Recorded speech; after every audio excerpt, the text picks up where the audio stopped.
All right, hello, hello, hello. How is everybody? How's it going there, Daniel? Yeah, it's just go back and check now.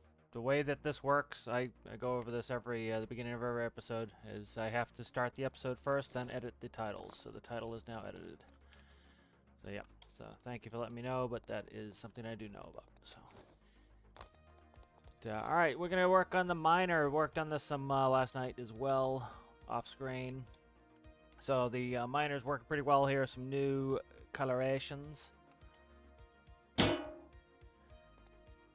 Good. So I also built a new container in the rear here. So different container on here, working well. Put in a bunch of systems. Cooling still needs to be bumped up a little bit. It's a little bit on the weak side. I was trying to use air cooling, which it's getting too low a flow rate to be effective. So I gotta play with that. But I'm using a couple radiators. I'll probably end up adding some more cooling just to keep it nice and cool. Let's go ahead and we'll kind of check the state of it, and then we can move on from there. All right, so let's jump in the cab here. So did some stuff last night, so we'll kind of go over the way it's working. How's it going there, Jason Wall? How are you? So I've got the drive panel hooked up now, so we'll master power. Engine start, stop. I still need to hook in some of the battery stuff, but we've got RPM, speed, engine temp. We'll get a high engine temp. This should not be flashing. It currently is. I can manually control the height of the drills, or I can go to terrain follow. So let's go ahead and start going forward here, and I'll show you terrain follow. So terrain following uses a distance sensor, so that will contour. So let's turn on terrain following, as you can see, and it will follow the terrain as we go, so we don't have to move it all around. Put out the spout. Spout will lower down. It'll start the agitator.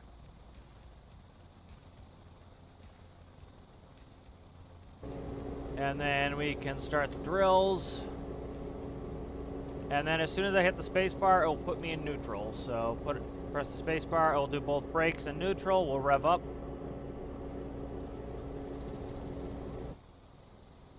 And so I'll probably put a PTO on there for operating throttle, so that it will I can rev it up to operation. I can just use the trim now, but I kind of like having it where I can do it in the cab. It's kind of nice. Good morning, Devin. How are you? Yep, just got up, so day's starting out well. Excited to start playing with the miner and getting this finished up. But new container here. So there's a couple reasons I made new container. One was the way the old ones were lining up. We had the gap in the middle. I'm going to leave the agitator on there. I just like it. I think it's kind of neat that it moves the ore around while it goes in, and it kind of displaces it left and right. Don't really need it anymore. Before, with the larger containers, it was it had two sides. So don't really need the agitator when I do it. So this one has actually more capacity with the smaller hoppers. Plus, I can kind of angle it a little bit, which I like. It has a funnel in the bottom of the middle, and it also has a funnel in the rear. So you could also dump from the truck, which before you couldn't do, because it would just have bottom dumps. So now this allows you to dump from the rear of the container, so you could go tip the container and dump it. So that's helpful. Trying to think what else I did on that. I like the look of the container a little bit better. Those are some of the things did. I had a larger air liquid heat exchanger. I cannot get the fluid flow up high enough. Like if we look at these, I have two radiators on either side. They're running at 194 liters per second of water. So we're getting really good high flow rates. With the air, I was only getting like 2 liters per second, so I don't know what is up with that. I tried, I had to put in a small tank, and it went up to like 2.5 or something, so it's very anemic. So I really kind of, what I need to do radiators, unfortunately. It's not a big deal to have to use radiators, but I really want to do some air cooling. It would be nice if they went back and balanced some of those cooling parts. And so now I just have to hit spacebar, and that will automatically put the brake on, put it back in neutral. So it's much easier now to just, shut off the brake, tap up a gear, and then do that. So it's very helpful. Yes, I agree. The ore divider is a lot of fun. I like that. That's staying no matter what. I just think it's kind of neat. It's kind of neat to watch it flick them left, right.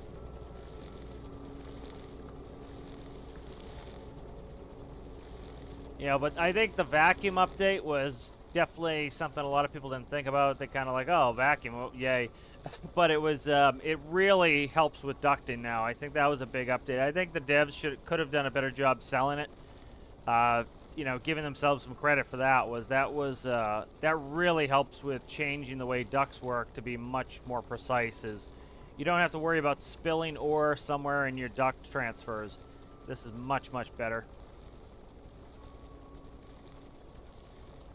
So I do need to still up the cooling a little bit. It's not terrible, but we will hit overheat. We will not catch on fire. It has overheat protection. It will still run. We're going to run out of fuel here probably because I have not pre-pressurized the tanks, so we got to keep an eye on them. But that's not a big deal. We're just testing anyway. But literally all I have to do is plug them in. So I'll probably put bigger tanks on here at some point. This was those are the tanks from the truck, so.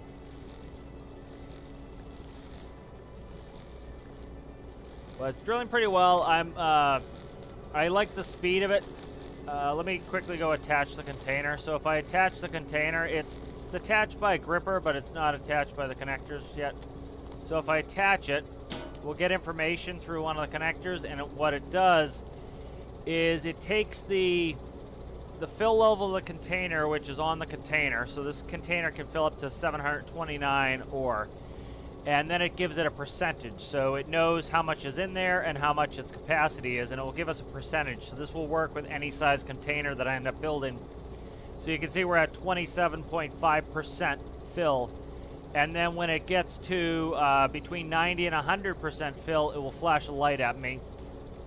And then when it gets to 100%, it will automatically shut off the drills, and it will automatically stop the vacuum and stow the duct. And so that will make it so that, for example, we don't spill any. There is some internal capacity within the ducting, so it will hold whatever we have left in the ducting, and then you can, so you're not spilling, you know, excess out and losing it, essentially. So it's kind of automated and nice. See where our temperature's at here? I don't know why I jumped out of the seat. Temperature's up to 75. Again, I still need to finish cooling on there. I need to put in the battery stuff. Do some cameras here. Probably do rear view, and I might do rear view forward with just a button to switch them, and then it will be right here looking down at the drills, and then we'll have maybe kind of almost like mirrors. I might just put the mirrors on stocks, but I don't know. Kind of see.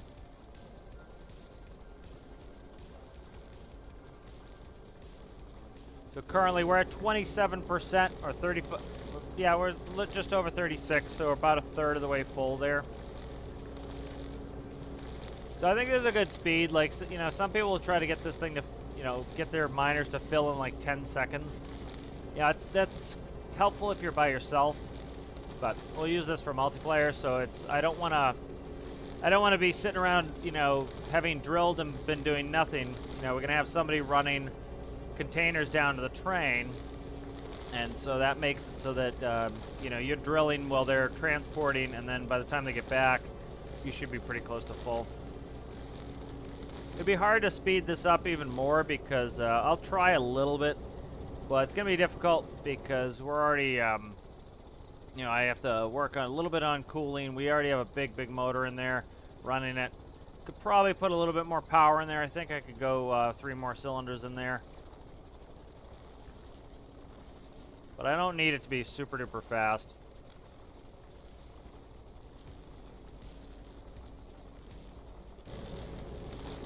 Let's see, we're up to 42%.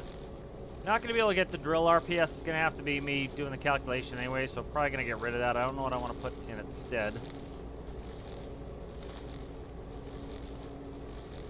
I think what else I need for like gauging and stuff. So we'll fill this up and I'll drop the container. But now with the capability to be able to dump the container while it's on the back of a truck too, that's helpful. In the event we don't want to load it on the train, we can just go dump it at the ore facility with this. These hoppers are also small enough that they can be loaded. They can be utilized with a crane to be put into the gold separator. I don't know if we'll do gold or not. Gold's kind of an in-depth process for a pretty low reward. You know, I like the process of gold. It's just the devs definitely need to balance the price of it. You know, I would do gold just for the fun of it, not certainly because it's the most profitable. So what I might do is let's let this drill. See where we're at with these. So we're getting really good flow rates off the radiators. 194. Let's check the other one. So we're gonna need more cooling. It's revved up really high. It's about 15 RPS with a lot of load. You know, a big part of it is load is what's dictating where you're actually gonna be at. Let's see.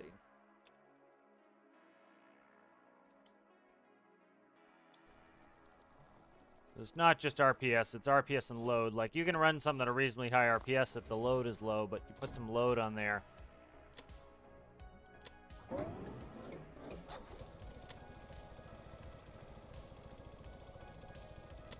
We'll go ahead and we'll pull out the train car just to kind of show the operation of what you'd be doing. And I want to test it with the new container. I've yet to test it with a new container, so.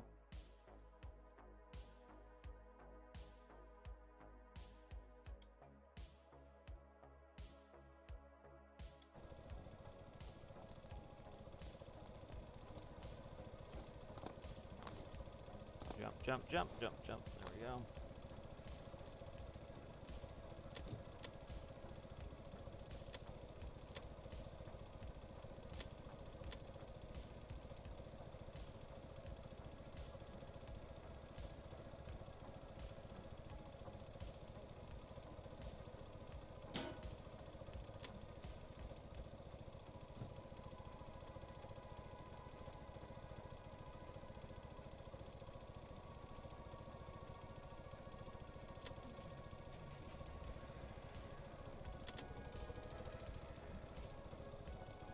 Alright, so, excuse me, pardon me. There we go. Alright, so there's one of the train cars. Finished filling this up.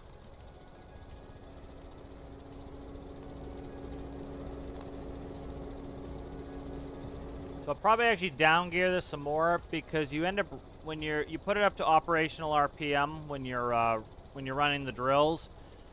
And so, like first gear to go a little bit slower maybe. I don't know, I haven't decided yet. I still need to grip up the tires a little bit.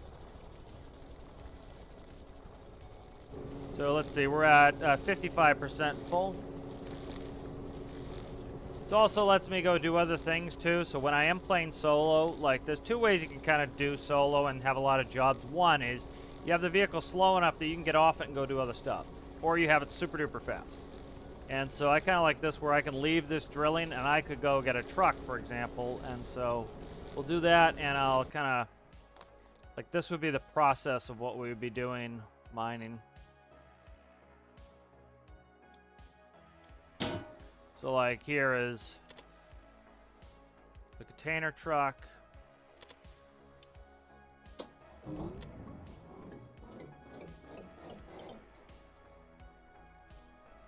Yeah, I really want a farming DLC. I think I was talking about it a little bit the other day was, you know, this is pretty much Prime where they could change very few mechanics to make it work with farming. So like this is essentially, this is inspired by a forage harvester, and like all they'd have to do is they already have this, the kind of the technology and the back end stuff in the game. We already have the you know, we already have the ore here, we already have the hoppers, we already have the drills, and so all they really have to do is reskin the drill to, you know, not necessarily reskin, but remake the drill into a header piece. And so they can do the same sort of size where it is 3x3, and you'd be 3x3 chunks. You can make the header as long as you want, and it would do the same function as a drill, but it would just work on, you know, the crops. And so instead of having this ore be close to the ground like this, you'd have it be tall like a crop. And instead of it, you actually having to drill for a little while, it would come up pretty quick, so you'd keep driving like you would with a harvester. And, you know, essentially the same thing would happen. It would take in the crop, and it would go through ducting, and we could essentially do the exact same thing. But it would be mostly just reskinning on their part. So you see with terrain following, the drills are going to follow the contour, so we can just leave the drills down. I don't have to bring them back up. I didn't check the percentage where we are. I'm curious what my temp is. 102. This will not overheat. It's pretty simple. I've done it before, showing people how to do overheat protection. All you really do with overheat protection is you go ahead and you put it in as a condition to turn on the PID that the temperature is less than, I do 110. So it gives me an extra 5 degrees of kind of buffer. And so what that does is if you hit 110 degrees, it will stutter the PID. So the PID will shut off. That will slow down the kill the air and the fuel of the engine. Well, that will instantly make it drop below 110. So it will stutter. The engines will go, oh. And so the engine, you can hear it kind of stuttering, and it will prevent you from ever catching on fire. So it's kind of a warning to tell you, hey, slow down what you're doing. You're going to overheat. So, like, what we'd be doing in a multiplayer game is, you'd have the train down on the tracks, wherever it's going to be. Like, if we're doing iron, iron's probably what we're going to start with, or aluminum. We may do aluminum. Let's say you're up in the iron mine. Train would be parked down here, right here on the siding. And you'd have the miner up here driving around mining. You'd have a truck come up, one of those flatbeds. It could be one of the other ones as well. And they would have an empty container. So they'd go over here, they'd pull an empty off the train, put it on the truck, it would bring it up, it would drop it for the miner. Miner would hook up to an empty container and start mining. The truck would then go back down, it would grab another empty, come back up. Now, hopefully around this time, as it's driving back and forth, the miner's starting to finish up with its first container. Miner finishes up, it drops the first container, the truck has already dropped its empty container. The miner picks up the empty, continues mining. The truck picks up the full one, drives out, down, puts it on the train, and by the time they're back with an empty, the miner is ready again. And so that's nice, and it makes it scalable so that everybody's always operating. Nobody's really sitting around doing it. Nothing. And then same thing for aluminum is there's aluminum here. You can even get aluminum on some of this right here. And so, like, you put the train here. Miner mines, truck runs back and forth, putting it on the train, and then the train would bring many all the way down to here.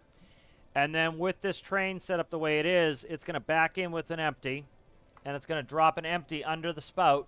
It's going to then pull out, it's going to back in, and then it's going to start dumping the ores as it backs up.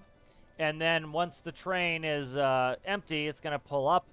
All of that ore that is now refined is going to be in that hopper that was dropped, because it's a 10-to-1. So, you'd bring 11 of those containers with you to get one full one. You'd back in, you'd grab your empty, and then you would head off and you would sell it at Screeches.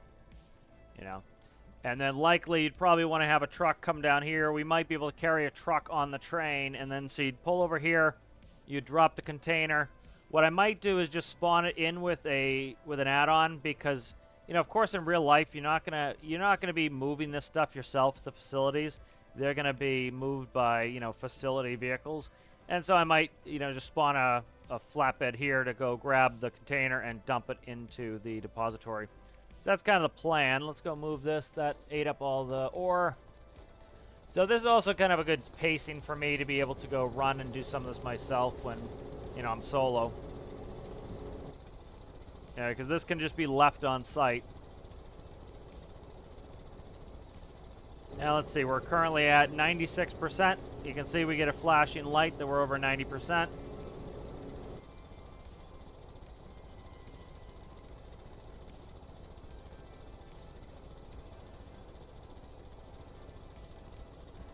And I just want to test for all the auto shut-offs here, so we'll kind of sit with it for a minute, and we'll watch it hit But once it hits 100, it should automatically stop the vacuums in the funnel. And it will stop the drills as well. The drills aren't as critical, but the vacuum in the funnel, we don't want to spill any. All right, I'll catch up with chat while this is running. Yeah, the vacuum is a really great add-on. I'm glad I got a chance to play with them, and it's one of those things that kind of went under the radar that is, you know, there are a bunch of really cool parts they've added in the last year that I think people often forget about when they're like, devs haven't added anything substantial. It's like they have added a lot of substantial. Oh, I think we're there. Yep, we're there. All right, so you can see, let's see, did it stop the drill? It did. We spilled 2, which is not, you know, a huge deal, so maybe I'll change it down to 99%. That will shut it off. Shut the drills off. Let's go ahead and we'll put up the duct and the drills. We'll shut off terrain following. So then what you'd do is you would, you know, we're full, so we want to empty our container. And so the truck should have an empty one already on it to bring to the miner to kind of just keep the miner in service.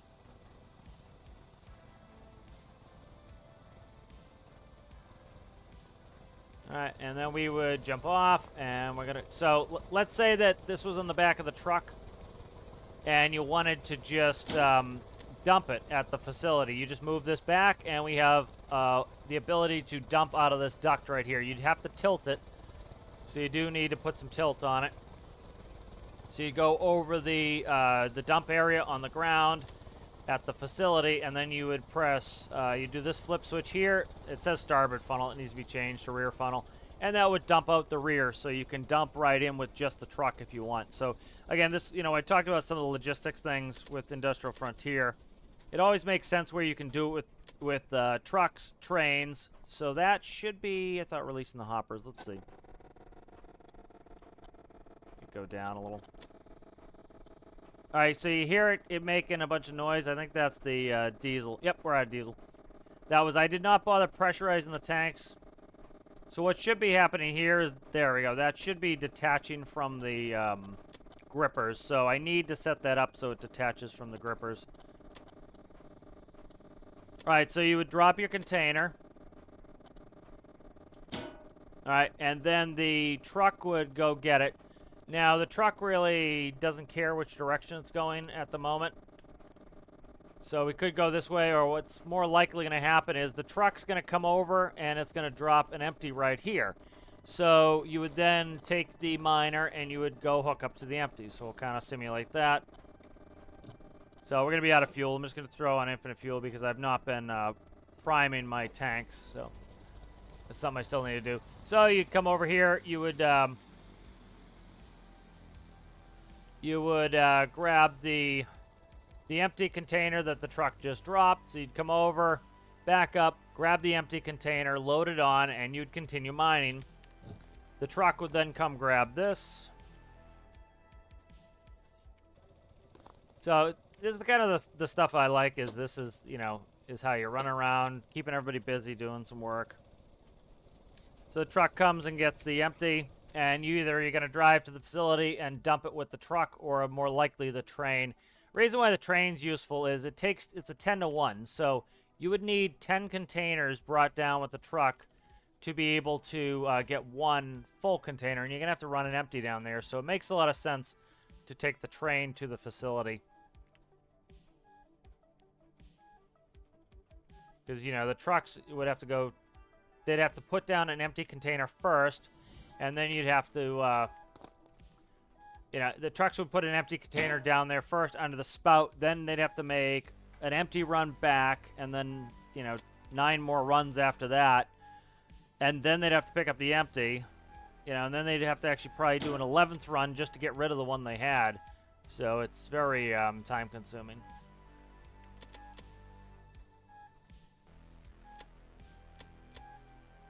Why are you not going up? There we go. It's a little sticky. All right, and again, you could push this right at the back, and you could dump with the truck itself, or more likely what we're going to do is we're going to go put it on the train. So because the train is bottom dumping, it does not care which direction you put these on. So you can put them on either direction. They'll sit either way. Doesn't really matter, so we're just going to go this way. And with the height, you can unload... Oh, shit. You can unload directly from the truck. You don't have to put it in the ground. So that saves you some time. So, like, we'll pull up next to the train here. And the nice thing with sling loading is sling loading's a little bit forgiving, so you don't have to be perfect on the money. Sling load. Oh, let's back up just a hair.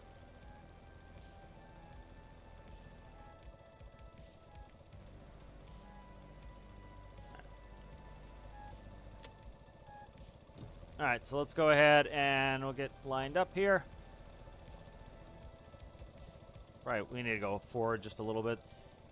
I have my clutches set up like real clutches where they, you know, you have to rev up to get going, so sometimes be a little bit tough to get perfect, but right there. Get a little bit of finesse work.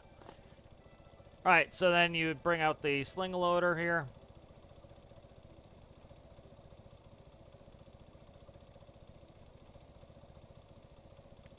Alright, there we go. And we set the ropes to 2 meters. So we need to get closer. Alright, there's one. There's 2 meters there. Alright, good. Let's load the fronts. Oh, excuse me, pardon me. Alright, set to 2 meters. Let's see if I can get in here properly for this one.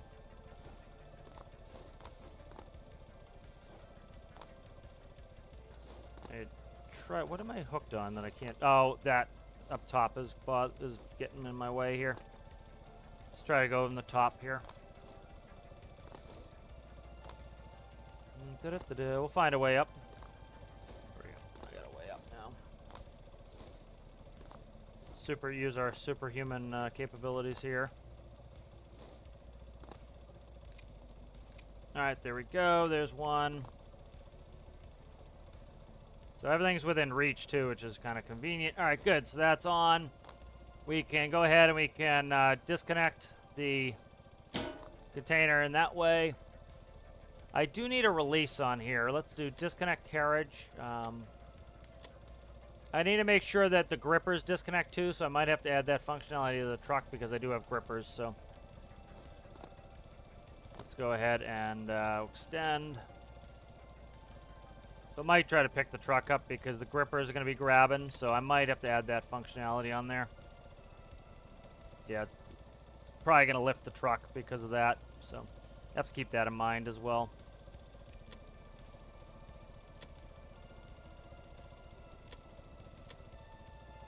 Yeah, so it's going to try to lift the truck. Let's see if I can get that off.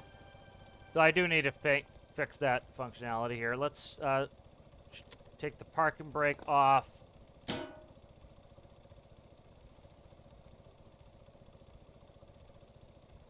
There we go. All right. So I'll fix that functionality. What's happening is the grippers, there are grippers on this container.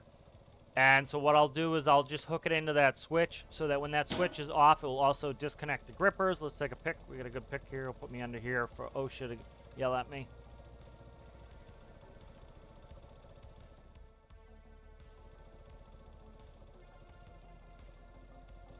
All right, so now, there we go. And then we'll load on.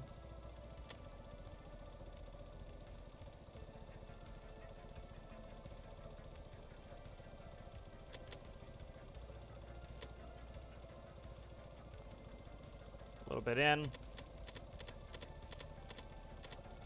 All right, and then we can reconnect the container. That's connected. All right, good. And then we can go ahead and retract and stow these for transport.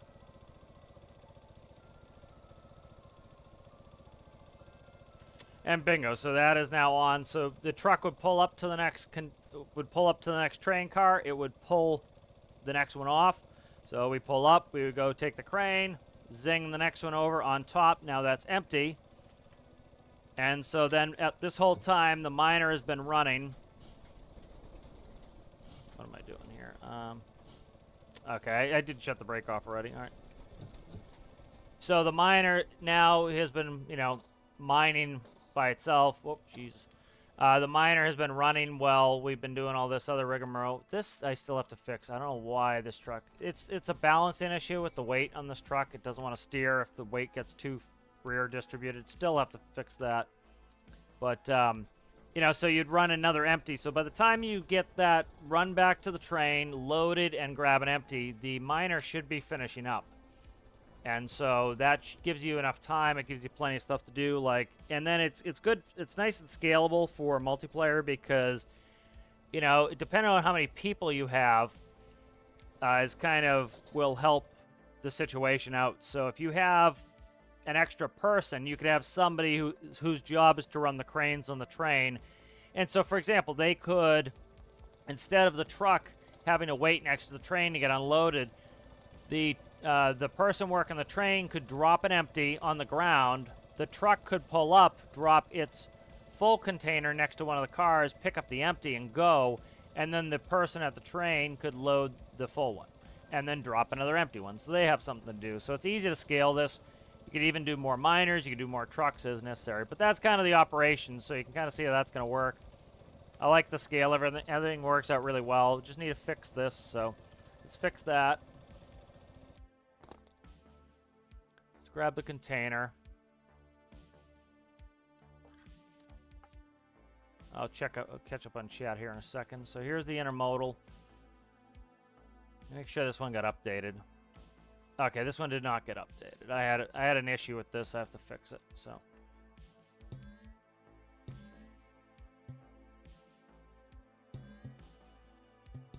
all right, this can only go to one area. It was not liking reading that out. So that has to go like that. And then what we'll do is for the release here, this will also release these grippers.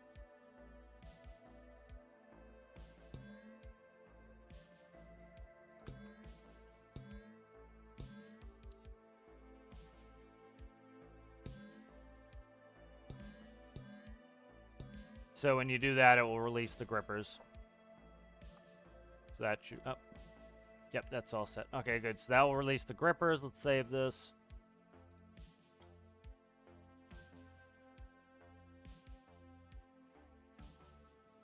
Let's just copy over this one. So this new one's much better. It has a higher capacity. It has the ability to dump out of the rear here. I need to fix that too. Let's fix that while we're at it. Rear funnel. Okay, nice. All right, so we'll save that. So it has a larger capacity. It also can dump out the bottom here. So this is the bottom dump for the train. So the train would crane it over the dump area and then drop it. They can also be craned up with either using the hard point or the 4 rope connections. So likely I'm going to be using the hard point and my crane to, if we do gold, to put that in the gold separator. So working pretty well. Let me go ahead and grab some toys back here. So yeah, so that's kind of the plan. I think that's going to work out well.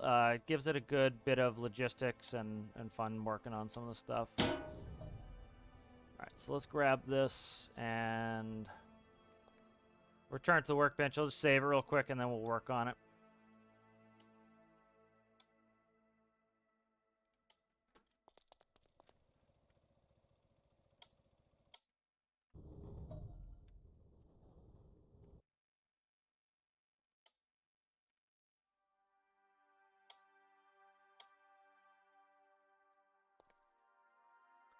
So I'm trying to think what else. Do we need anything on this? I think this was working fine. I think that was working fine. I don't think there was anything that needed to be on that. Let's grab the drill back, or the miner back, and I'll catch up on chat here. All right, let's check out the chat. How's it going there? Ivan, how are you? Yeah, I think the bendable hoppers would have been nice. 1x1 hoppers or ducting would have been nice, but I think the vacuums are a good kind of intermediary thing. It's added one part that really lets us bend the ducts in a pretty reasonable way. So I think that was a good, definitely a good update.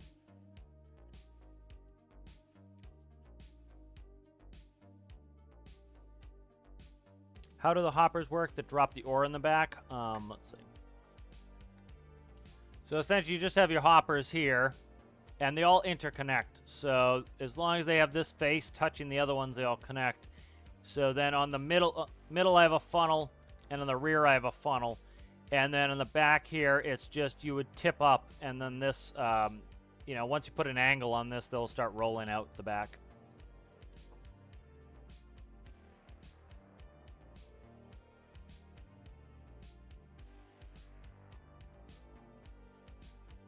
Yeah, like for example, the so kind of like my whole notion on farming, which I love, is like if we go up to Holt here, Holt already has a field, and so what I would do personally, I would add it to the south, where we don't have much to do, but like all they really have to do is add this, essentially. Add this, make it bigger, of course, like make it stretch all over here. But the fields, instead of just being colored, would be kind of, they would be the same as ore. And let's say you have 10 growth stages. Again, I'll make a video on this for the devs. But, you know, the crop would have 10 growth stages. And so let's say you do nothing to it. Let's say it's at 0. Or maybe, it probably not do it 0. Let's say like it does 5. Okay. So it has 5 growth stages. So it has nothing where there's nothing showing. Then it has growth stage 1. And this is kind of how the ore already works, is as time goes by, if you sit at an ore node you've already eaten, it only takes a few minutes before it pops back up, but it pops up in a lower density. There are fewer little ore nodes. And so you can do the same thing with, say, you know, a corn of crop, or crop corn, oh, Jesus Christ, a corn crop, or whatever crop it's going to be. And so stage 0 is nothing. Stage 1 is tiny little dots of green all over the place. Stage 2 would be, you would get, you know, a little bit taller green. 3, 4, 5. 5 is a harvestable crop, but the quantity is pretty low. So as you drive over the crop, you know, what they could do is if they made the headers 3x3s, they could make the crop sections 3x3s. So they'd be 3x3s, and so the longer your header, the more crop you could do in one pass, just like in real life. And so as soon as the header touches it, it pretty much eats up the crop. And then you would drive along, and you could harvest down one row, harvest, harvest, harvest, harvest, harvest. Now, if you do nothing to it, it grows to crop stage 5. Now, 5 does not yield much crop. So let's, you know, you get 50%, say. So, you know, I don't know what we'd say for each block. Each block you get 1. So each 3x3 square, you'd get 1 corn, right? So if your header was 10 header sections wide, right, each pass, each set of crop you eat up, you'd be getting 10 corn. Now, if you go past stage 5, what would happen is it would start to increase up to 5. And so, you know, again, at stage 5, that's what default happens. And so what this would do is allow us to start adding things like crop dusting for fertilization, for pesticides.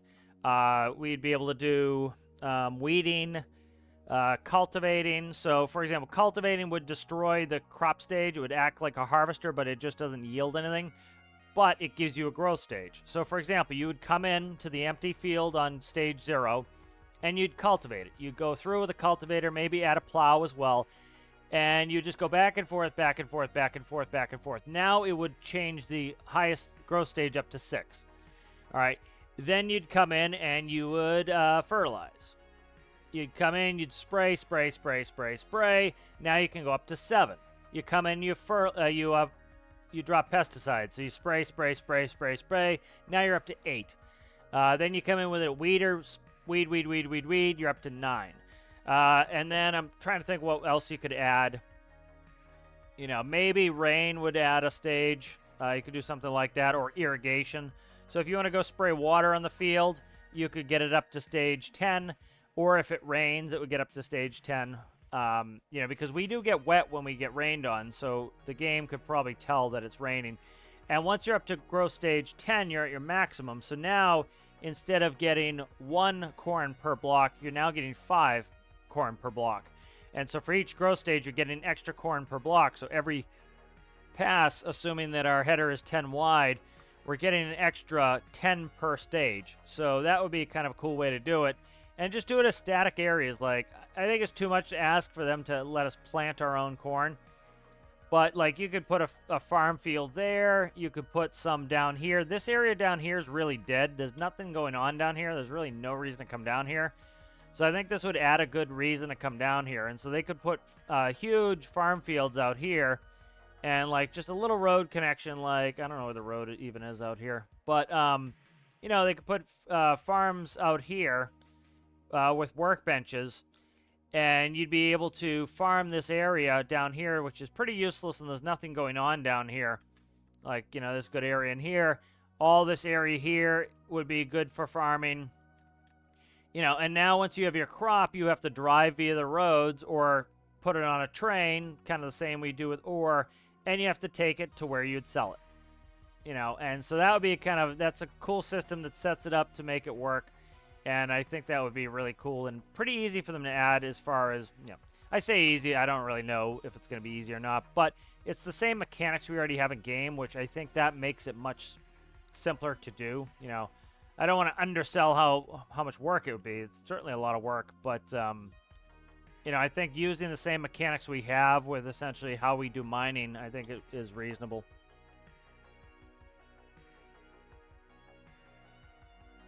How's it going there, Jadron?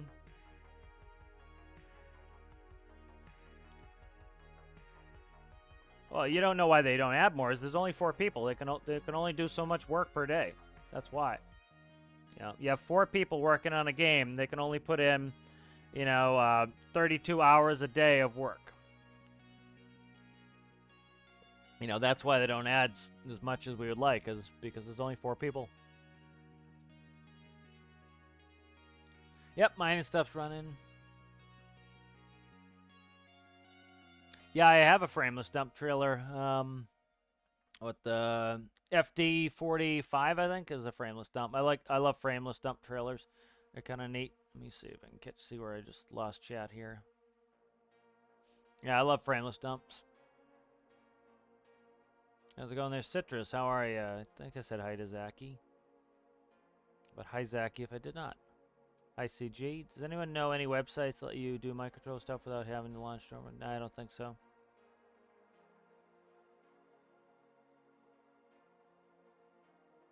Try to catch up with chat here. Let me see.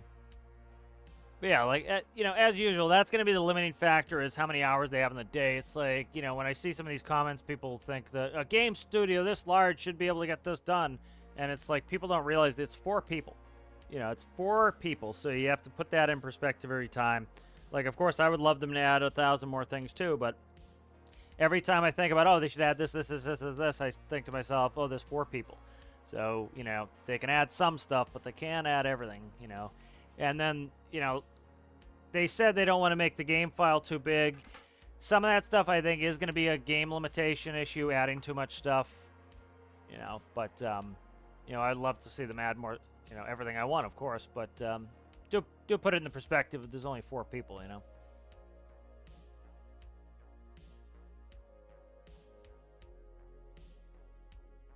Is it still possible to manually derail a train? I believe so. If rotational force tends to do pretty well at derailing.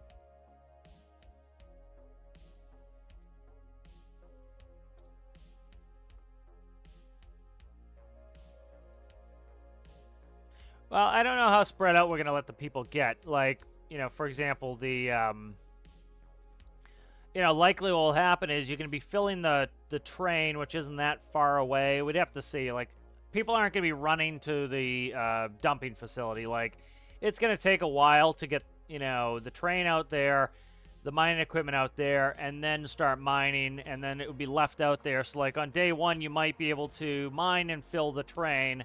And then probably going to despawn some vehicles. Everybody's going to go down to the mining facility together and then empty the train, which will be easier with multiple people because you just have somebody driving the loco, somebody dumping the containers, you know, somebody watching the fill level, which you really don't need to watch the fill level. For example, if we put in 7,290, you know, of iron, we're going to get 729 iron ore back. and that is 1 container. So it's a 1 to 10. So we'd put in 10 containers to get 1 out, essentially. And so that makes it, you know, pretty easy to bring 11 containers with us, and we can empty the train. So you have 11 cars in the train, go down there, somebody be working the crane, and they would just be tipping it, tipping it, tipping it, tipping it. And then at the end, you're going to grab the last container with the train, put it back on the train, and then you're going to dump it. If you want steel, which I would want steel, you would put the iron back in, and then it needs coal to be able to be converted into steel. And so you'd bring a load of coal down with you next time, you know.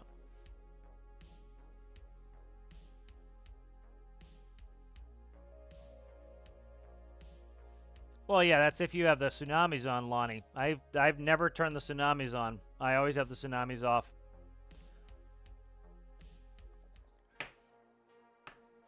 You know, that's the big thing, is understand that a lot of people will never have a tsunami on. They'll never encounter a megalodon. They'll never encounter any of this stuff. Is, you know, a lot of people play different ways.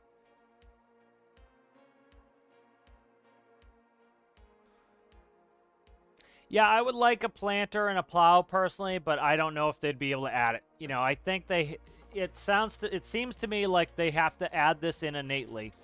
I think these ores have to be in. Now, maybe I'm wrong. Maybe they can do it. But I think it's potentially asking for too much to be able to plant wherever we want, or even planting in certain zones. I think it might be asking too much. I think, like, having it like this, it's in a default space, is probably going to be the easiest.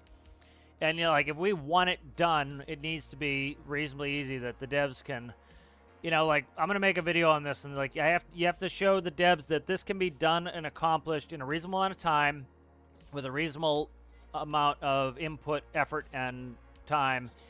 And it will draw in new players. It will keep old players engaged. It will give us a lot of new things that we can build and that are complicated.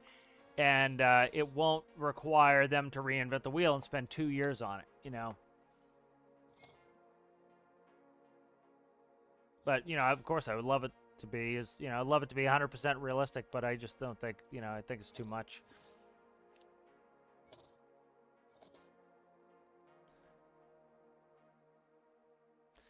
I don't know that attitude. You know, yes, farming sim is for super detailed farming things. I think farming makes perfect sense in this game, but it has to be to the level of Stormworks. Stormworks' main theme is a building and engineering game. And so, like, that's why mining is not super duper detailed. That's why space is not super duper detailed. That's why, you know, all these other things are not super duper detailed, because the detailed element of this game is the building and the engineering. The other things are things to do with the and reasons to build and engineer. And so you don't need it to be super in-depth like a farming sim. You just need it to be in-depth enough that it gives you the reason to build it. Because in farming sim, you're not building your own contraptions. You're going online, you're grabbing builds people have made or Giants has made. And that's why the whole point of farming sim is to have in-depth farming. The whole point of this game is to have in-depth building. And so you have less in-depth jobs, but more in-depth building. And so that's the whole theme of this game. It's kind of why, like, when people are like, oh, this is supposed to be build and rescue, it's like, yeah, that was their initial theme. They've added themes. People get hung up on that. But, you know, adding more things for us to engineer, I think, is always positive. Let's keep going through.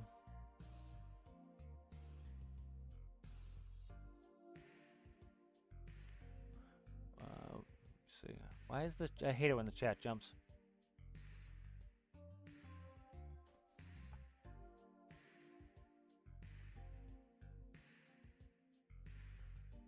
They've talked about they're probably going to add modding and not Stormworks 2. You have to add it from the beginning. It's hard to shoehorn things in the game later. That's why I don't think they've added full modding. You know, you have to do it from the beginning. It has to kind of be an innate part of the game from the beginning. You know, modding is very problematic too. With you really do need to be able to go back to older versions of the game, like in Kerbal. Like if we bring up Kerbal. Like, you know, Kerbal's one of the games some games I don't use any mods for. Some games I use a lot of mods, and I need those mods to kind of enjoy the game. And so for me, Kerbal was very mod intensive. I really liked mods for Kerbal. So like with Kerbal, if you go to properties and you go to updates, let me see, where's betas? Where the hell is it? I might have to do, let's see, updates. Okay, let me see. I think it's in betas. All right, so right here. Under betas, these are all the versions of Kerbal. I can go from version 1.1 to version 1.45. Or all the way up to version 1.9, it looks like. So I can go from version 1.1 to 1.9. And so what used to happen in Kerbal was, let's say they come out with an update and it breaks all your favorite mods. Okay, well, I'll go on version 1.9 until the modders bring their stuff up to standard. And then once you realize that, oh, all my favorite mods are now up to 1.9, you migrate to 1.9. You kind of need that with modding. You know, I know some people want that for stormworks. You know, I'm kind of torn in a certain regard with this because it's not a mod intensive game. I don't know, like some people are never going to move on if you don't do that.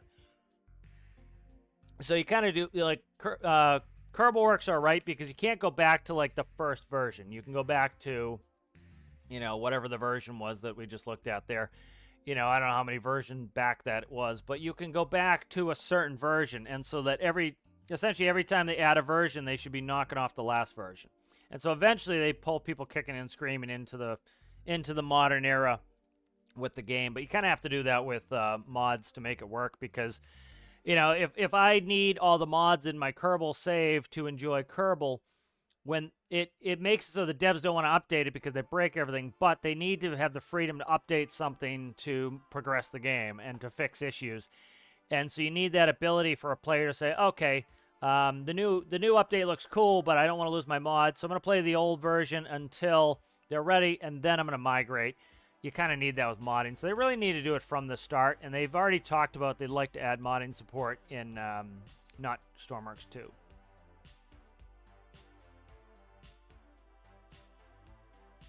Yeah, I never turn on tsunamis. The first thing I always do is when I start my world, I toggle all options off, and I go through option by option. I'm kind of still shocked by, like, you'll get people, even new players, they go in and they don't click on any of the options. They just start the world, and then they'll complain about, oh, this is happening, this sucks, this is happening, this sucks. Like, dude, you literally skip past the options stage.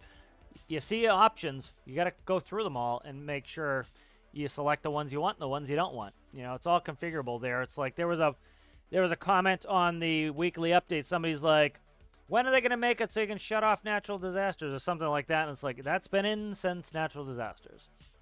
You know, and you can tell that person hasn't gone through the options at all. You got to go through your options. Yeah, there's disaster missions and there's natural disasters. And so you got to go in there. Like, people will be like, you know, the siren is so annoying. I wish you could shut the siren off. Yeah, you can shut the siren off. You can shut all the disasters off and the siren goes off, or you can shut just the siren off and the siren goes off. And it's been in there pretty much since the beginning, you know, of natural disasters. Yeah, but a lot of people, they just don't ever click on their options buttons, and then they complain about it, blaming the game, where it's like, no, you didn't check your options before you started your world, and now you have options that you selected by not going into your options folder.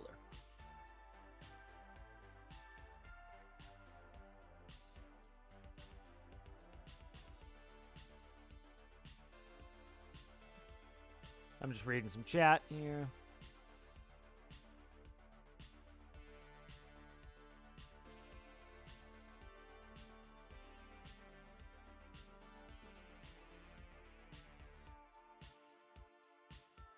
Yeah, I think it's good for the game in general. I'm a big modding proponent for, like, farming sim, for Kerbal.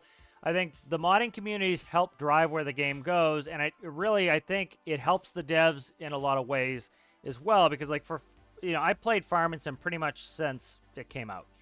And the nice thing with farming sim was, you know, the mods would show the developers what people value. And so, for example, like, I remember, like, I think it was like Farming Sim 08 or something.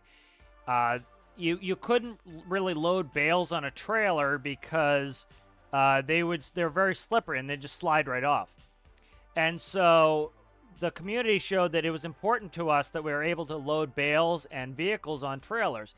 And so some of the modders, what they did was they came down with the lock-on structure where you would, if you put something on a trailer and then you could press a button and it would lock it onto the trailer. And so the devs then added that into the next year's game. Farming Sim used to come out every year. And then it was every year, and then it was every 2 years, and now I think it's on a longer development cycle. But the benefit of that, of having a new game come out, is like you see all the people complain about a DLC for this. Imagine if they had an annual game come out.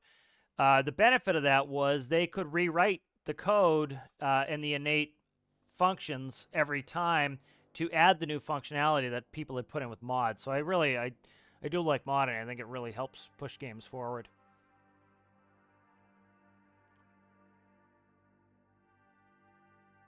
Yeah, I don't know how necessarily laggy it's gonna get. Like the other thing too is like I don't, I'm hosting everybody on my PC, and like we've gotten up to I think we had like 8 people total, and we had no lag problems with 4 vehicles out. Now we were all close together. That's a big part of it, is being all close together. But like we're not going to the Arctic and then have somebody on Mire. We're all gonna be on Mire, so we can test it out and see if everybody can still mine there.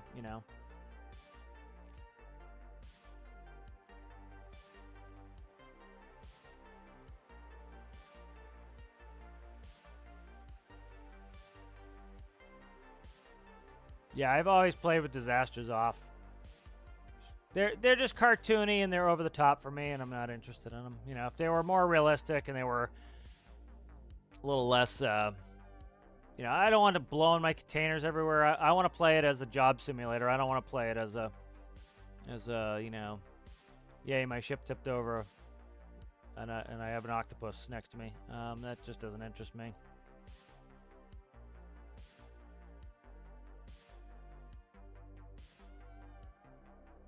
No, I don't disable missions. I do missions. Oh, I thought you were talking to me. Exactly. Like I built my farming equipment, when the pressure update came out, instead of like banging my head against the wall playing the game, I took a little break, let them fix the bugs, and I played Farming Sim. And then the first thing I did when I came back to Stormworks was I built some farming equipment, and it was fun, The other thing that could be kind of nice is they could have a growth stage. I just thought about this, is after you cut the crop, they could have a growth stage that is where you could bale. And so as you go over that with the baler just fills in and then drops a bale. That could be kind of cool. Yeah, but there's a lot of farming vehicles on the workshop, as people are saying, and I think a lot of people like that. Yeah, you'll get those detractors who are like, oh, this is supposed to be a build and rescue game. Why do they have farming in there? Because that's what people want. I don't think there's a build and rescue game. That is the initial theme they went with, and that's fine. The thing of it is, the strongest part about this game, and even the people who are like always shitting on the game, they will even admit that the best part about this game is the building and the customization of the building. And so the devs have taken the best part of the game, the building, and they've expanded upon it so you can build more things, and you have more reason to build more things. And I think that's the best way to do it, is you take the best thing that your game does and you expand upon that. And that's what they've done, And it brings in more people. It's like, I'd get bored just doing rescues all the time. But, I've been doing mostly rescues for the last couple weeks, and now guess what? I'm really into mining again. And that brings me back. It's given me, dozens of hours of things to do here, building some mining stuff, and that's why it's important to bring in more themes like they have.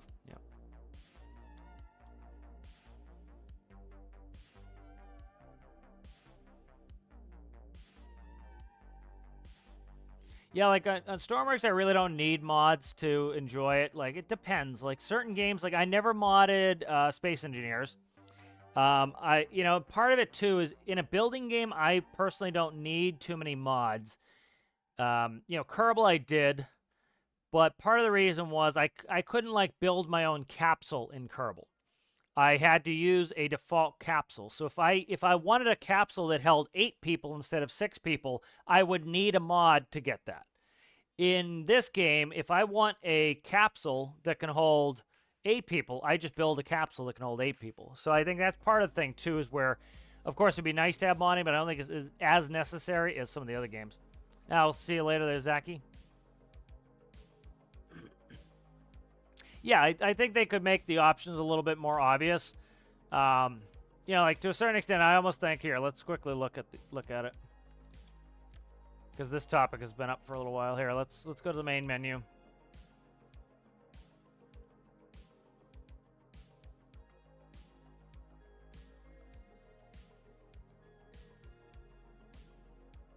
Okay, yeah, it did say it when it came out. So, like, this is what most people should be doing when they start their world, and a lot of people don't. You know, they should go in. They should pick what they want, their area.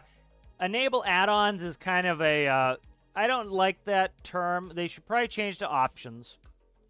And you should go in here, and yeah, so that's not helpful saying enable add-ons. I think they should change that to options. And you should click on that. The first thing I always do is I shut everything off. And then I go through. Now, a lot of people are just lazy and impatient. I'm not talking about you guys. I'm talking in general. Like, you'll get people like, oh, I'm not going through all those options. Those people are lazy. They're complaining about the effect of not doing the thing that they're too lazy to do. You know, so I'm not saying you guys are lazy. I'm just saying there are people, I've seen them comment. They're like, oh, I don't want to go through all those options. It's like, well, then stop complaining about the consequences of not doing it, you know. So, like, AI paths, default, if there's a cog, click on it. A lot of people are not clicking on their cogs. AI count right there. They'll say, oh, my game's so laggy. Okay, well, decrease the AI count. You know, default AI. Click on it. There's the AI count. You can change the AI amount. Are you ever going to go to the Arctic? Yes? Okay. And you want missions? Great. Default building missions, cargo containers. Default creatures. I like seeing the animals. Default delivery zones. Yep. Bollards. Elevators, I always leave off because I never use them, and there's just a good chance that if they get stuck or glitch into the wall, that they're going to cause some lag, so I leave them off. Forest fire missions, landmarks, default mission zones. Again, another cog. Click on the cog. Right here is default mission locations. This is the one where a lot of people miss. Right here is natural disaster missions. This is where a lot of people miss. So I turn it on, and then I shut off natural disaster missions. And I like having display and rewards. If you don't want oil spill missions, shut them off. A lot of people are not doing that, and they're getting oil spill missions. They're like, I got all these oil spill missions. Yeah, well, you didn't shut off your option. Check your options. Default mission transport locations. Arid zone. Moon, if you want moon, or you don't want moon. Natural disasters right there. If you want natural disasters and you don't want the siren, you can deselect the siren. You can change the frequency of the natural disasters. You know, so many people would post, the natural disasters happen too often. They're happening every 2 minutes. And I would go in there and I put, well, why didn't you change how often they happen? You can do that? Yeah. Go check your options. Click the cog. Here it is, right here. You can have a natural disaster every minute or a natural disaster every 60 minutes if you wanted. You know, if you're never going to do any train stuff, you might want to leave the signals off, you know, going through all these options. But like, click on the cog, you can change all your options. And a lot of people don't do that. It could be labeled better. Absolutely. It says enable add-ons. It should be options. I would say that would be a reasonable change. But again, like, the game will not self-destruct if you click on a button either. Like, a lot of people are afraid to click on things. Click on things. See what they do. Like, click on things. See what they do. The game is not self-destructed. My PC is not caught on fire by clicking on options. But a lot of people just, they don't ever want to click on things and see what it does. And that's a good way to find out how things actually work and what happens, you know?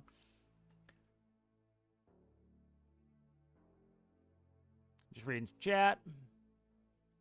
Yep, that's the first thing everybody should do when they start a new game. Check the options. Like, people will be like, oh, that stupid tutorial I can't cancel. Okay, well, go in the options and shut it off. Oh, you can do that? Yeah. Click on the options.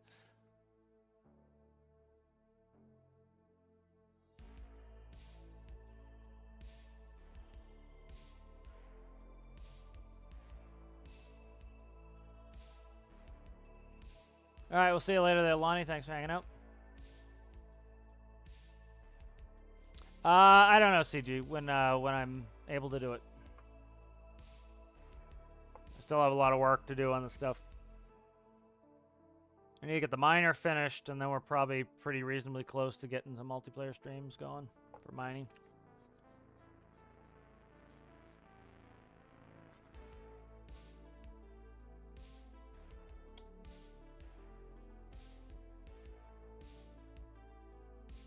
Yeah, that's, you know, I don't like calling people lazy, but it's like, I don't know, it's kind of the word for it is like, you know, and it's like some people just like, they don't notice it. That's fine. The problem I have is like, they'll go and they'll rant and they'll rave on Reddit generally or Steam for hours, and they'll just sit in there and rant and rant and rant and rant and rant.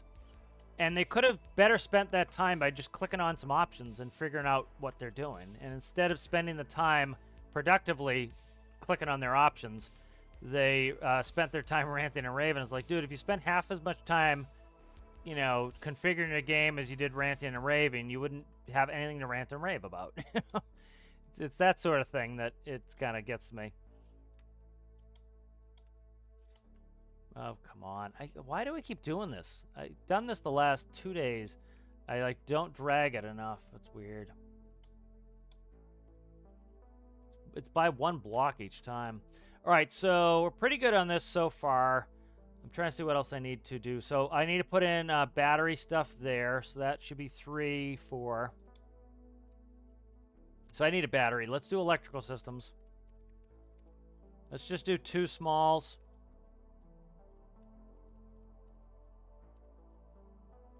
Let's see, where can I put them that they're not in the way?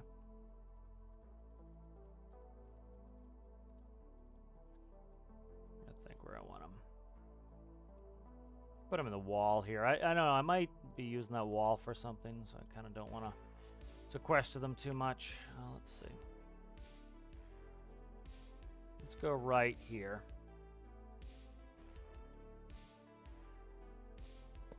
All right, right there. Start working on electricity. I think if I do a, I might do a backup, emergency backup battery. So let's plan on that. Let's do a relay.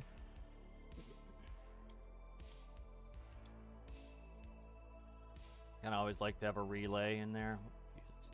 Let's see. Let's go. Put the relay right here. Is that where I want it? I can't see anything when that's in the way. All right, right there. Relay goes there. All right, so let's plumb this electricity in. So we're going to go battery to the hot side.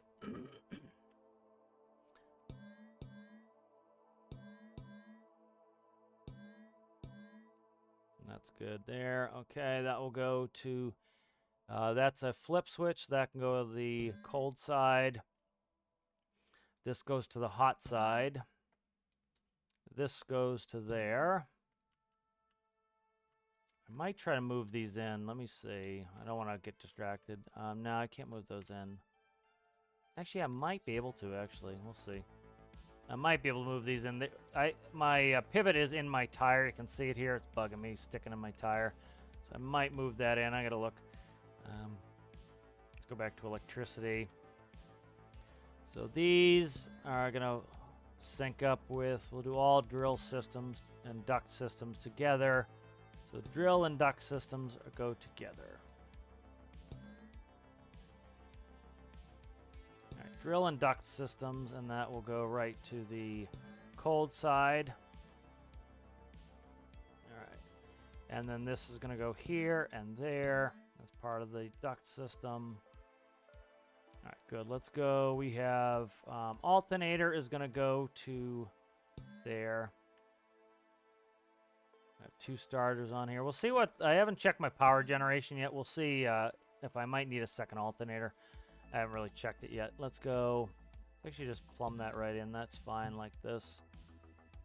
Okay, and then what are you? You are a gearbox that doesn't change, so you don't need electricity. You need electricity there. All these need electricity. Good, and those are plumbed in. All right, good.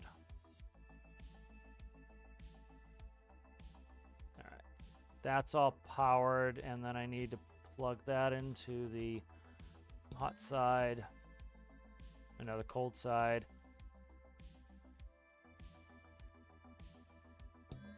What are these pivots here? Okay, that's... Okay, these are non-powered pivots, I believe. Which one's the... Where are the powers? These are the powered pivots here. Are they? No. These are unpowered as well, I believe.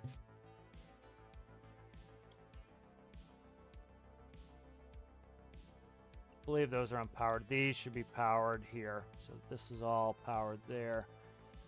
All right, good. That goes to there. That goes to there. And then this can go to the cold side there. I need to redo the brake systems and all that as well.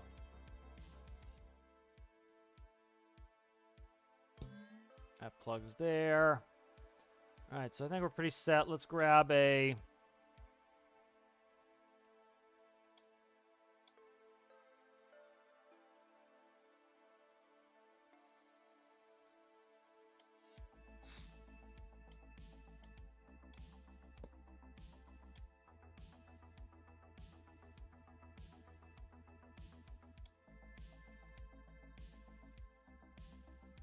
All right, backup battery.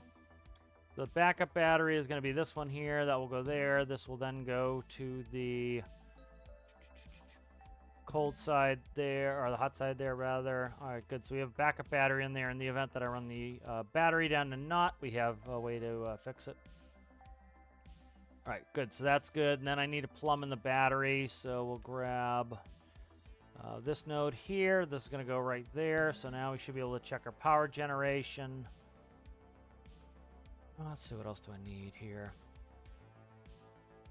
All right, where is the master powers? Right here. So that's going to go monitors, backlight, backlight, backlight, backlight. That closes the relay right there. Okay, and then I have a bunch of systems I need to work. I need to put the air brakes back in. I broke the air brake connections. Here are air brakes. Trying to remember what I need for air brakes. So I have...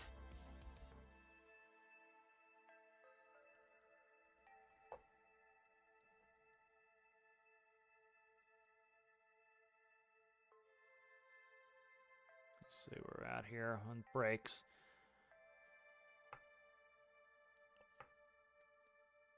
Right, park brake from brake panel. Okay.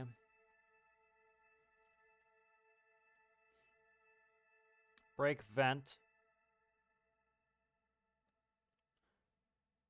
Let's see what, I don't know what this is here. There's a pump. Okay, so I need to update this air brake system. So this was the air brake system on the truck. I need to add this back in because I took it out. So let's see. Pretty much go anywhere, but it would be in here on a compressor, so.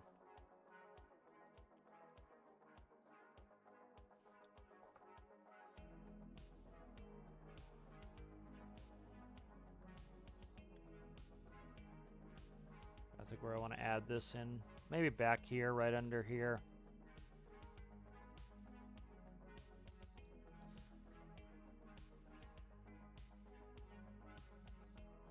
Frame rail somewhere maybe. I need to add bigger tanks, bigger fuel tanks. Might just put it right in here. It's going to be electric anyway, so I'll stick it right here. I have symmetry on? No, good. So this is one thing I like with the pressure update too, is I can make some simulated air brake systems here, so.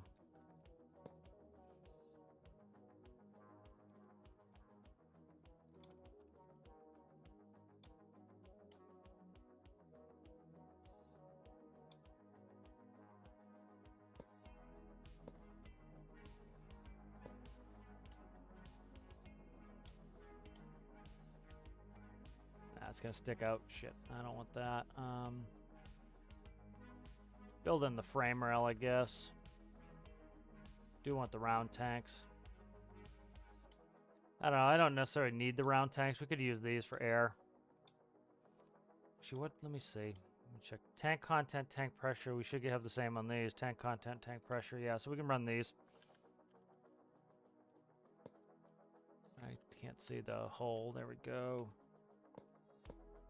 All right, that's just a little bit more compact, and then these will be That doesn't matter what they are. They just need to be dragged to 0.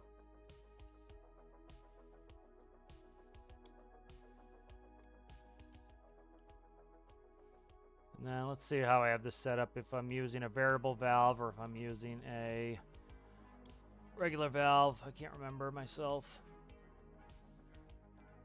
Park brakes, pump right there. Where's the valve? Blowout valve right here. It's a number, so it is variable. Okay.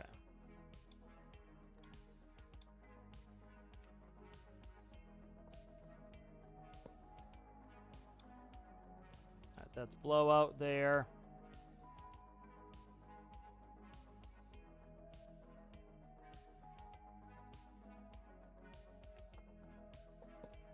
All right, good. So that is air brakes there.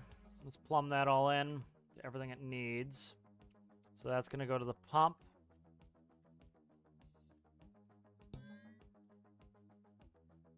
And then this is park brakes.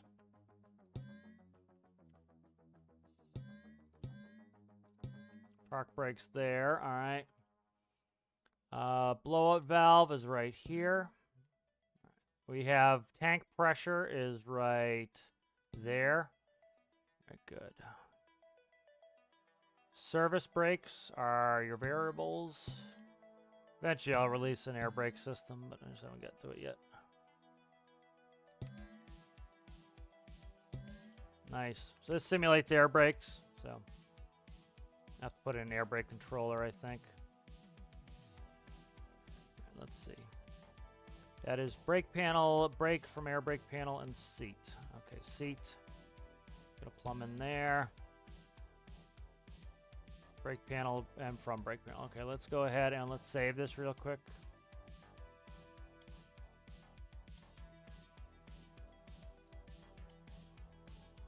And we'll see if I really what I need from this truck or not. All right, there's the panel right here. So let's see what I have on this panel. So this is low air pressure indicator, tractor supply.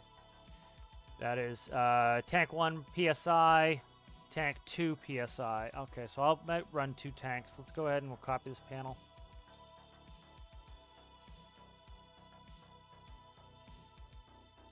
Let's see where I'm going to add this now. It's going to be interesting to see. Should have space on the left to put it, but we'll see.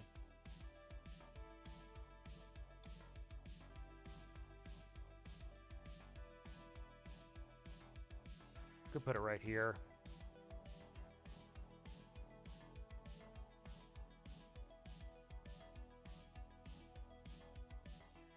This I need to change that out, but that's not enough space to do it, so I think I'll just put it right here.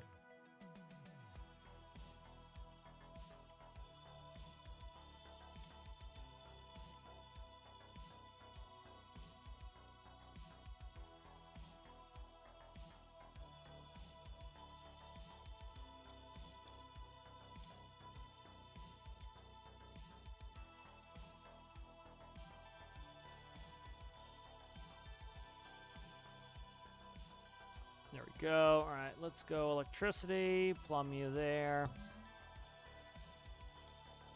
Let's go to composite, to the air brake panel. I'll dress up this air brake panel and get it released at some point. All right, so that's going to control the air brakes. So, like, if you don't understand how air brakes work IRL, is they, essentially what's happening is you have, let me see if I can bring up some drum air brakes.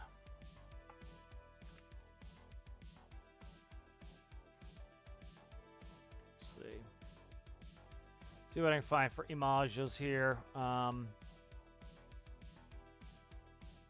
right, so this one's probably the best image here. All right, so this is your drum air brakes on most tractors. They're starting to go to disc brakes, but they're still air brakes. So they're fail-safe brakes. So if you run out of air pressure, let's say somebody cuts your air line, your brakes will actually come on. You're using the air pressure to release the brakes. You're also using the air pressure to actuate the brakes. And so what you have here is you have your drum And then you have your pads. So you have pads here. They're sprung together like this. And so you have this S-cam here. And so what happens is when the air pressure drops, I'll show you the air can, the air chamber, the brake chamber. We also call them air cans.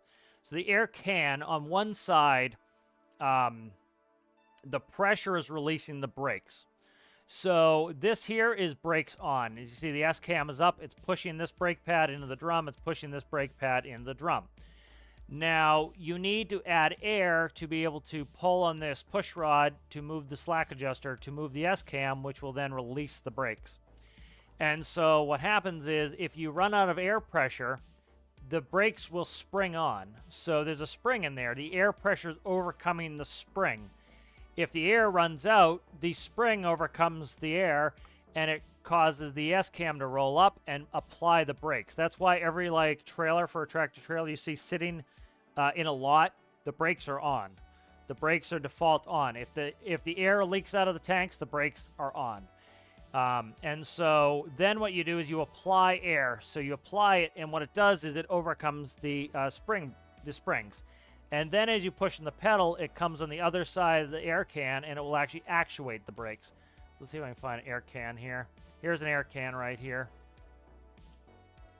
So here's a diagram of the air can. And so you have a couple diaphragms in here, and as you fill the air in there, so here is your service brake diaphragm. Your service brake is your actual brake pedal.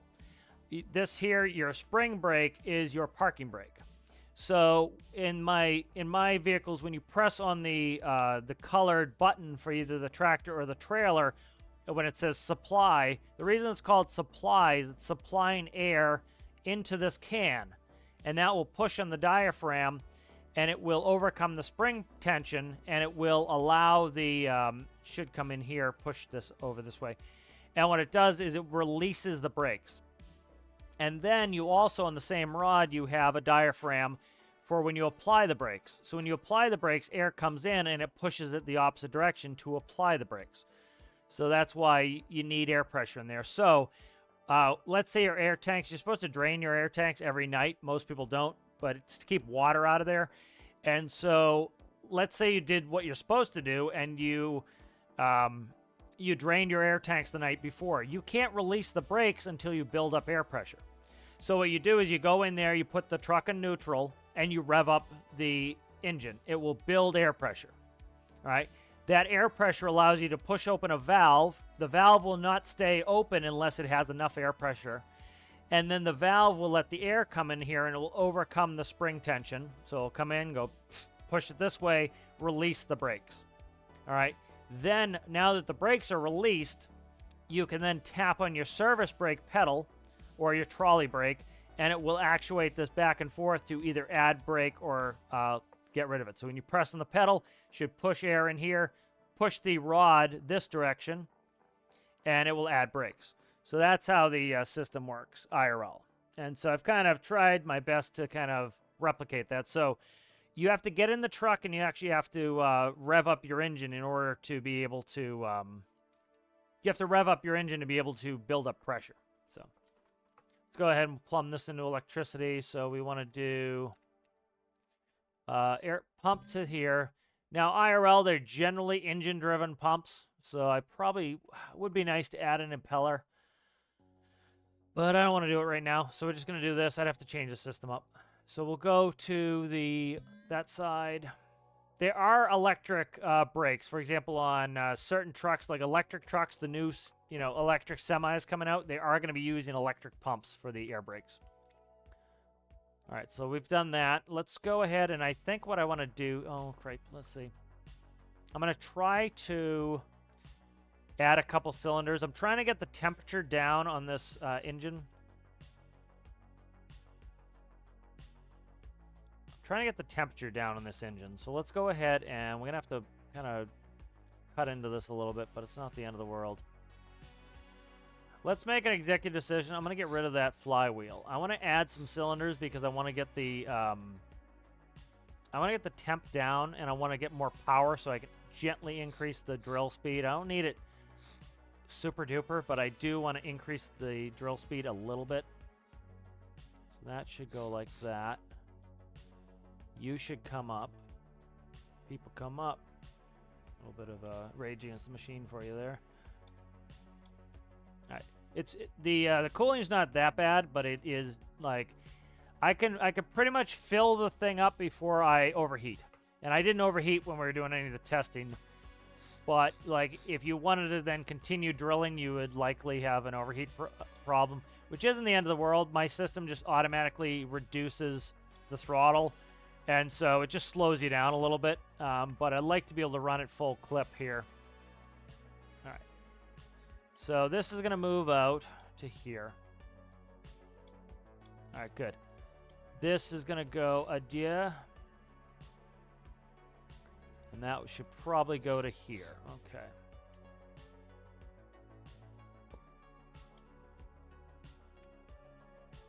All right, good. This is going to merge here. Now we should be able to add 1, 2, 3, 8 more cylinders. So what is it? 6. 1, 2, 3, 6. 6, 4, 24. It's a 24. So we're going to make it 32.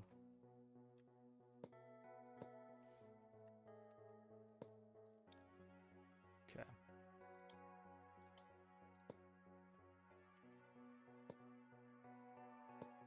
All right, that's in now. All right, good. So we'll just replumb all this.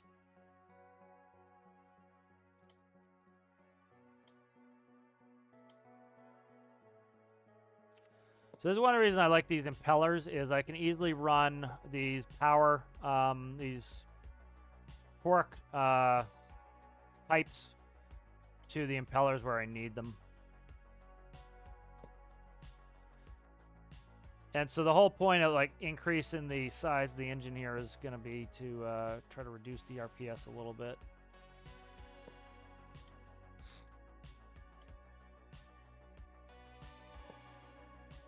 All right, let's go up. Nice. All right. So this one here is the pump for this radiator. This is the way I pretty much do them all now, is I'm doing them all impellers. I find that to be really effective. I'm getting like 193 liters per second flowing through there, so that's pretty good. I'm content with that. So. And then this one needs to be rerouted here, so let's get symmetry, make sure it's off. Okay, this can cut here. So cut, cut. Cut. Put that in right there. Let me see, I can't tell where I'm at here with this.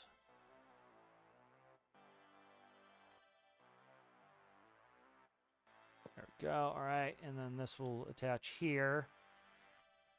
Let's see, that's going to go like that. Merge you, and then this here is also a power connection. Power connection there. Okay, good. And then this pipe needs to come up. All right, perfect. This one needs to come over here. Nice.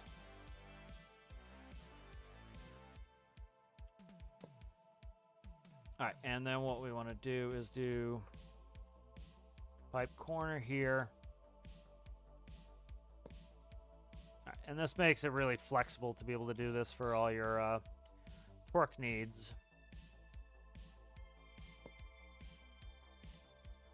I find these impellers, like, they only have to spin at like 7.2 RPS. They really don't have to spin very high to get their maximum rates. So you really don't need them screaming to get them to work for you.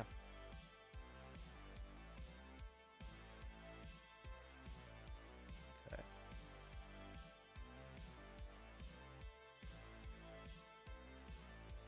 Why am I doubling that up? Oh, to go back. Okay. That's the gear back. Okay, that's gear back. Oh, this is a problem right here. This is wrong here. That's wrong there. Okay, I gotta fix that. That's a problem. Right. We don't need that like that. We want to hook this here. Because this is the geared down pipe. Actually, we could run everything off the geared down pipe. These don't have to spin that fast. Let's do a test. Okay, we're gonna do a test here. And we'll see if we get increased flow rates off the geared up or down pipe. Because, you know, you get to a point where you're going to hit max flow rate often before you actually... you're going to hit max flow rate, and so you don't really need to gear these impellers up that much if you even do. So, all right, that increases the cylinder count. Let's go ahead and we'll spawn. And I want to check flow rates, and then I'm going to test it with putting on the other output shaft. Because one of them's going post-transmission, one's going pre-transmission. So, all right, so if we look at our PSI here, we're only at 23 PSI. So we want to rev our engine up. We should be building I'm going to definitely go impeller for my air brakes, but let's see. Does this need an RPS node for the brakes? I don't know. Let me not check that at the moment. Let's go ahead and rev up. We'll do one thing at a time here. I'm going to check the flow rates on these.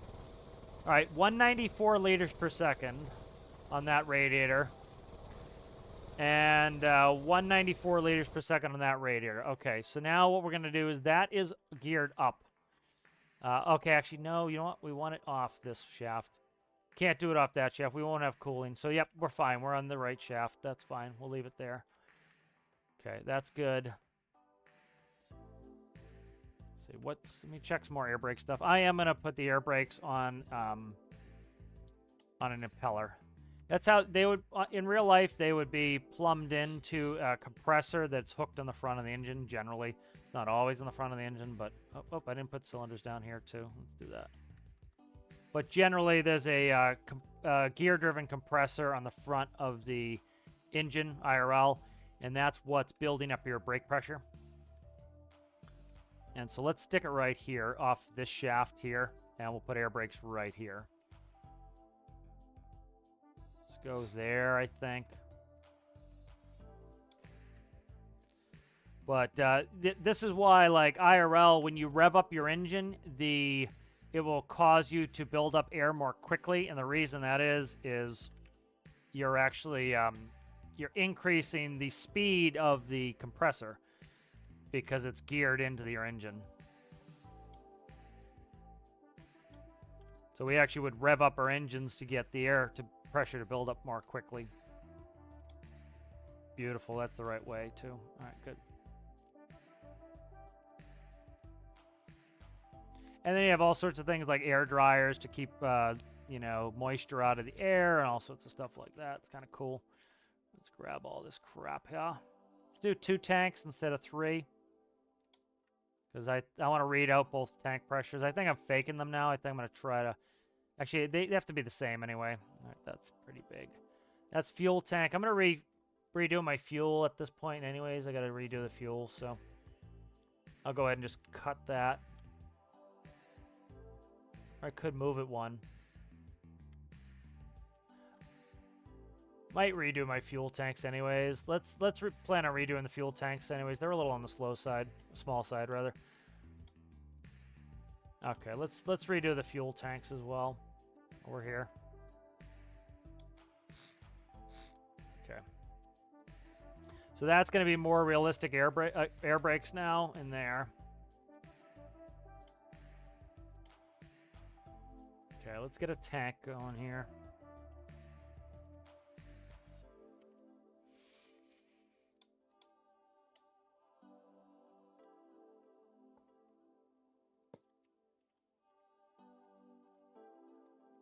I think I'll put them under the back here. I'll put them under the trailer itself. So I'll make some cuts here. All right, and we'll stick them back here. I just have rope here, which... Let's cut that. I don't need that right there. That can go. I don't think anything's sitting there on the other side anyway. Okay, let's see if we can bang some tanks in here.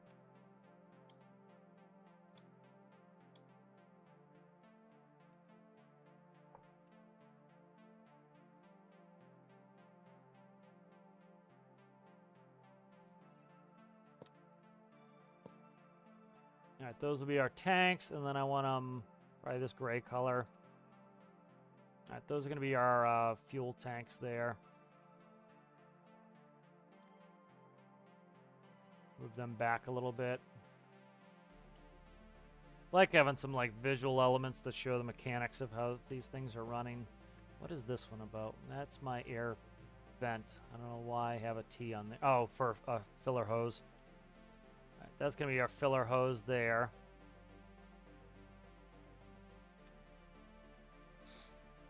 All right, so that's our diesel filler hose there.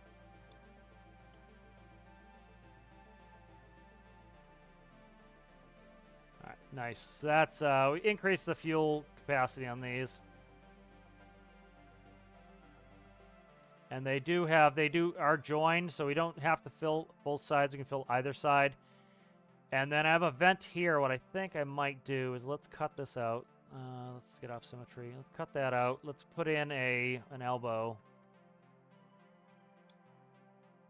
Let's cut you for a second. Oh, shit. Switch colors and put that in as this color.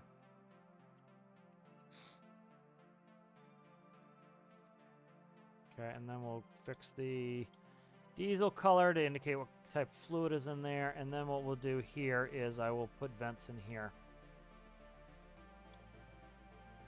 So we'll put a gas. By having two of these, we'll exchange gas more quickly, so. All right, good. So now my tanks are vented. So we have more fuel in here, and we can vent the air more readily. There we go. This is reasonably fuel hungry, this vehicle, and I can add a third if I need it. Let's catch up on chat here.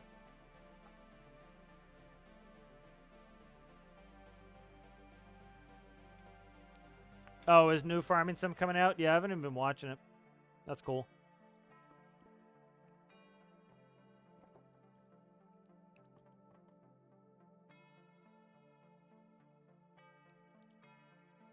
How's it going, Alistair? How are you? Hello, Rasmus. How are you, Rasmus? Hello, Desk Chaos. I'm working on a mining vehicle.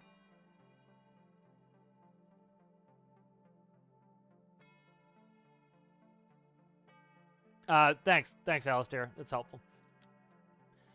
Yeah, I think I've got it figured out now. Like I used to, the way you set up the streams before were different, and now it's you know, now I kind of remember what I need to do. So, but thank you for letting me know. All right, so let's see. Air brake controller. Tank pressure. Okay, did I plug in pressure? I need to plug the check the air brakes again. So yeah, tank pressure. Like IRL, you'll be able to read off the different pressures of your tanks because you'll have tanks on one side or the other. You'll have two systems. I just have one system going here.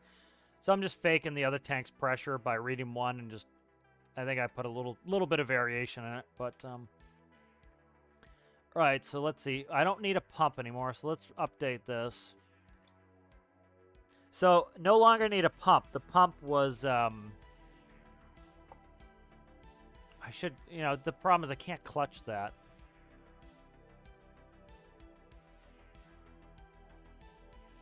It will just vent it. That's all right. It'll just vent it. So if we hit max pressure, so IRL generally most like air brake systems are like 120 psi. I think I tuned it in so that it reads atmospheres and it converts it to psi correctly. And so I don't know. Let me see. What's ATM to PSI. Yeah, 120 PSI is only 8 atmospheres. So that's normally what you're going to be running in your air brake system is about 120 max. Because it has a cutout, it will shut out. It shuts off the clutch to the pump. It has a little centrifugal clutch. And it shuts that off, or electromagnetic clutch, not centrifugal clutch. All right, let's test the brakes.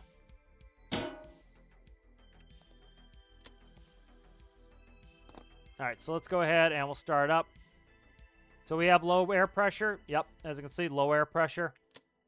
All right, see the air pressure building as the impeller is spinning. Low air pressure light goes out. You'd do this in real life. You'd rev up your engine. You don't have to rev it up. You could leave it at idle. But if you rev up, it will fill more quickly. See? By revving up, we fill more quickly. Okay?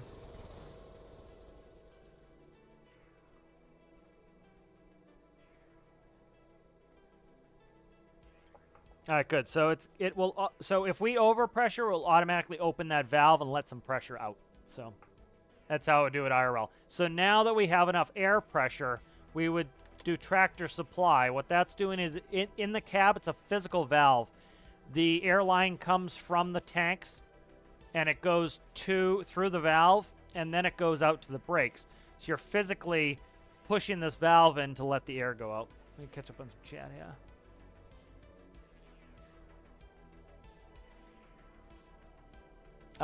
Go on SteamDB. This is for Malimi. Let me see. We'll quickly check it together here. You go on SteamDB and just search for stormworks. All right, here's stormworks build and rescue. And here's the price history. You can go by your country. So they will also have graphs, and it'll show you when things go on sale. So if you do a year, it will show you when the sales are. So there was a sale here, which is the spring sale. Shocker. So it was on sale during the spring sale of 2023, which started on March 16th. So likely, they would go on sale on the spring sale in March this year. I don't know when the date is going to be. You see here, there's a discount in January. That would be probably the... no, that's June. Sorry, that's June. That's the summer sale. You can see right there, summer sale. And then you have October, which is, I think, the fall sale. And then you have the... Oh, autumn's right here. So it went on... Okay, it went on... The game went on sale for the Space DLC. As you can see, Thursday, October 12th was the Space DLC. The base price of the game was on sale 40%. Then you have the autumn sale. Game went on sale 40%, and winter sale. You can also click on the... I believe you can go to the different... yeah, so like... I don't know, whatever one you want. Like, Space hasn't been on sale yet, but you see Space has been the same price the whole time. But you can check, like, the oldest one was Search and Destroy. You can check in the price history there.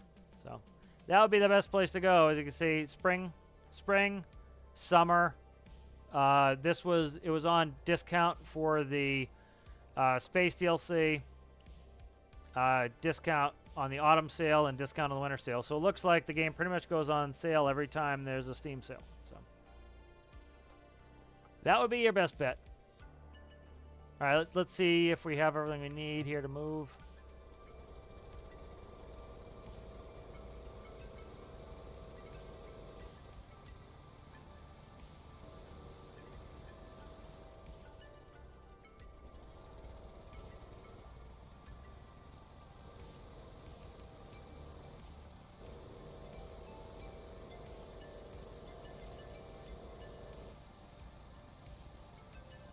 Okay, I need to change some stuff on this. So that's air brakes are working. They could use a little bit of tuning, but they're not bad right now.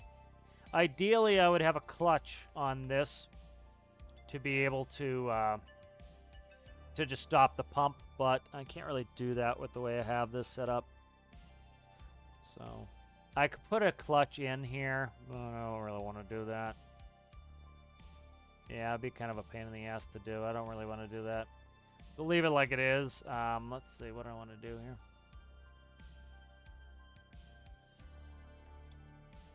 Let's go back symmetry. Yeah, but that's your best bet. All the regular Steam sales, it goes on sale. So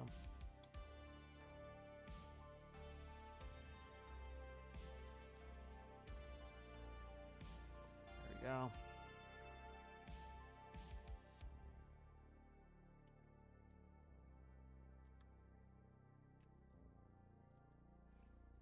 What was I going to do next here? So air brakes. Okay, this is what I need to do. So we need to go in here. Crap. Let's do this. You stop at 8, I believe, right? 8. Okay, let's make this...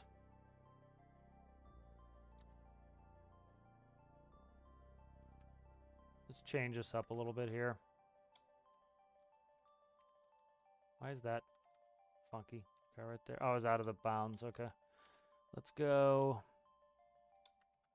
cut that, move that. Cut that, move that.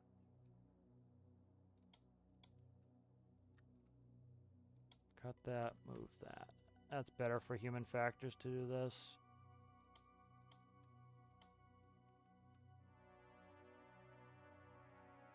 Okay, and then what we'll do is we'll set up electricity. So this should not go there. This should go there. This should go there. This should come off there. Okay. So now what we'll do is I'm going to change the brake controller because I need this brake information for other stuff. So what we're going to do is we're going to go, that's going to go to 9er, 10, 11, and 12. Okay, 9, 10, 11, 12, and then we're going to change up the way this works. So this is going to go from here to there.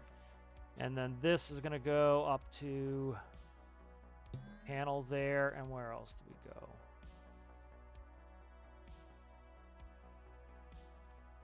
Where did that go? Let's see. All right, that's the engine panel. Okay, and then what else did this go to? That goes to the brake panels. Let's change the brake panel before I forget the numbers.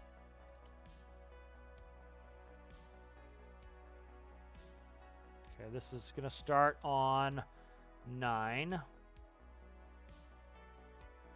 So what's that? 3, 4? 3 and 4. Okay, 9. So if it's 3 and 4, it would be 11, 12. Okay.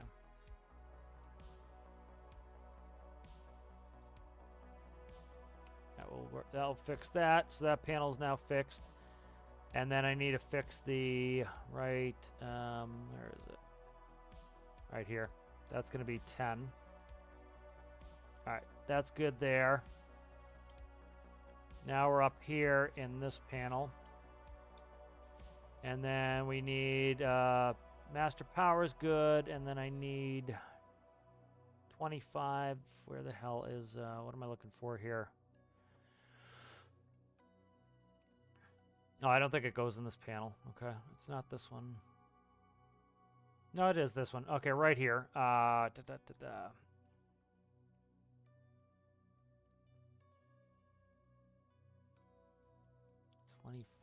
Okay, reading seat 25.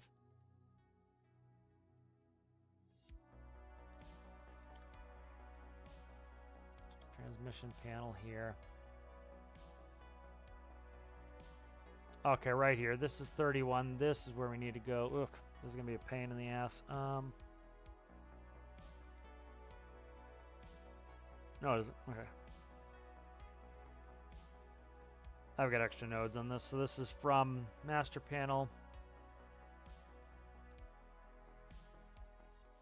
All right, so the reason I need to do this is when I set the parking brake, I put the vehicle in neutral. So the parking brake is now 10. Let's see. And it's not. So it works as a parking brake release. You put that supply valve in to give air to the air cans to release the spring brakes. So it needs to be a knot, so it's inverted. Okay, so that's set up now. That fixes that. Actually, we can go like this now because we don't need it right underneath there. Okay. So that works. So I think that was the only issue with changing the system up. And then this here will change. That is no longer brake. That's no longer start stop. What was this? This was spout. That's no longer spout. Steering.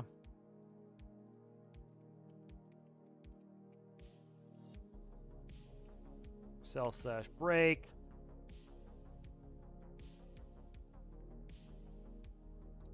Shift, okay.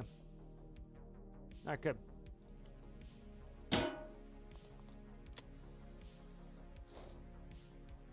And then we have high engine temp I need to fix. I need these batteries in volts. So kind of like a human factors thing is we have some, I'm going to probably move these. I might move these so I can see them better. But human factors wise, Like master power and engine, you're going to touch those and you're not going to touch them again. You don't want to accidentally shut off your power. You want to be able to read your battery and your volts. Battery and volts are reading fine. RPM, speed, engine temp are things you want to check periodically. And then over here, your brakes, you're going to be setting and releasing your brake every time you're doing some of the stuff over here. So as you're drilling, you want to be setting your brake to be ready to drill. And so that's why I moved that over here. So that's human factors a little bit better. Okay, let's see what's up here. I want to... Yeah, we can't really push that forward.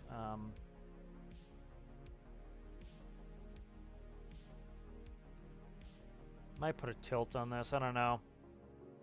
Not a huge fan of always putting tilts on everything, but I might do it on this one.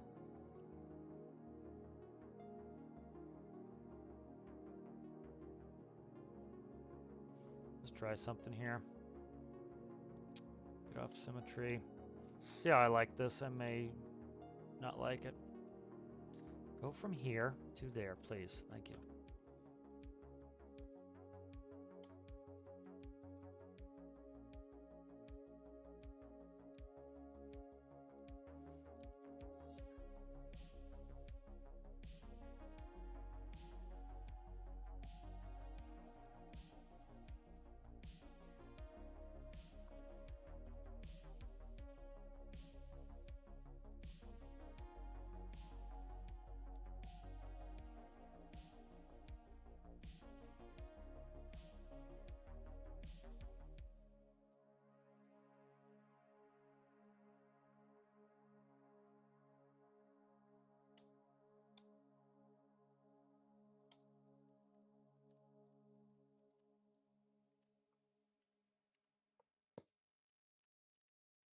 Move this for now. I don't like it where it is there. The backup battery. Generally, I don't bother doing this tilty stuff, but like sometimes it, when visibility is tough, I like to do it.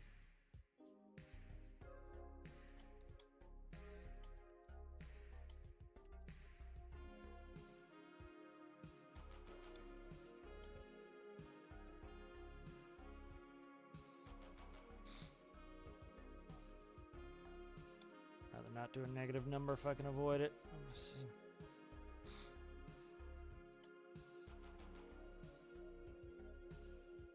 Okay, and then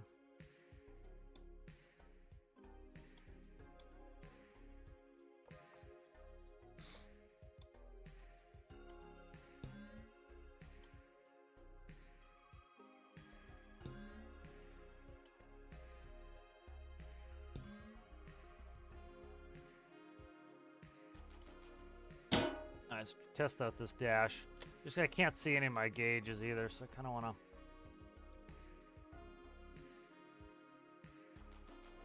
Okay, opposite way.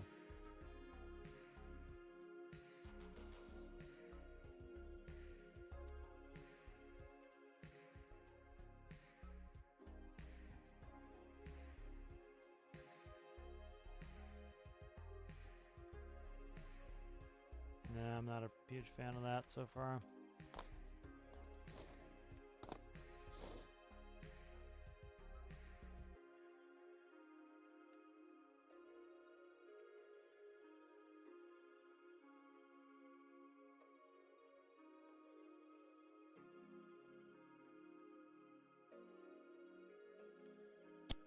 Let's try something here.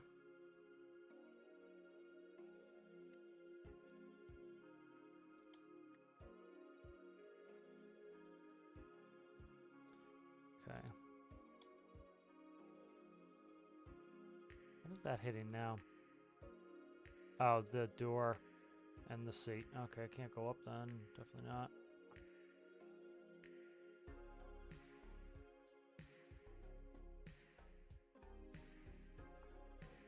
Might just leave it. It's not that critical. Might just leave it.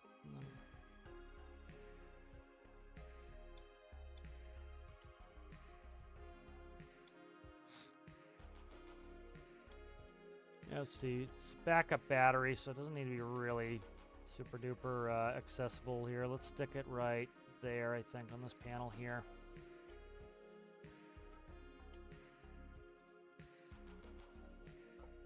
Let's go right there.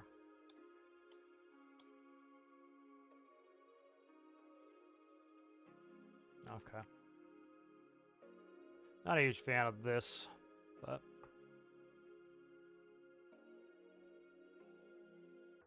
trying to think of what I could put in there to fix it.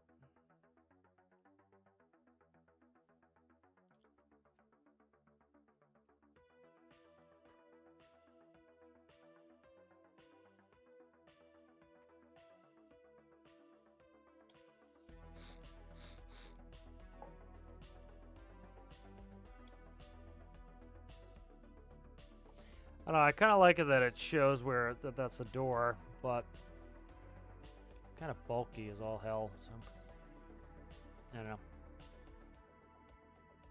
Yeah, I can't, like, if I can't put a flat flush mount handle on there either. So there's no point in changing it. Let's leave it like it is for now. All right. Let's see, what were we running issues with? I fixed battery, so that's done. High engine temp is something's up with that. I need to fix that. High engine temp. Okay. Let's fix that.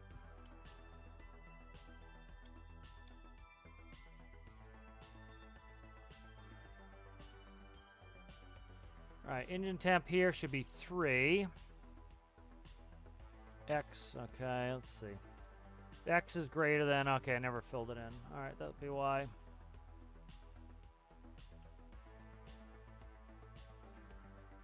High temp. Warning. Okay, high temp warning there. That should fix that. All right, good. Let's check some chat, huh? Bulls are on parade, yes. One of my favorites. Shotgun in a pocket full of shells.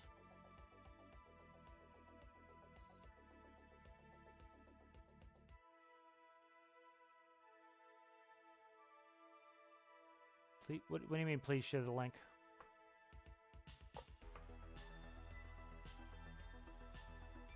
SteamDB. Just type in SteamDB and search.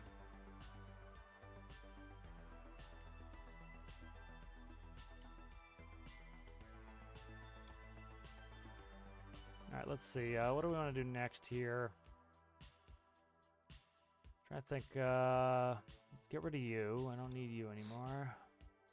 Let's do some of the camera work here.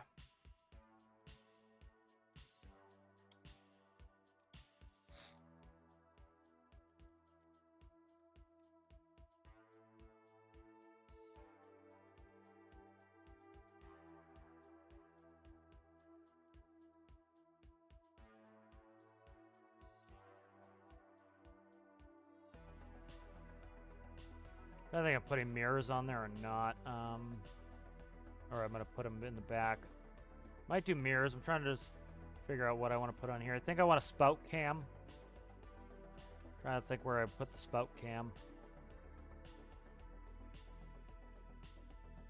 Could be on this side. I don't know. Figure it out. Kind of wait off on that because I'm gonna have a couple different cameras here.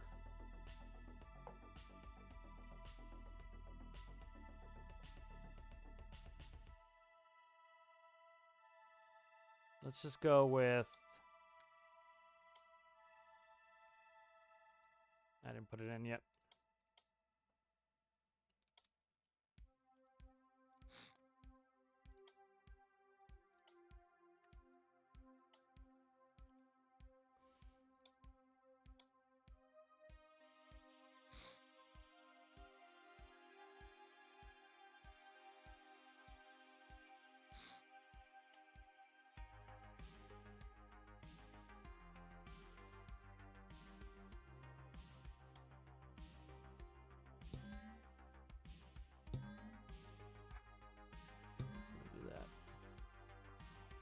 Let's give that a quick run, see what they look like. I need electricity or else it's not gonna do shit.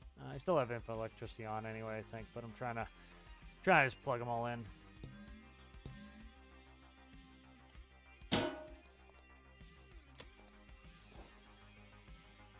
Okay. All right, that's let's put the spout down.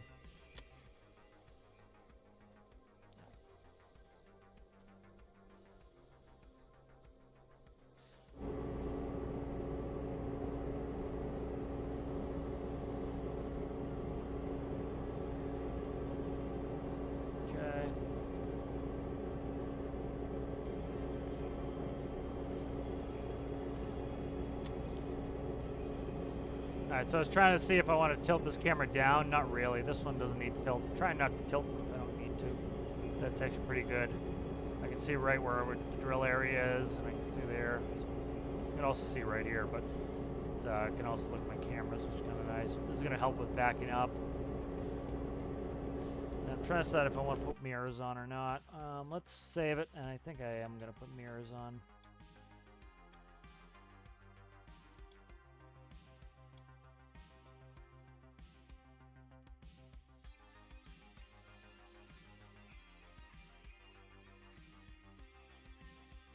Don't have mirrors? I thought I had them. Can I not save freaking mirrors? I could have sworn I did. Could have sworn I did it.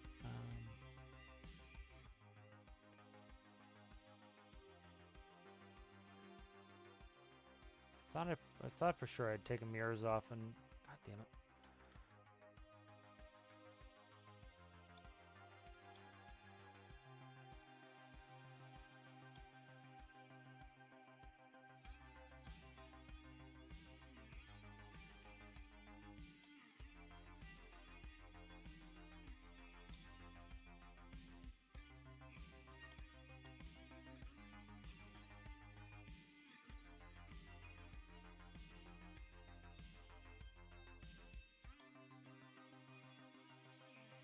These are the adjustable mirrors. I don't think I'm going to do adjustable mirrors.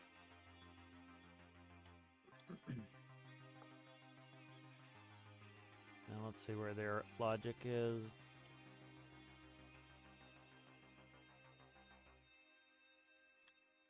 I will have to adjust them. But I think I'm going to hard adjust them. So let's see.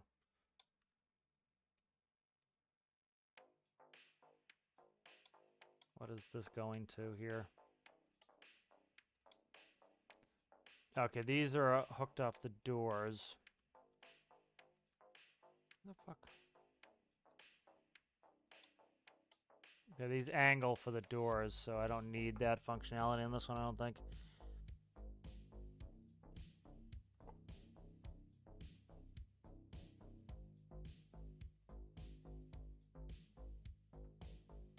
Pretty much just need the camera correction on there.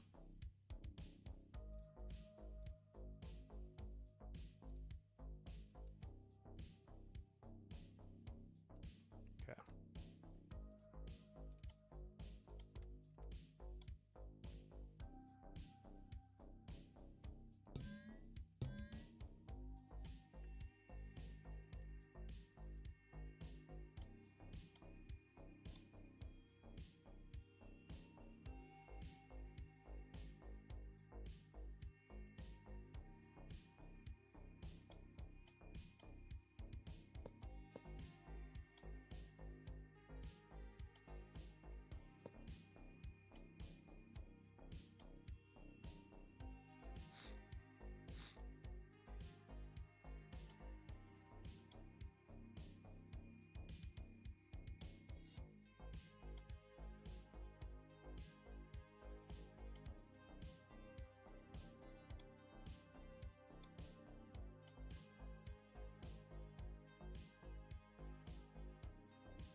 I think I'd do top mirrors or low mirrors. They're coming off posts right here, or they're going to come off the roof here. So I'm going to kind of decide. Got two options here. Let's want to hide these microcontrollers reasonably soon too.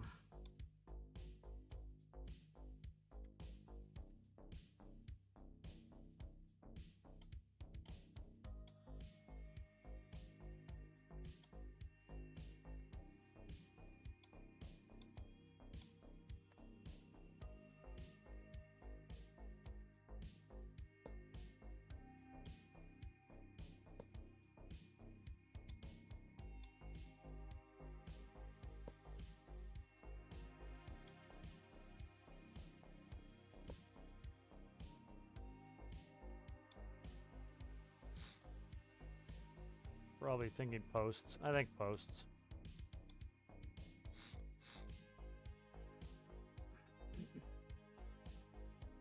Yeah, I think posts. Okay.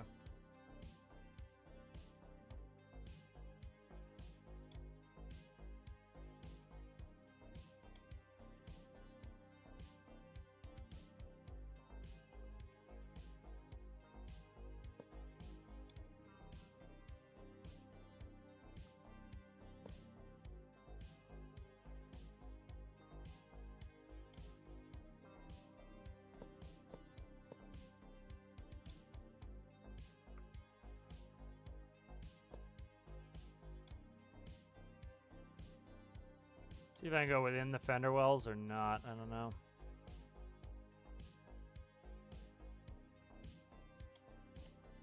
Might have to push them out a little bit, but we'll check them here first and see how they look, and then move them from there.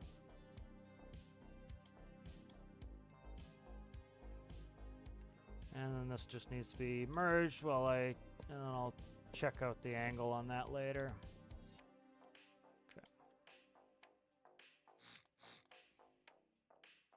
And then activation will be seat occupied for the mirrors. They're not always on. Right there.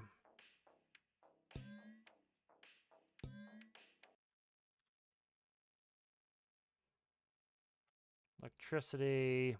These are going to be hot bust. Let's check the mirrors out. Okay, so they should go up and forward. Up and forward, okay.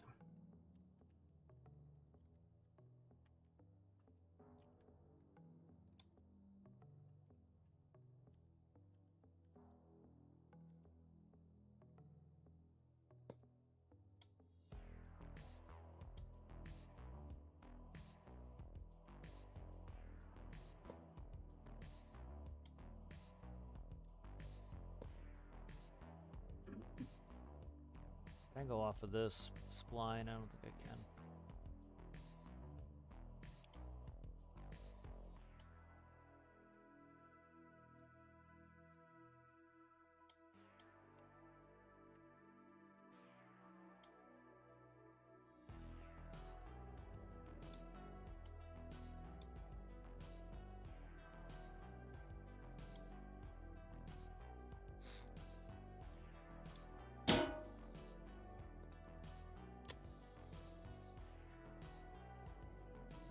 Not too bad. The angle's wrong, but the sight line's pretty good. Okay.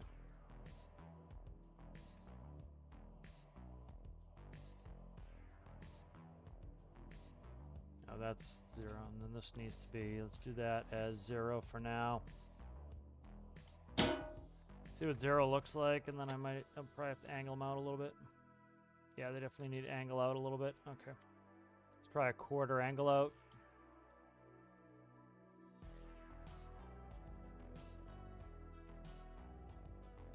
Just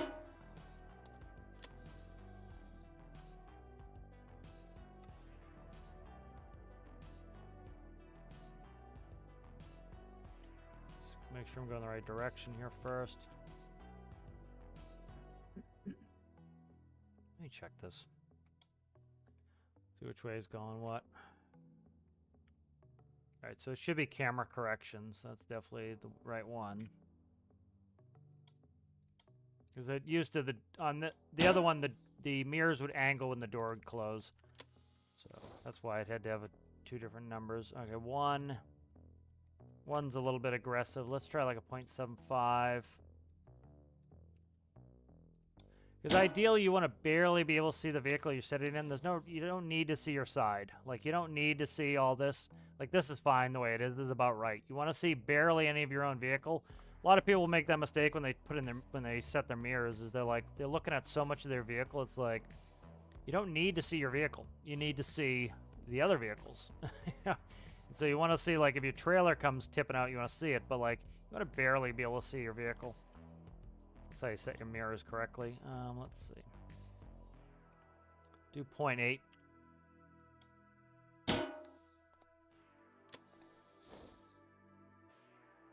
That's better. Okay, good. So now that's good. I can see the side pretty well.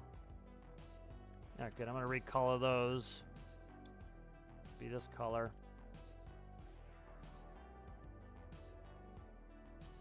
These are probably, I think, color I'm not using anywhere else, but I always get nervous doing color swap.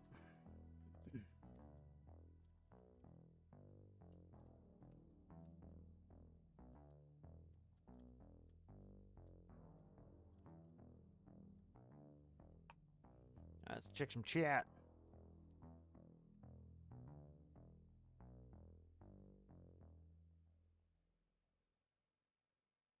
Yeah, you just want to see a tiny bit of your vehicle so you can kind of test scale and you can kind of see where things are spatially. But you don't need an absolute, like some people will do an absolute ton of seeing their own vehicle. And it's like, you don't need to see your own vehicle. You know, you need to see a tiny bit, and you mostly want to see the surrounding world around you.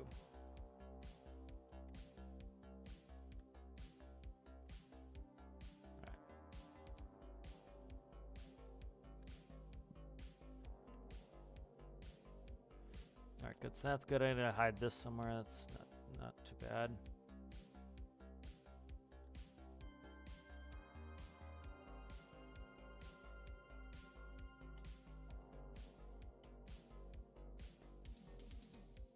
You know, that was a really cool update. They did the gimbal parts update where they made it so we could tilt some of these mirrors and these cameras. We used to have to put them on pivots.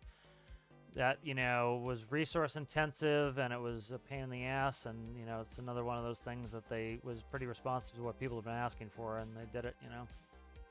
But some easily forgot, you know.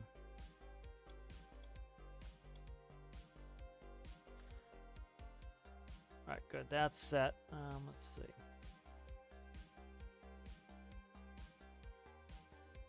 So we have to tackle a little bit of cooling again. It's not. We don't need to cool that much more, but need to tackle a little bit of cooling. Let's see what else we need. Starting to get pretty good on this. I'm trying to think what else. You know, use some more lighting stuff. I have to hook up the lighting here. Let's check that. Let's save this real quick. Let's hook up the lighting for this trailer. It's not a trailer, but, you know, for the rear of it.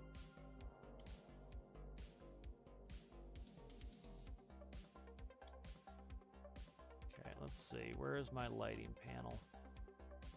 Lighting right there. All right, what's hooking into here?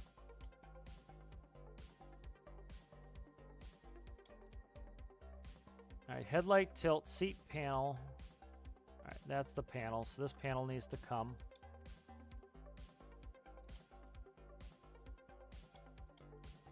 And then it looks like the seat goes to the panel, and then the panel goes out. Perfect. All right, let's grab all these lights here.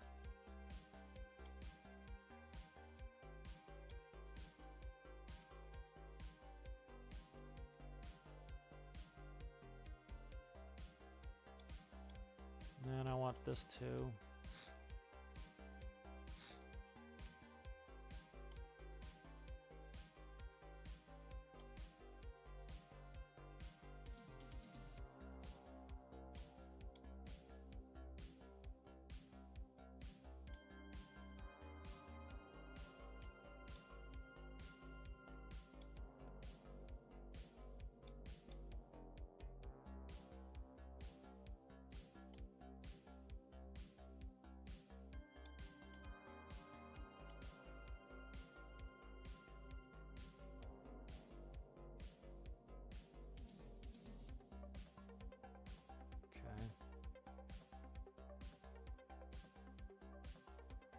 That's all that stuff, and then let's see.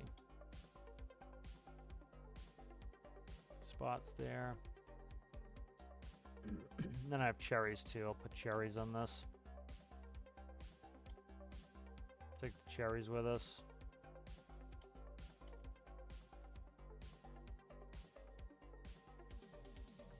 That everything? I think that's everything. All right.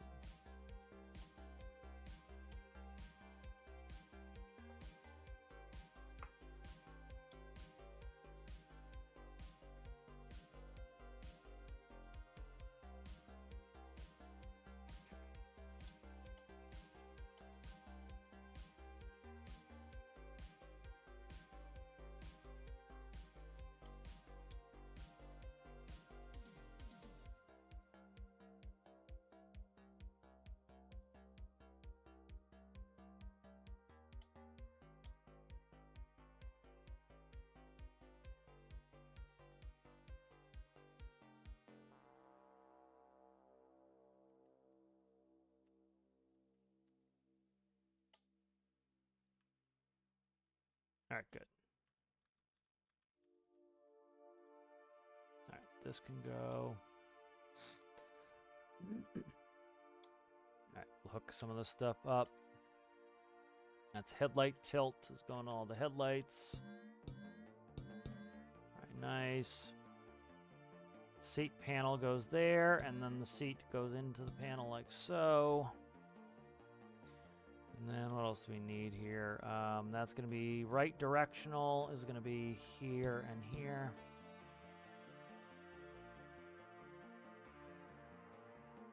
Left directional. There and there. Is the left directional not going out to the back? It's interesting. I got to fix that probably. Left cherry. Where's my cherries? Shit. Cut them out. This sucks. All right, I gotta fix. I put the cherries too close to the ceiling, so I gotta fix those at some point. All right.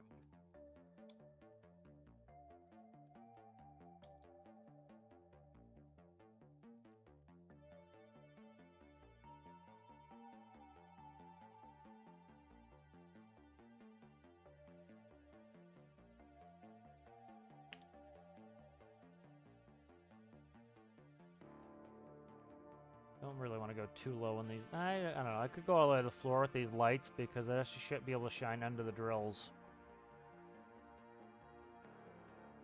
for regular transpo. So they might go to the bottom just because you'd have to, for regular driving, you want to be able to shine under the drills, but could go they can't go vertical on them.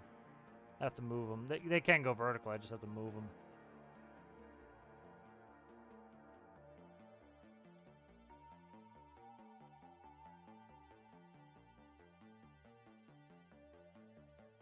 Let's do this.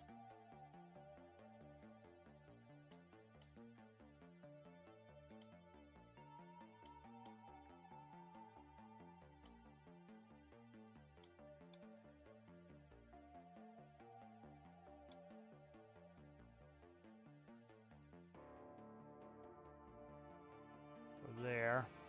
Shit.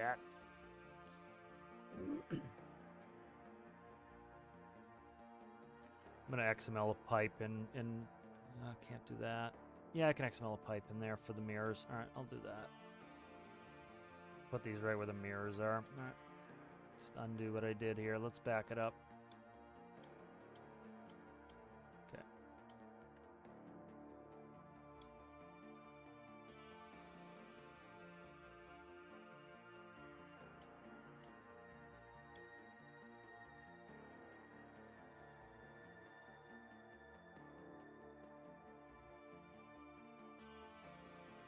See if I can tolerate these mirrors being one closer. They are sticking out a little bit.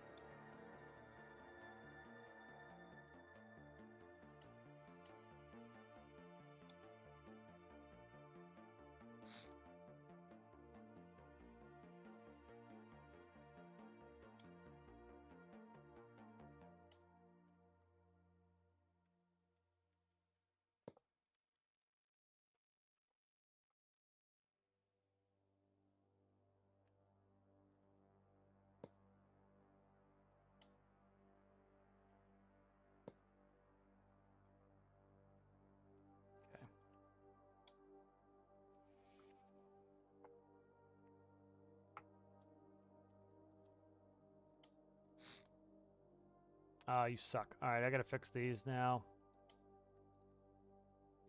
That's gonna be an absolute pain in the ass to do. Alright, I gotta fix these. So these are the pivots. They're already sticking on the wheel, which I hate. So let me see. I gotta fix this. I'm gonna invert them anyway. I'm gonna invert these. So what is this? This is phenomena. It's gotta be tilt down is plus. All right, tilt down is plus. So let's go. Tilt down is plus. Okay. That's not gonna work with that either. Sure. See what I can do here. I can move here. Let's try. See what I can do. Can I move these and not be an absolute huge pain in the ass?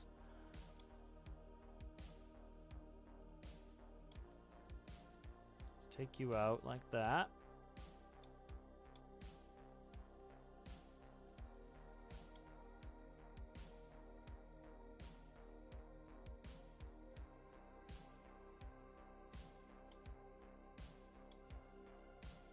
I don't even know why I bothered doing that. It's gonna get cut anyways in 2 seconds here.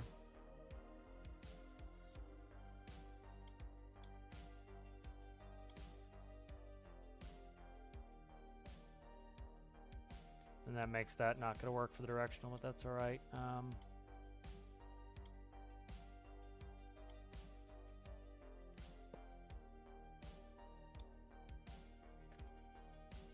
then this is gonna cut here.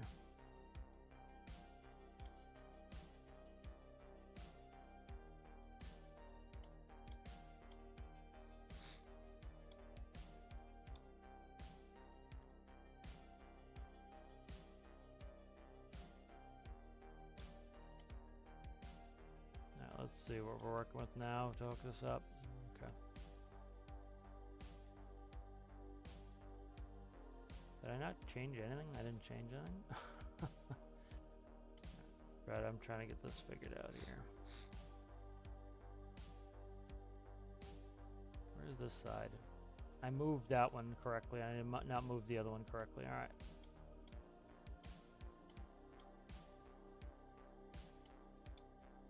So we're out here. This one's in. Okay.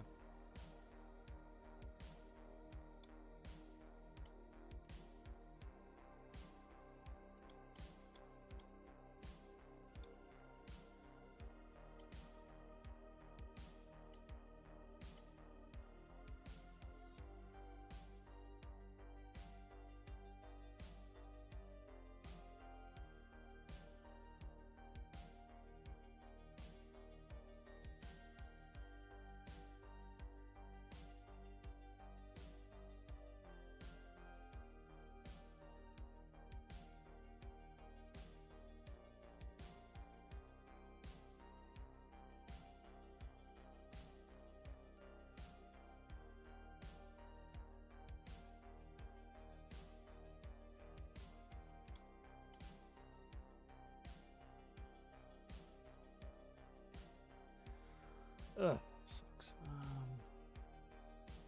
I back way up and before I did this because I just screwed them up for no good reason. So, yeah, there we go.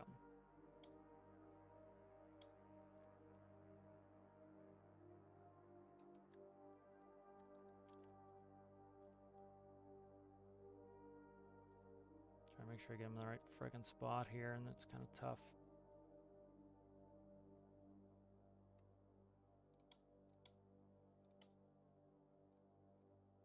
Alright, there we go. That's about where it needs to be. Right. This one needs to be fixed now.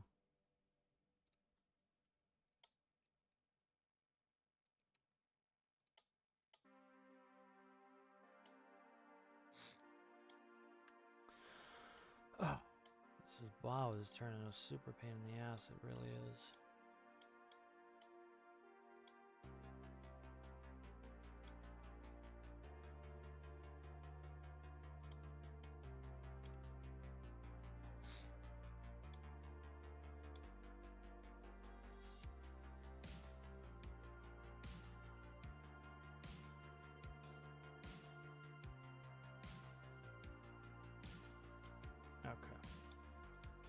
Alright, starting to get these where the hell they need to be. That is fine. That's not gonna work.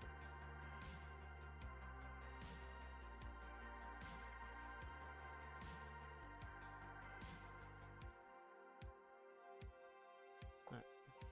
Take a hatchet to this shit for right now.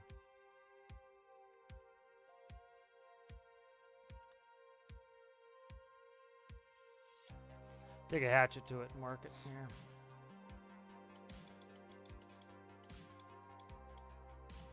I know what I need to do now. I'm just trying to figure out spatially where they need to go. All right, we're good there. And then...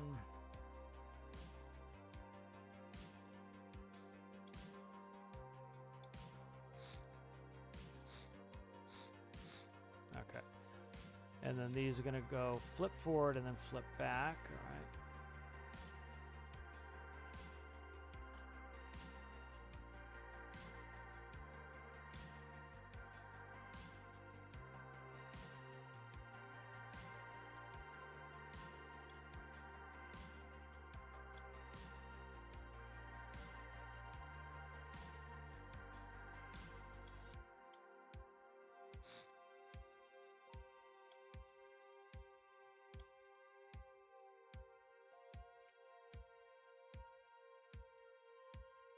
Still I'm going to tip the same way. No, it isn't. Okay, because I have to go forward, so I'm going to go...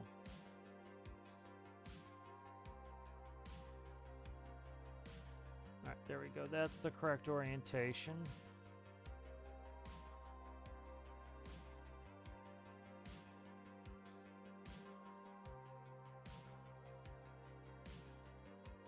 See if this will fit in there where it needs to go now.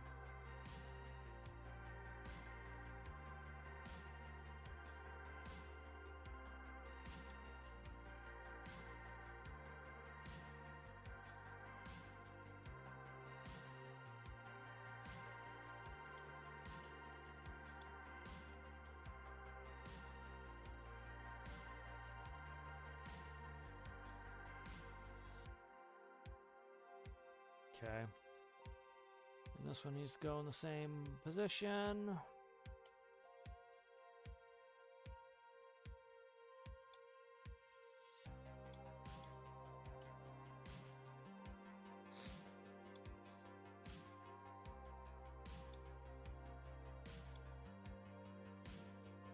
Not you.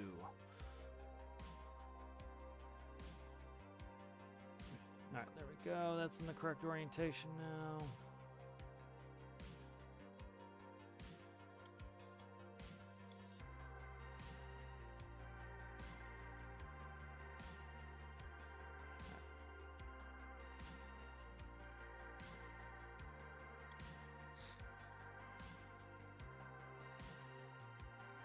What's that about? An extra weird block that I didn't need. Yeah, it's just an extra weird block I didn't need. Okay.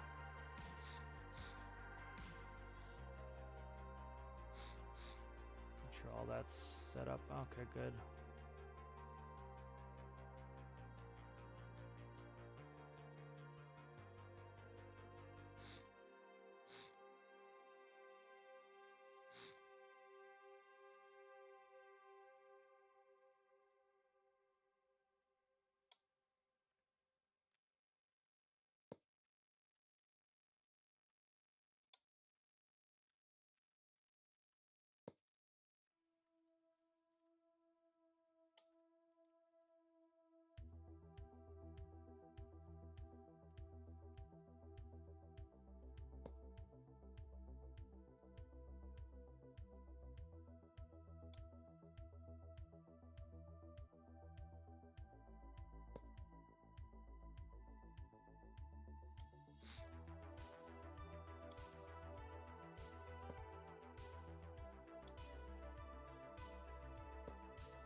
Not good. So that's now in.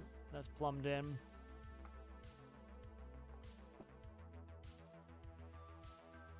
Not good. That's re-plumbed.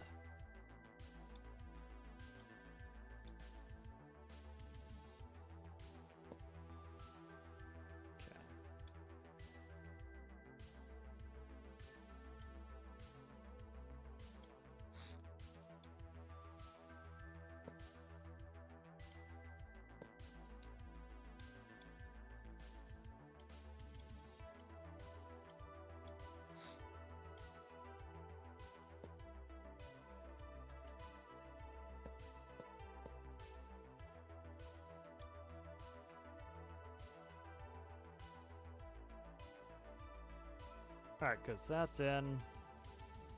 That's there. It's not going to go there anymore.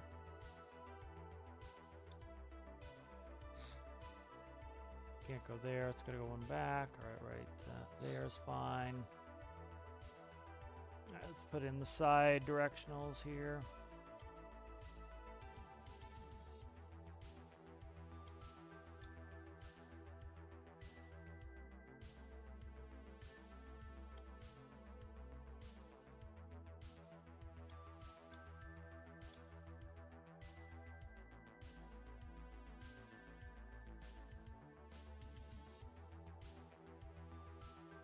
Go right under the lights here, or no, put them in here. Let's do right here. That will look good. I like that.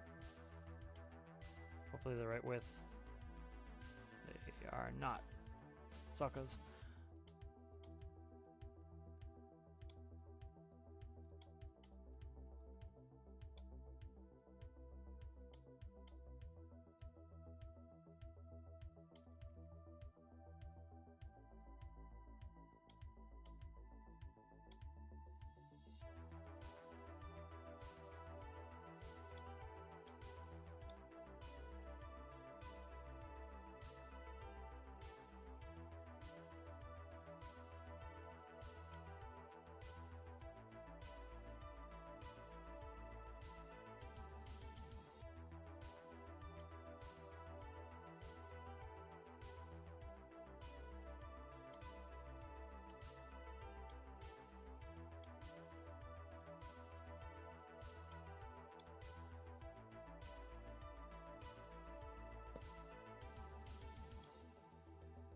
Go.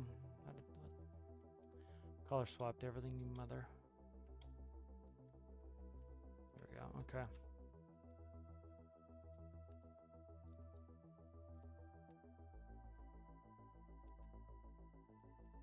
I don't know if I necessarily like the black on all of this.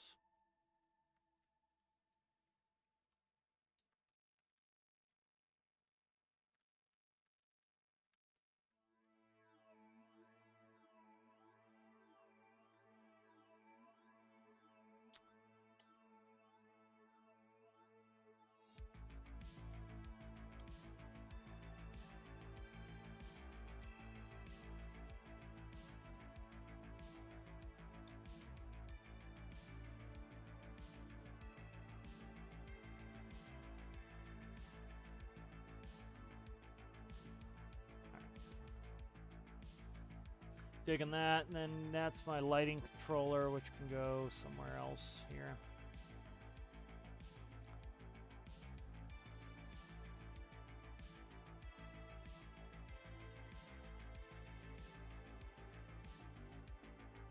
What's this? Go there, I think.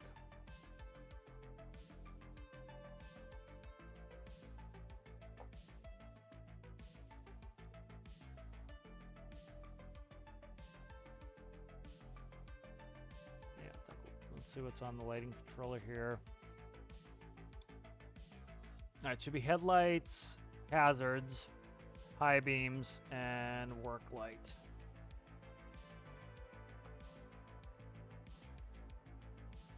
And then I don't know, forget what activates my, oh, hazards activate the cherries. Okay, hazards activate the cherries.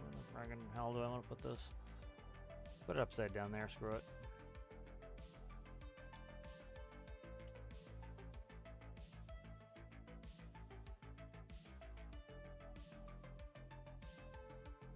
It's not a highway vehicle. You're, you know, it's pretty normal for you to have this sort of stuff like on a ceiling or something.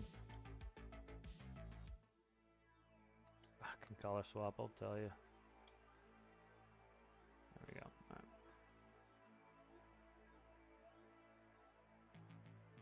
Let's check electricity on that. Deposits going out there. Okay, I need a couple cherries, so I'll just build cherries. I think, what did I have them as ambers? I don't know if they're RGBs. Let me save this. I'll check chat. And see what was on the container truck.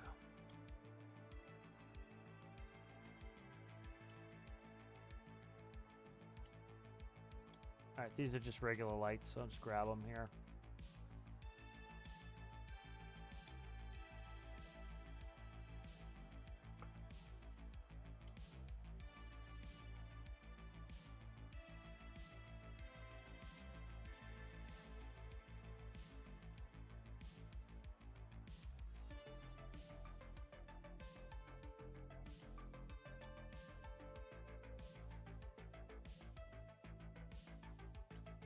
Can't go there anymore.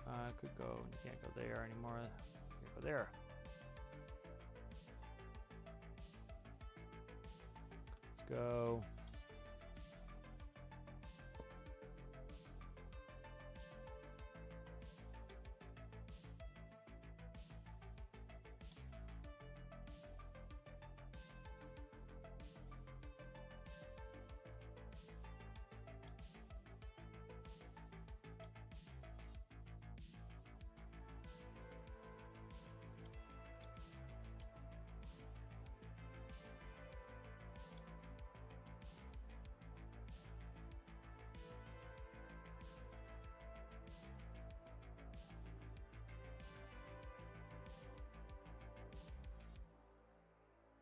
Like it. All right, good.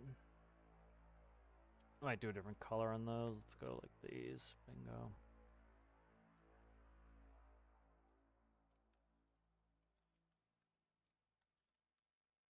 Yeah.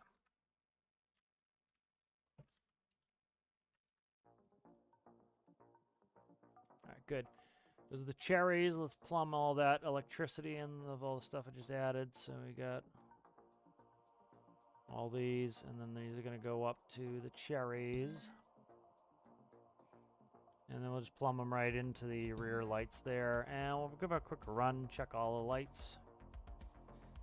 That panel is plugged in. All right, good. Let's check all the lights. Let's get rid of infinite electricity. It's off. Okay, good. And the seat might not be configured for directional, so let's see. Brakes. Let's see. Power up. Let's go. Headlights. That's not a good sign.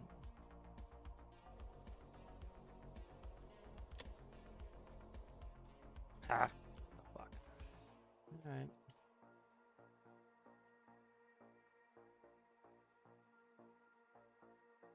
Brake panel.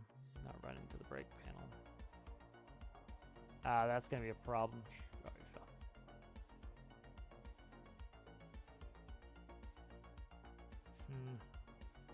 That's gonna be a problem feeding the brake information back. Yeah, that's why my numbers were funky, was of not reading the brake information back. I gotta check this. What's this doing here? Make sure these actually get powered to something.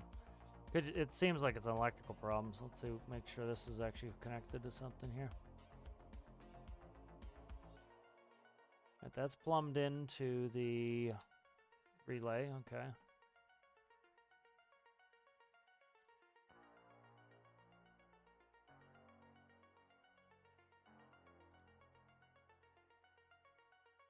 This light's not plugged into anything.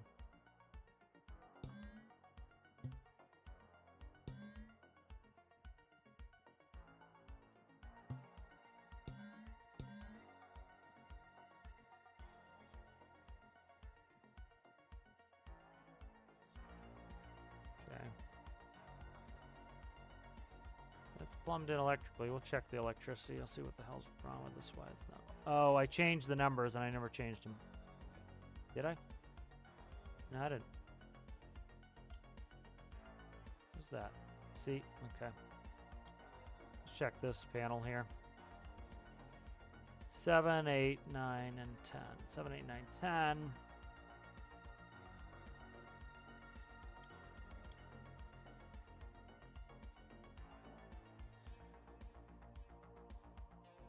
All right, 1 and 2 are directionals. 8 is hazards. Off the panel. Brake light is off 2. Headlights.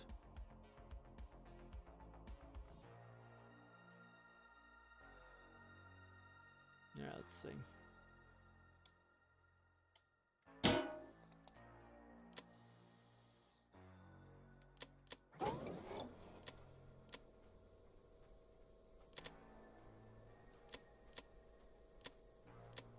Work lights needs to be a toggle. Let's check for electricity. No electricity there, so yeah, it's an electrical problem. Okay. Something's up with electricity. See what the hell it is. All right. So we have from here to here to here to here to here to here to here to here, going up to the cherries. Cherries are then going back.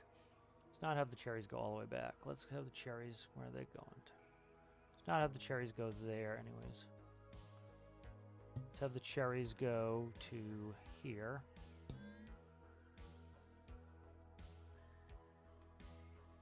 And these all plug through. They get plugged in here. These are all connected. That goes to here, to the sound box. That's where we're missing connection right here. Okay. Right there. There we go. All right.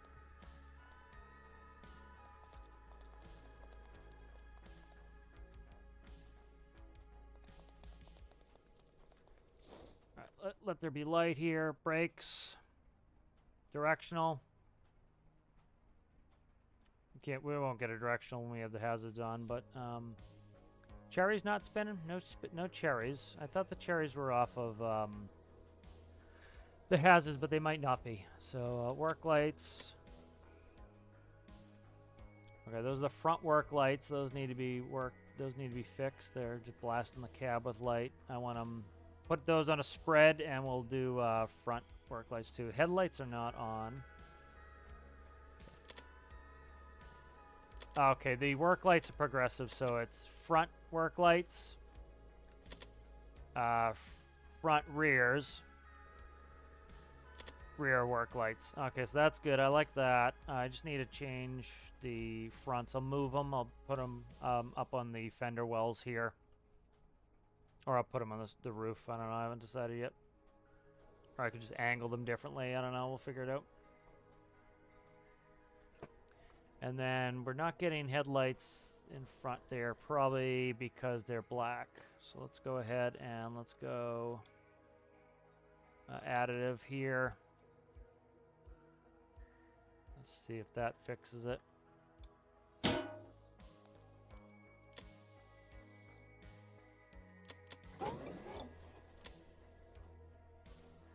No. Just gonna check the electricity on these. These should be freaking electrified. They are. Light switch false. Okay, so I didn't plug them in. All right. Let's see, left direction. Fucking Jesus. This should be okay. It goes in the hazards. Okay. Brake lights. What is that? Headlights. Headlights right here. Okay.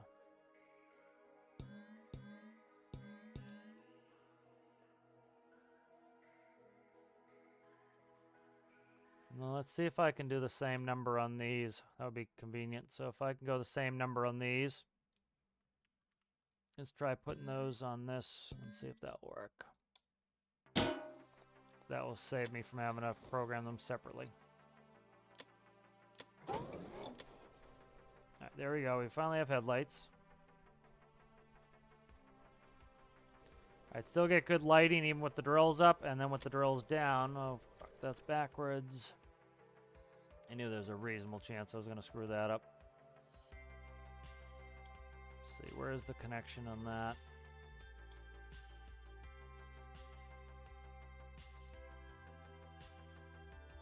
Drill pitch. All right, drill pitch.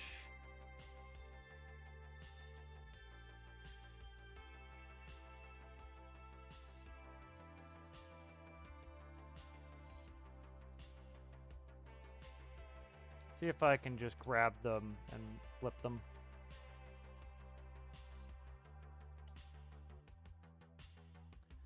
I have to grab too much crap.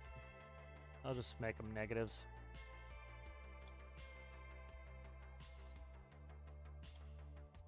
All right, so this looks right on this side. Where's my this is it right here. We'll change that over and that should fix that. Hopefully.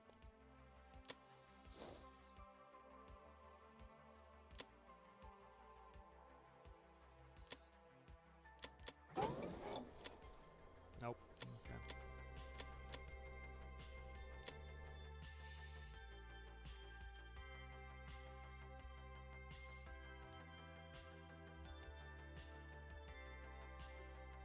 try to flip it and not make it a pain in the ass here.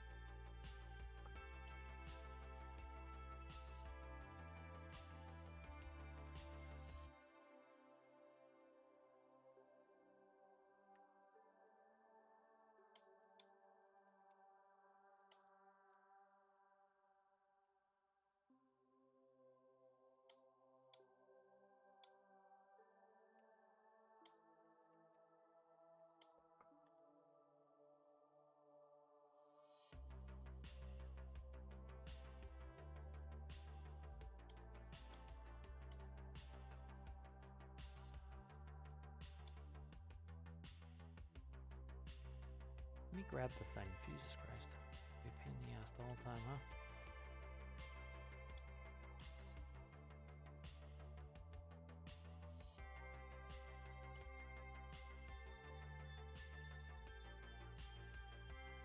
Catch up on chat in a second. I'm just kind of trying to get these last little steps going here.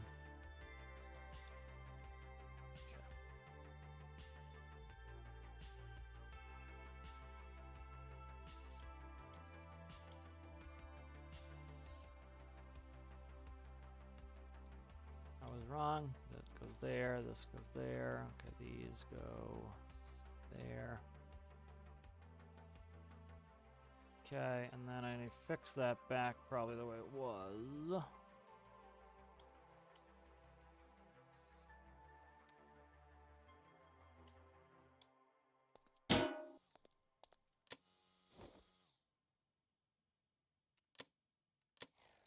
Okay, that works.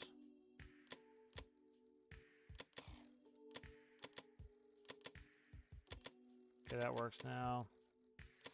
All right, good. That's fixed. Paint it.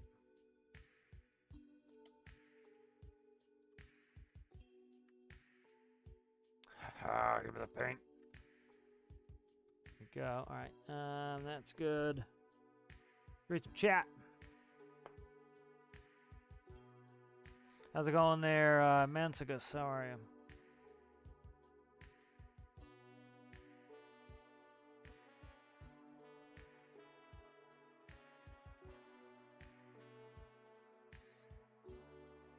I got super nauseous during Bone Lab. It was cool, but I just got super nauseous.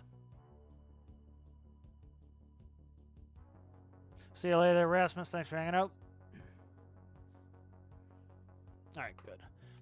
So let's see. We got. Let me check. Why is the cherries? Why are cherries not working here? Because I didn't plug them in. All right. What are the cherries? Right cherry. And left cherry. Where's left cherry? All right, check cherries.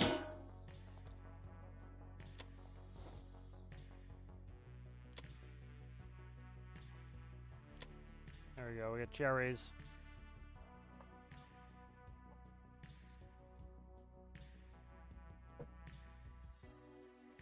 Might slow the cherries down. I don't know. I kind of like this. Might slow the cherries down just a little bit. They're a little fast.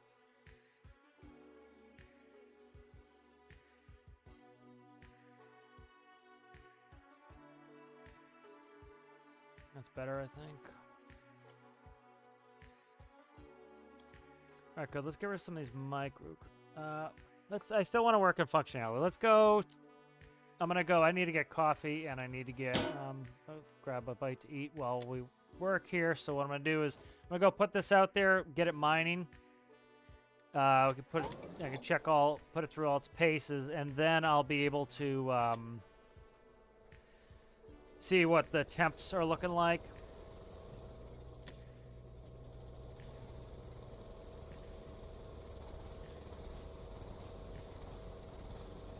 Alright, the pressures aren't going up, so that's not going to let me release my brakes.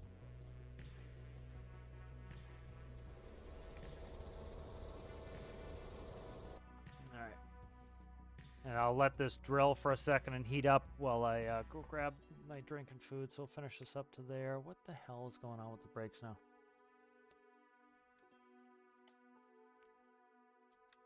Then where are you? You are right there. You need to do backlight. There's no backlight on that. I don't need that. I don't need that backlight. Okay, I want to to be backlit black. I don't want that button to show. I didn't check these spots either. Let's check the brakes and see what the Christ is going on with my braking now. Can't get the brakes to come off, so.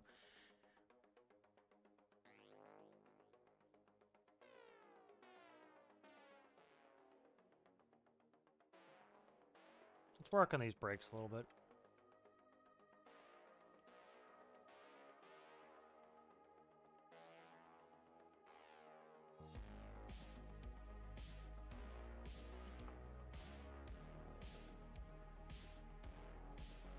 So right now it's reading 0 on the brake pressure, so let's see why it's doing that. And that's, I can't release the brakes, so.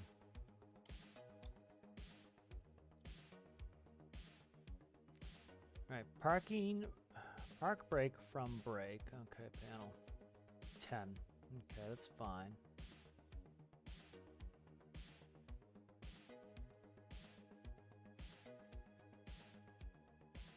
All right, if tank pressure is less than pump cut in, pump, okay. So let's see, make sure I probably didn't plumb in air pressure enough, or plummeted. Yeah, I didn't plumb in air pressure, so it doesn't know what the air, did I did, fuck, right there. Let's see.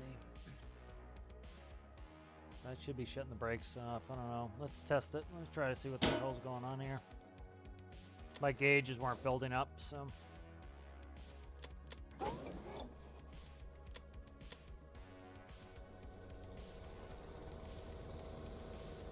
We're not building any pressure here.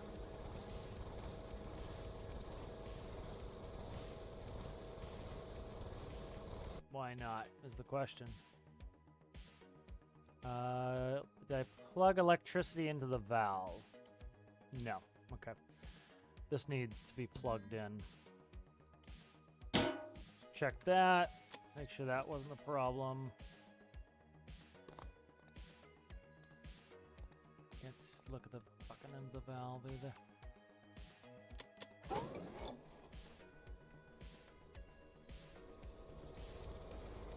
Yeah, it's not reading because the, it's showing 0, so something's not going through properly. Oh, I know what it is. All right, I know the gauges are, the way their gauge is reading. I figured this out a second ago. Okay, shit. All right, let's see. I had to figure this. I have to try to figure out this. So, the brake panel needs to go to here somehow, so I need to piggyback it through here, so let's go.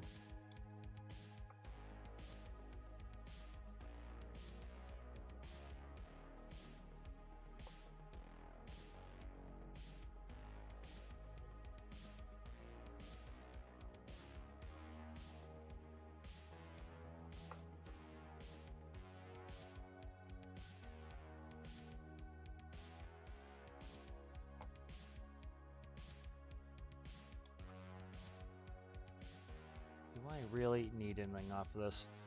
The engine? I don't think I do.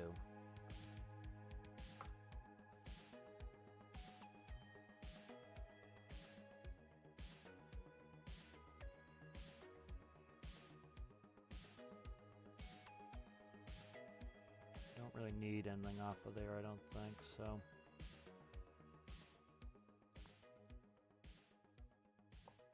Trying to save a node, but this is causing me more problems trying to save that node.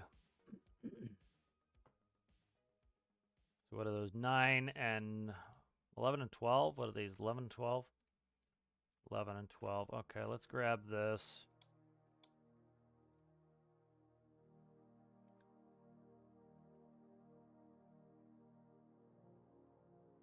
All right, let's go and add a logic node. We're going to go composite, input, brake, air brake panel.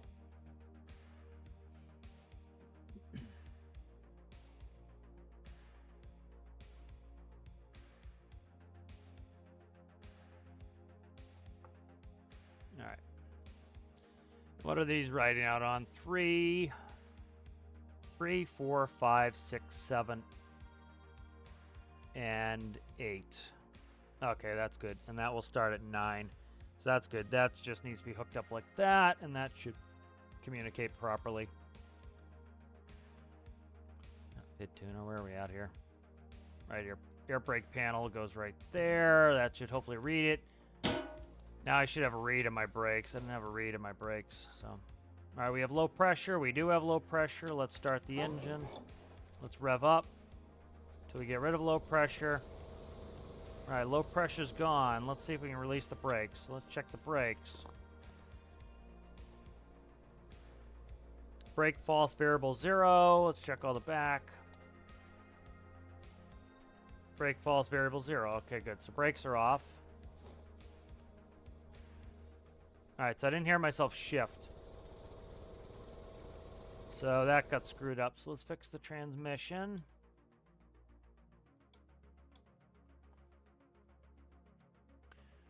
All right, so that's 25 to engine micro.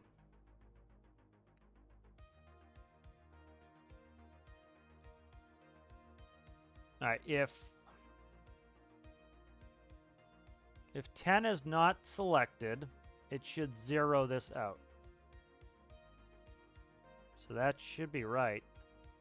I probably didn't hook that in. That's probably what I didn't do. Okay, that's what I didn't do. Okay, that would be it right there. So I wasn't able to shift into gear. So the brakes were working fine. I just wasn't getting a read on them. And then it would not let me shift into gear. So we need to rev up, build up air pressure. All right, air pressure, once the red light goes out, we're good to go.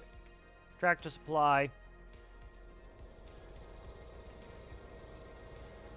Fuck you, mother. Let's see.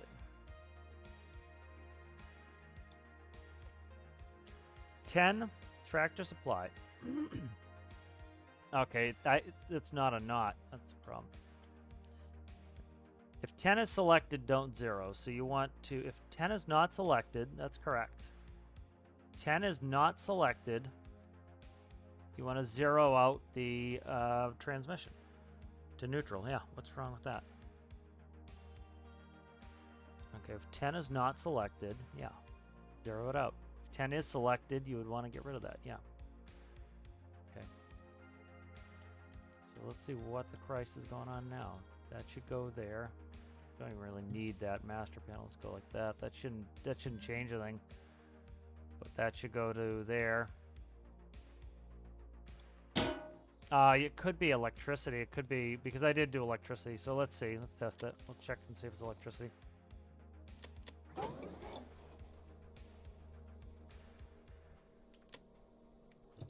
Okay, I'm able to shift now, so. All right, there we go.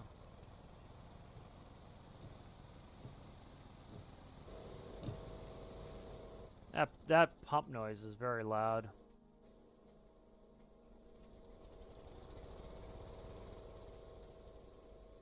All right, let's go ahead and we'll do spout. I won't bother putting out the spout because we can drill to internal capacity. So this, that mirrors now. These mirrors are useless now. Shit. See what that would look like if I close the door. Can they go back and up one? Could cozy in right here. So the mirrors are pretty useless at the moment.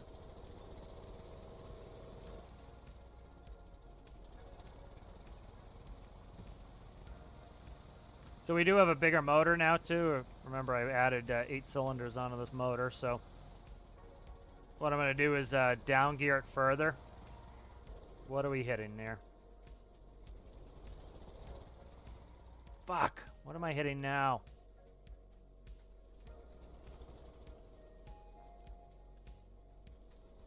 All right, this side works. Something, I'm hitting something on this side that it doesn't like.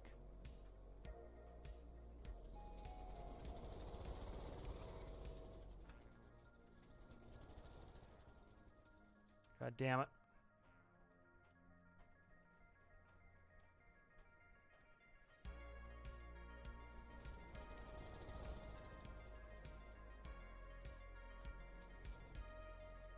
Good. I was just over torquing the wheels. Okay, it's from the added in. It's from the bigger engine. I'm just over torquing. I think it's Doing the sliding shit before that the other truck was doing. God damn, I really don't like that. Alright. Alright, I'm gonna go for a quick coffee break here, and I'll be right back. See if my PC decides to operate. There we go. I'll be right.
Alright, I'm back here. Let's see. Read some chat here. Catch up.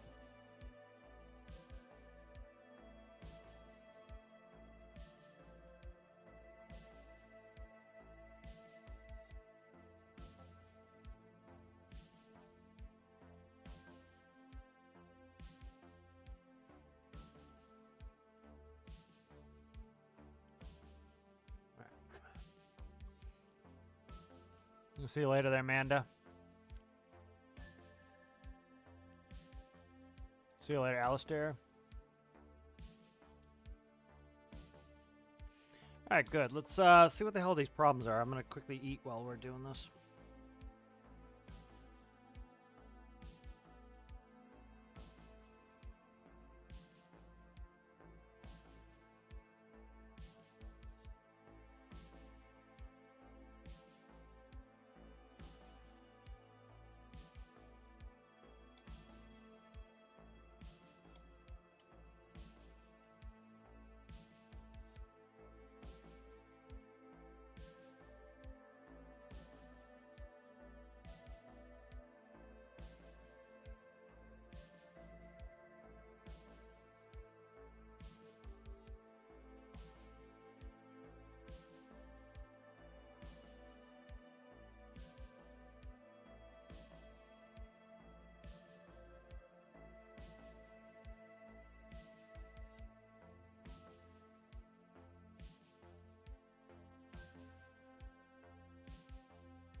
Alright, I'll play with some of this and see if we're hitting a block. We might be hitting blocks. I haven't painted that yet. Okay.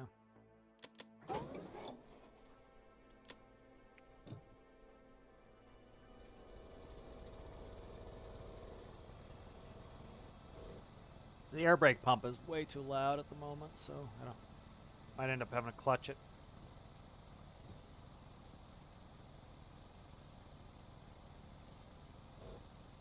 Alright, so it looked like it was hitting that frame rail. Oh, there we go. Whatever the hell that is, it gets to a point where it's slippery. Does this on the other truck too, and I'm trying to figure out what the hell it is.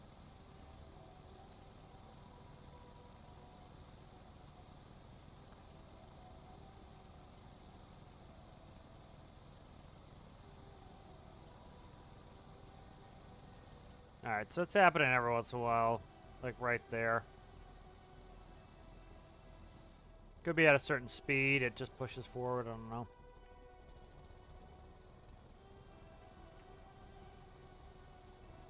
It's at extreme turn angles too, so it's pretty rare. Alright, I gotta work on the air brake system a little bit too.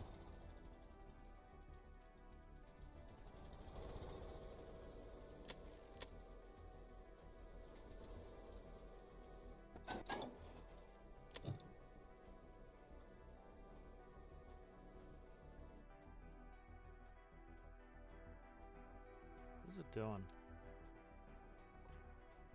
Okay, yeah, it really doesn't like the way I move those front pivots. I gotta fix that.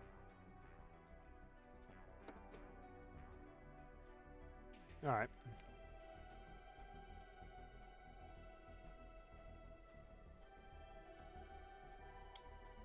Let's have it fit with those front pivots. All right, let's try to redo these front pivots here. I'm gonna take a hacksaw to it and kind of tear them out and fix them.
Hard to see in here. Come on. Come on, dude. Trying to get this lined up right here.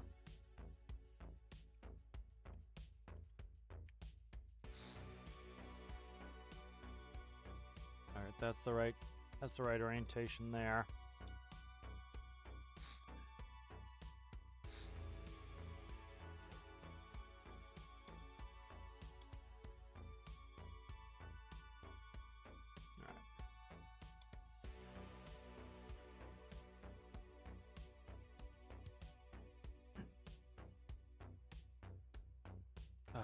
That was the problem I was running into before.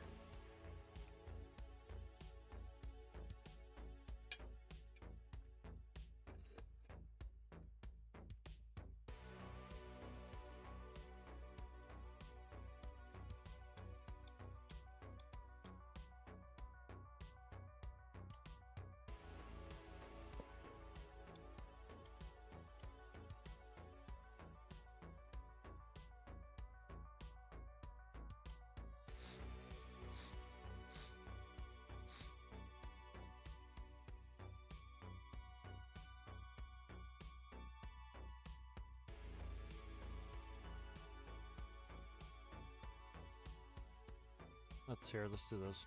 It's gonna be a lot less of a pain in the ass to do it this way.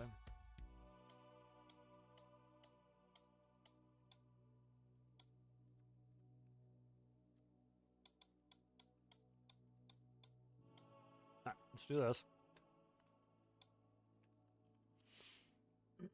Get them aligned.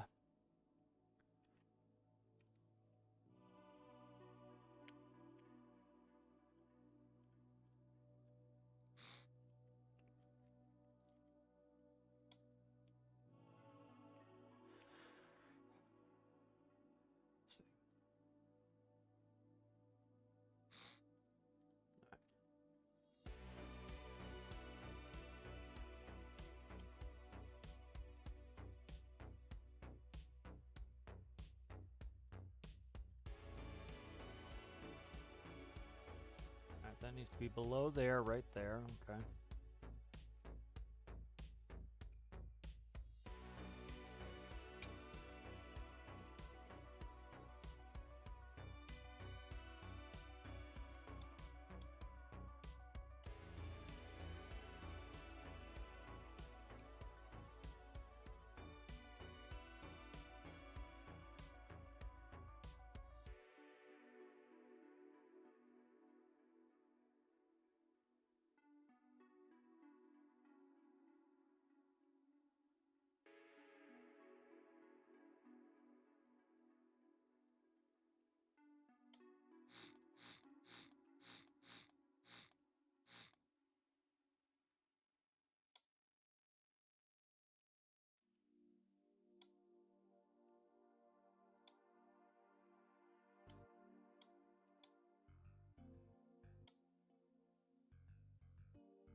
Not a fan of that.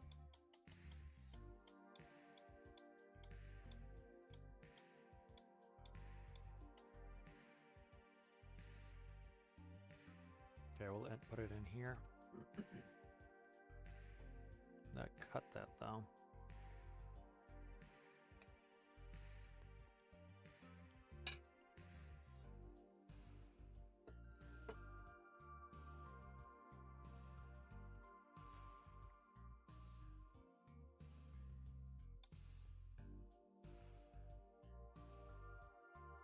That's gonna bang it right off of there, so I have to do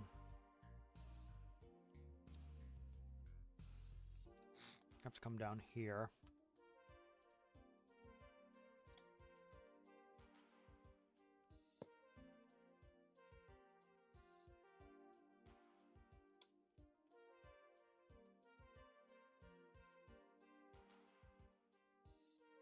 I don't know, we'll see if that hits. See if it hits. Good chance this hits, and then I need to fix it, but test it out first. Pretty sure that's gonna... I don't know, might not. We'll see. It's iffy.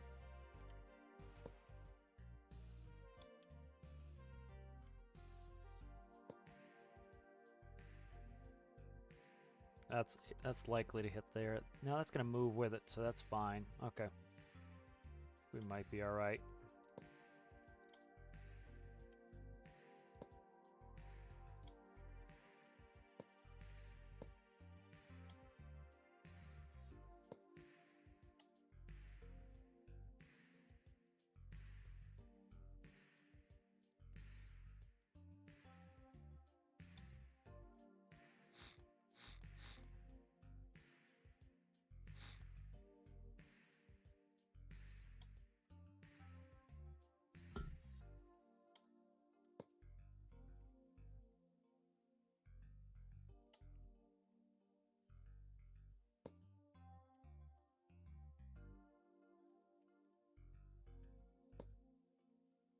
Alright.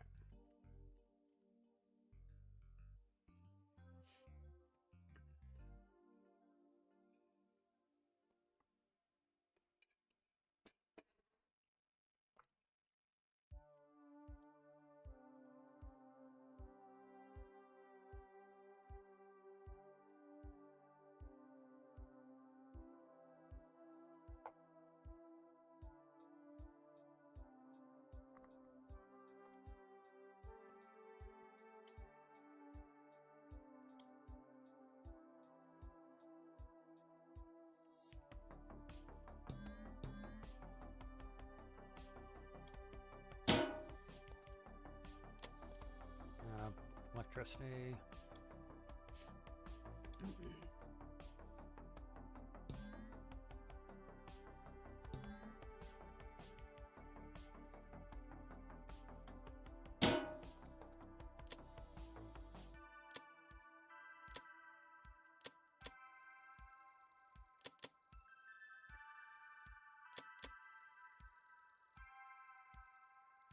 Fuck, it's hitting something. God damn. They were fine before, and now I gotta fix them back the way they were. Alright. Yeah, it's binding up against right here, where I was afraid it was gonna bind up. Alright, took it apart. Did all that to try to fix a problem that wasn't really a problem, apparently.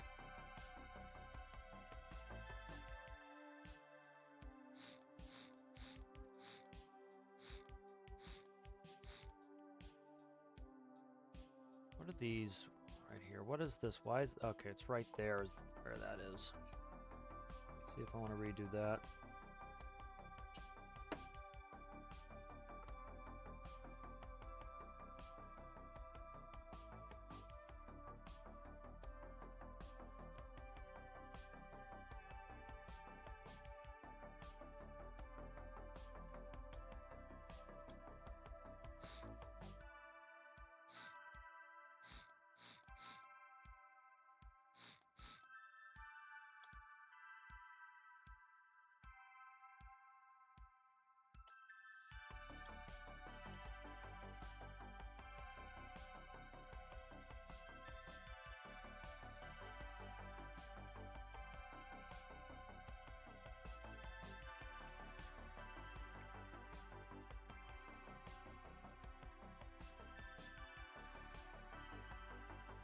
Damn it, that screws me right there.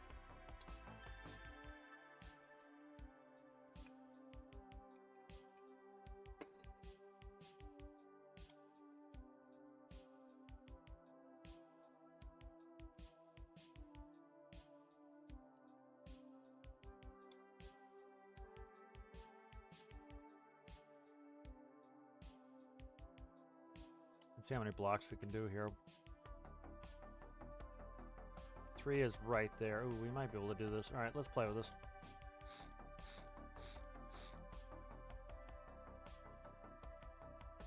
All right, we slide this back. That actually should be probably be all right. Let's go and grab this. 1, 2, 3. Merge that back. Okay. Don't know how this is going to work. We'll see.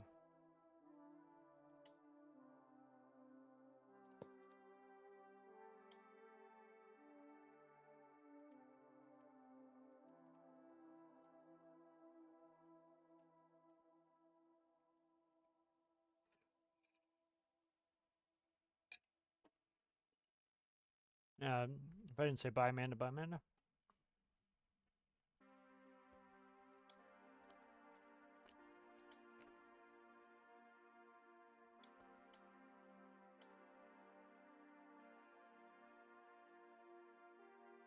Alright, what's under here now?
Can't see anything. It's not helpful. Get them lined up outside. I can't see anything when I'm inside like that. Alright, do I have space to go straight down? I do, but I don't really want to, I don't think. I think I want to go back. I'm tying back here, I think. I don't know.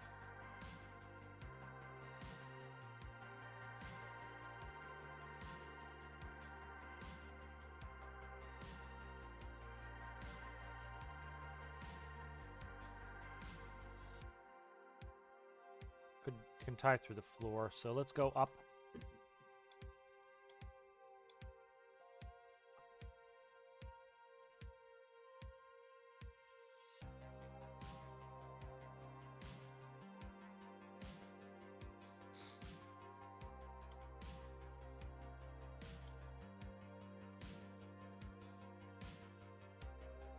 Right there. Okay.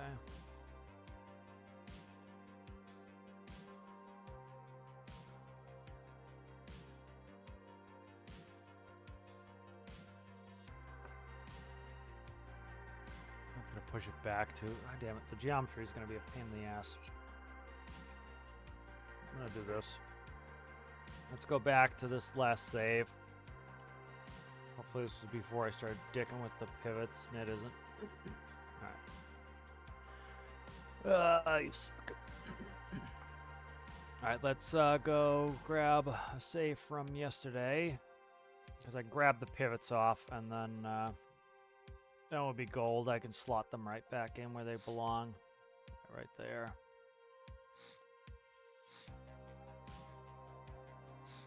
Okay, so we'll go from... Get out of there, you. Here. To here.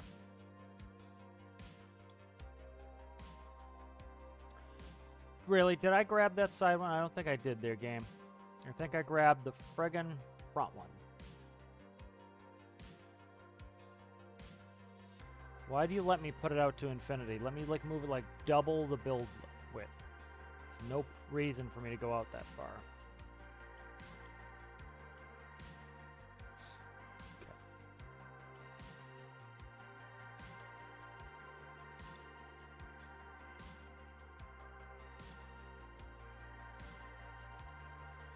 Hopefully I didn't screw myself. I've been saving pretty regularly, so I think we're alright.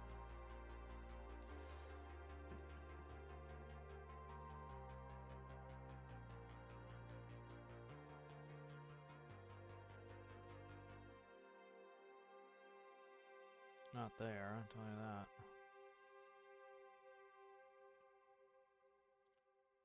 Right there, I think, is where we're going.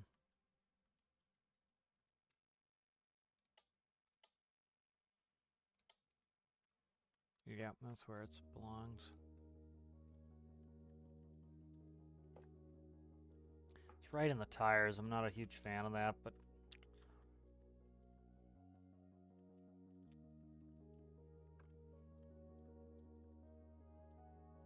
could move them in one at most, I think. But let's work with this. This I know is kind of working, so.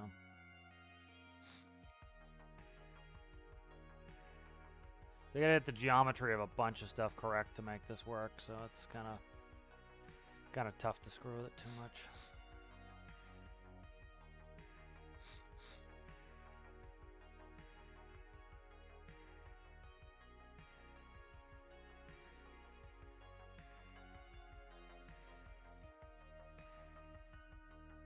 Yeah, I don't like seeing clipping, so problem.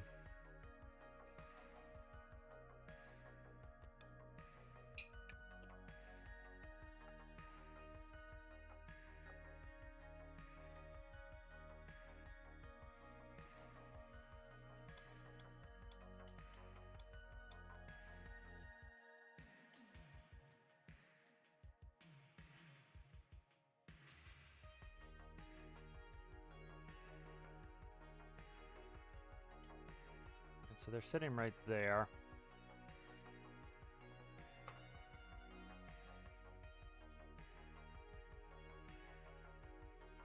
Let's try something.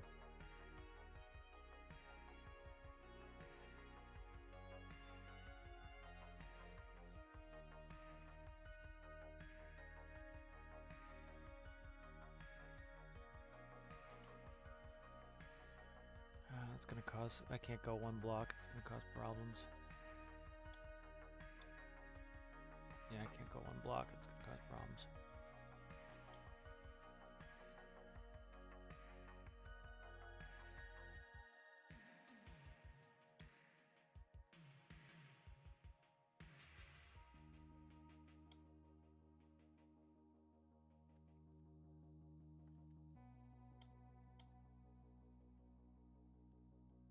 Yeah, a little space is what I need.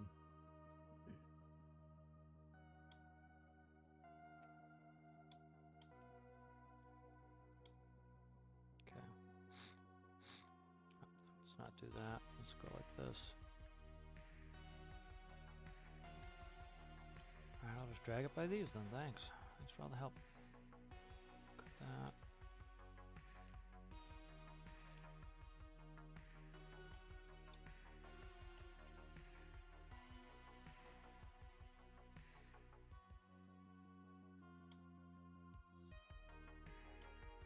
A little space in here I think will help.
They're worried about the geometry of these pivots turning too, so.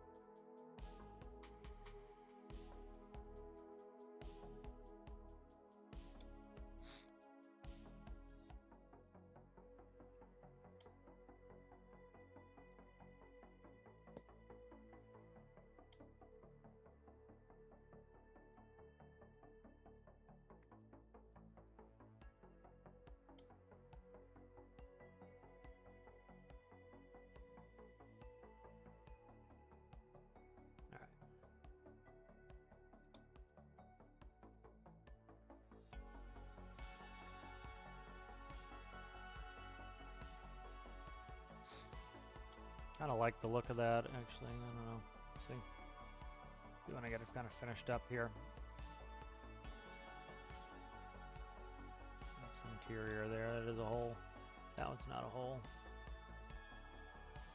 I like that. I like it bumping out a little bit better, I think, anyway.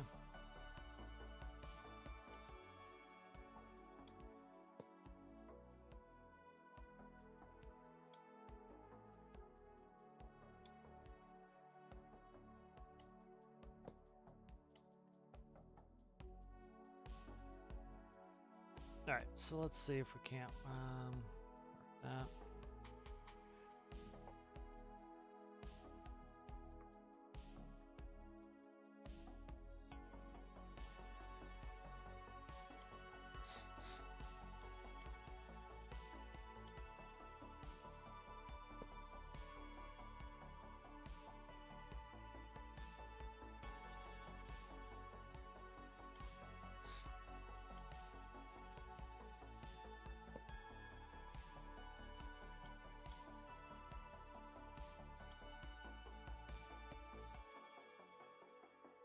Might go down another block on the front fenders too. I don't know. We'll see. All right, let's see what we accomplished with moving all that shit around. So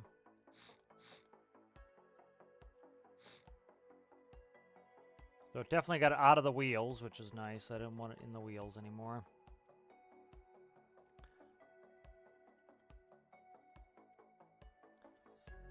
Unless we need to reconnect it, so I need to come in here and start hacksawing the shit out of here.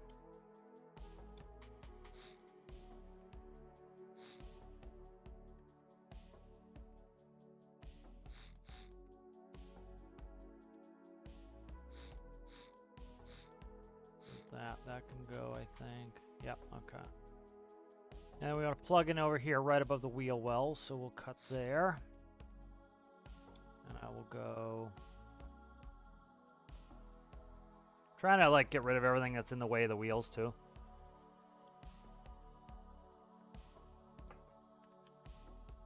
Just to make sure that I'm not hitting anything. I think I'm pretty good, but I want to kind of clean these wheel wells out a little bit.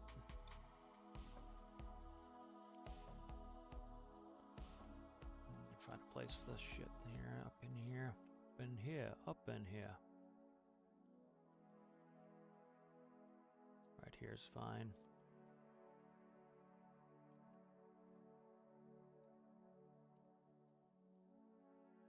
Come on, pull down.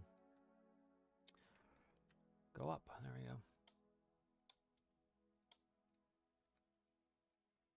Ah, oh, come on, dude. Just give me the fucking thing. Get it wide. I'll fix that later. Trying to get rid of extraneous blocks that could be causing issues. Alright, let's replumb this.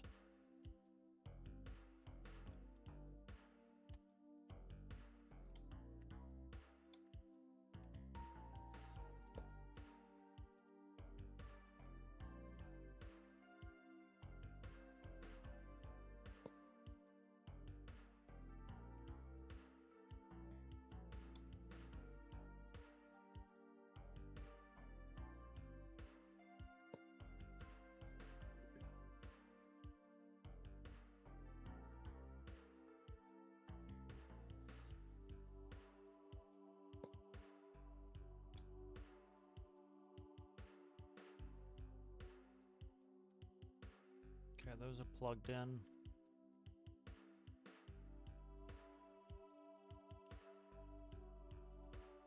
Alright, also, I didn't like how long the drills were hanging off, so this kind of pulls them in a little bit. Go ahead and check on electricity for these. Should go there. Okay, that's plugged in again, and then we'll try this. Drill pitch. Alright, let's get these plumbed in. I think how I want to set these up again.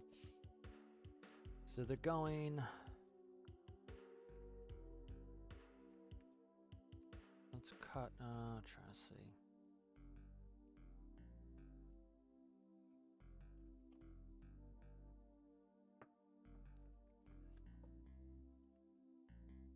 This is the clutch for that.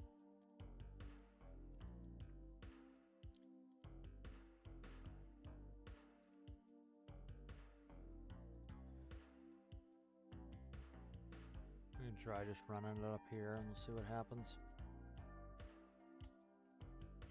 It was working fine. As I started trying to just make it visually so I didn't see it, and I end up then I started getting collision problems. We're doing phantom forces, so change a bunch of the design to get rid of the phantom forces that I put in. Alright, let's go without a container and we'll go test it. I do like the nose pushed out a little bit more. Okay. Fuck, we're back before I fix the brakes, so I gotta fix the brakes again. That wasn't a big fix though, so. We have no cherries on? Yeah, we're back behind the cherries. It's not the end of the world, it's just we're a couple steps behind where I would like to have been.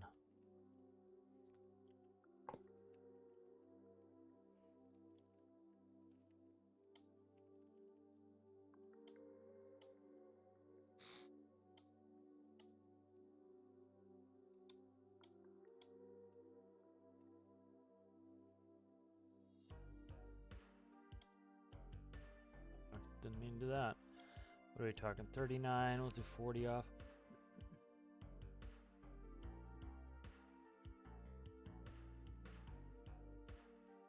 There we go, darken those up a little bit. Alright. Now we need to fix the electricity problems that I already fixed.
Alright, so I think that's pretty much where we were back to. Let me, as far as the light's concerned, I gotta work on this. Master panel 10, okay. Configure that the way it needs to be. Okay.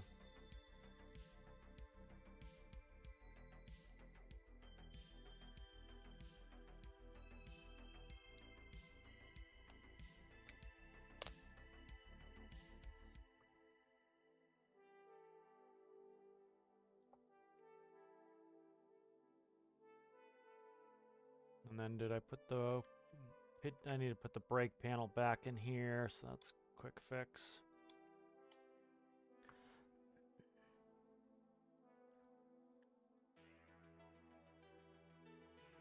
Did I need to put the brake panel in here? I can't remember. All right, let's update that and see what we're doing here. See where this brake panel's going now. Okay, that brake panel's not going where it needs to go. All right, let's fix this.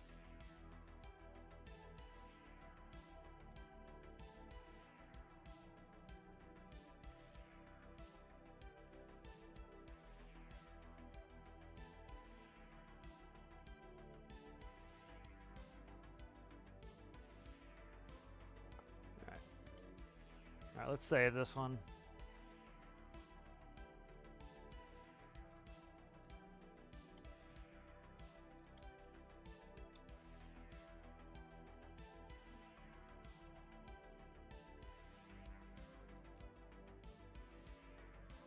Okay. Alright, let's hope let's check the connection here. Alright, let's go take this for a run, make sure it's steering alright. Make sure everything's running. Moved it back quite a bit, so I need to check it. Bunch of shit. Alright, we got cherries. Cherries are going too fast, I need to fix that again. We have running lights, we have flashers. Shut off that, let's go. Alright, we have directional.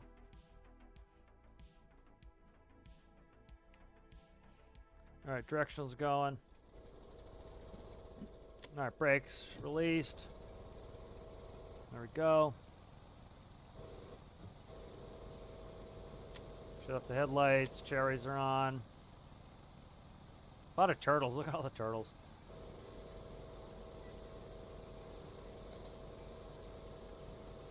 Alright, that's hooked back to terrain following, that's working. You can see it moving up and down, it's following the terrain.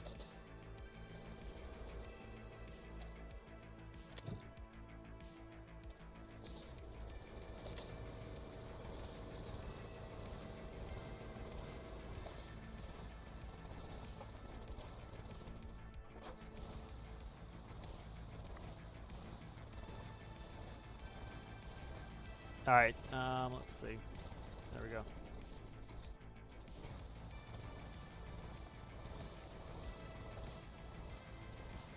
Alright, we're having some drill issue, but let's see what it's doing.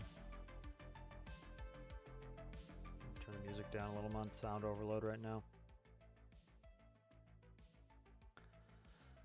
Did I plug all this back in? I think I plugged all this back in. Let's check, make sure. Okay, we added a bunch of extra cylinders here to the engines. The engine should be much more powerful now. We don't have... See, the thing, too, is we don't have the... don't have a flywheel anymore. The flywheel helps to take shocks in the system, so... It's now more susceptible to shock.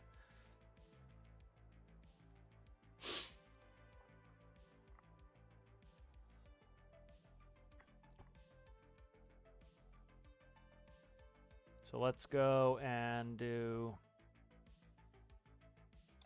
because it's more likely to get shocked, let's try decreasing the drill clutch speed so that it doesn't put the drills in as, let me check something too. These probably, no, they're geared correctly. Okay, they're geared right. They're geared up correctly now. All right. It's not that. Try just starting the drills. Kind of important functionality here.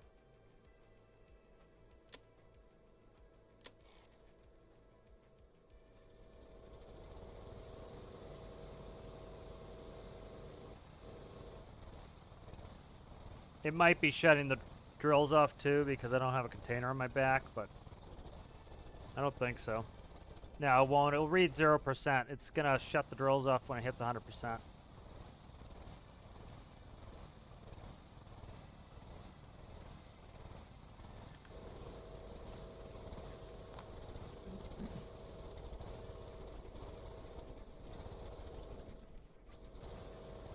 Yeah, it needs that. It probably needs the flywheel. All right, let's do this. It's going to want the flywheel, which is understandable because it's taking a shock to the system and doesn't like it. All right.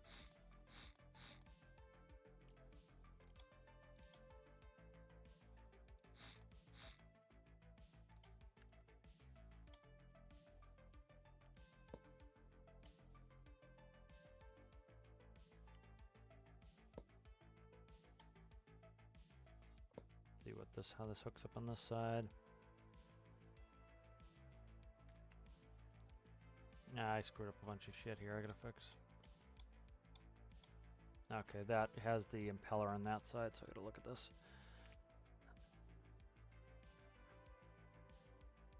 Be nice if I didn't have to put a friggin' flywheel in here.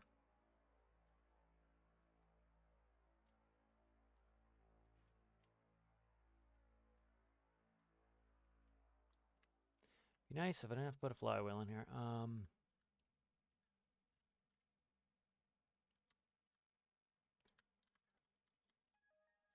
But it's understandable why it wants one.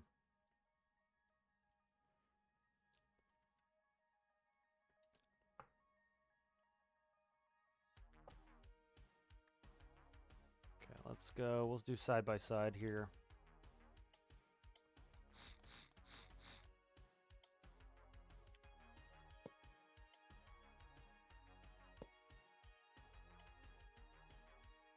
No, that's done.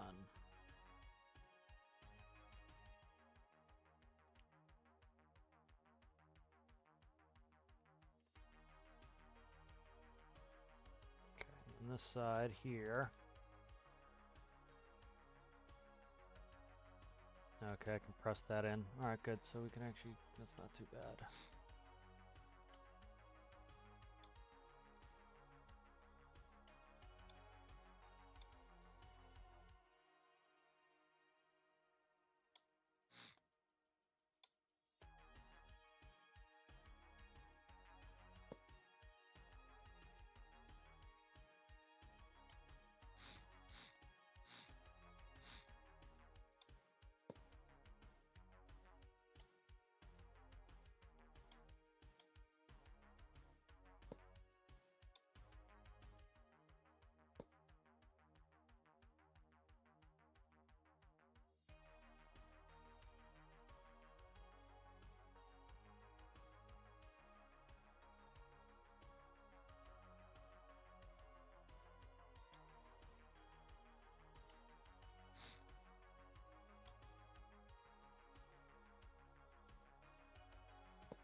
Alright. Check that. No, I still didn't put it in the friggin' flywheel. I made space for it, but I didn't put it in.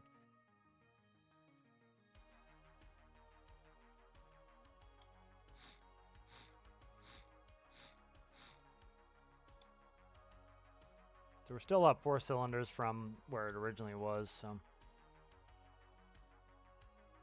Alright.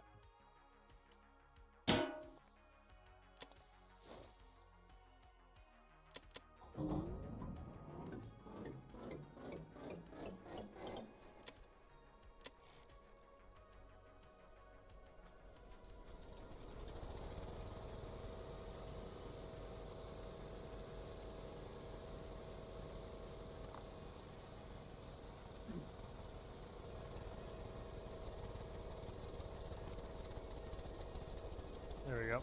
Yep. Flywheel.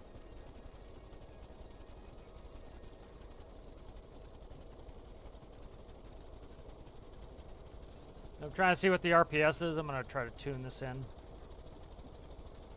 I kept meaning to get to this. I'd yet to get to it.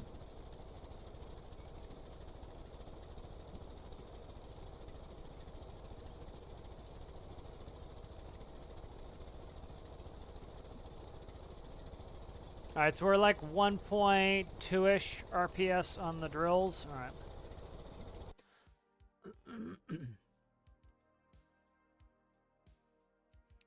And then let's just paint. I gotta paint a little bit here.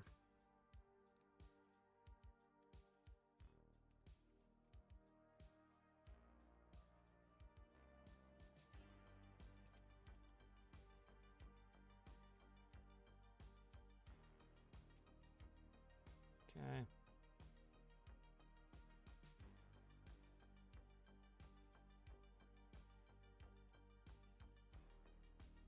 Sure in symmetry for this part. This is gonna be annoying. Alright, gonna be your pain in the ass, huh? Alright.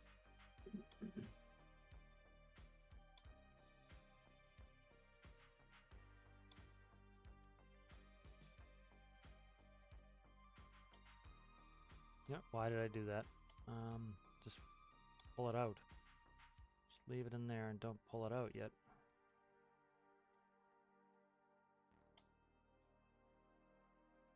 Cut that, now paint. Okay, that's smarter to do it that way.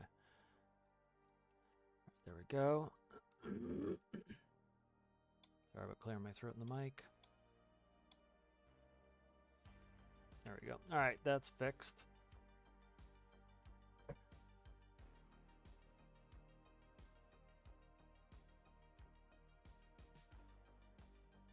I do like the more bumped out hood on there. It kind of looks like a, I forget who the manufacturer is.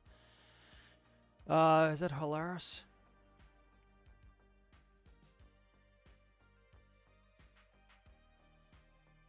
No.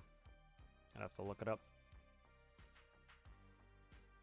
Hover track, let me see. I think it's a Homer hover track.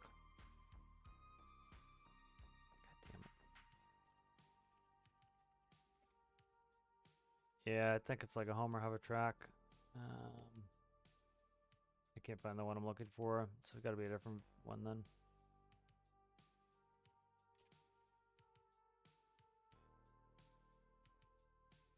Here it is, kind of like they have Avico has one.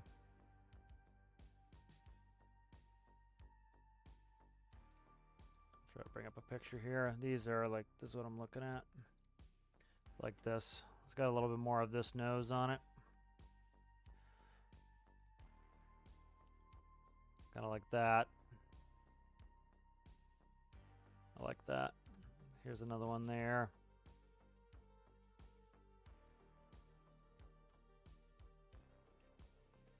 All right.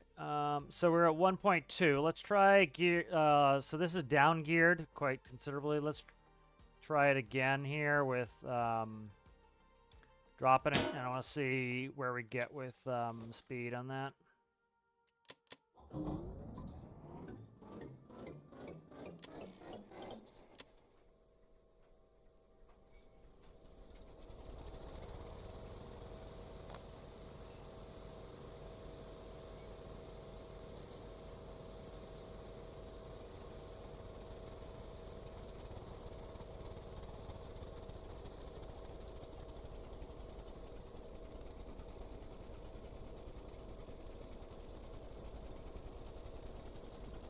All right, good. So if you look, our alternator is working fine. That's another thing I need to check down the road.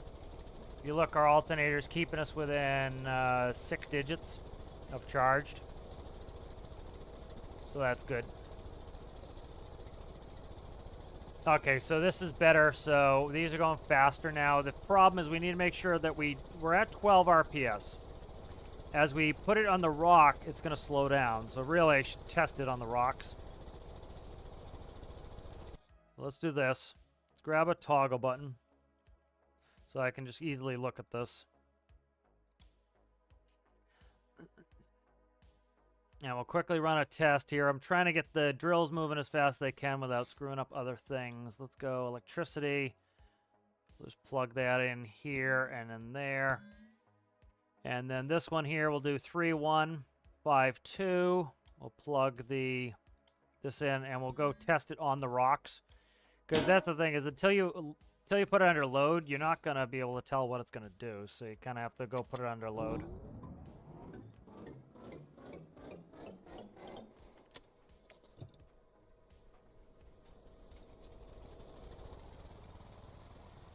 All right, so I want to test the driving. That was one of the reasons I screwed with it so much, was it was starting to clip stuff and it would be really obnoxious. Okay, I think it has to do with the base. I absolutely think it's the base. It's literally in the same spot every time. When I get off that spot, it fixes it. So I think it's something to do with the base. It was doing that over at Spy Cakes too, but only in like one area near the spawn area. And I still have not gripped up these tires. These tires are going to get 5 grips on them because it's considered a construction vehicle. All right, so brakes coming off, drills coming on. And then I want to test the RPS on this. I have to rev up. If I don't rev up, we're not going to get there. What I should do is have the drills set this to auto rev.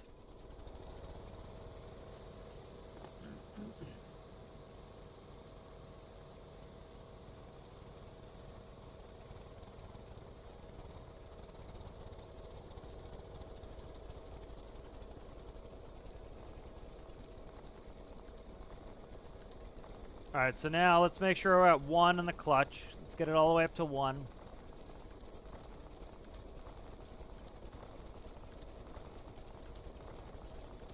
All right, we're at 1 in the clutch. Let's check them. So we're at just over 1. All right, let's click it over.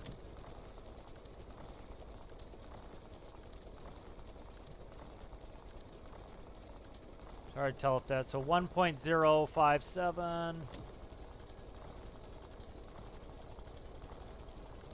All right, so we probably want to down gear it more if we could, but I'm not going to the 3rd gearbox, so we definitely don't want to.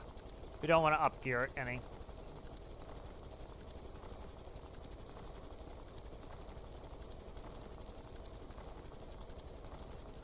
So it's down geared 9.1 right now.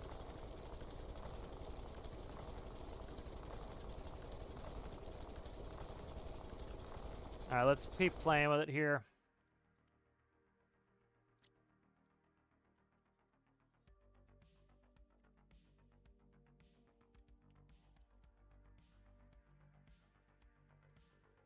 Let's move this one back. Okay, let's merge that. Grab a gearbox. We want to face away from the engine, which is forward like so. All right, so this one is going to be a 3-1. So 3-1, 3-1's a 9-1. And then this one here, we're going to go to, we know what a 9-1 is. We're going to test it anyway. And then we want to go to a 6-5. All right, make sure I merged everything. All right, so now we're going to down gear further to get these drills to move faster. So again, you kind of got to test it on the actual rock, because without the resistance, it's not pushing against anything. So it's going to have no problem doing it, you know.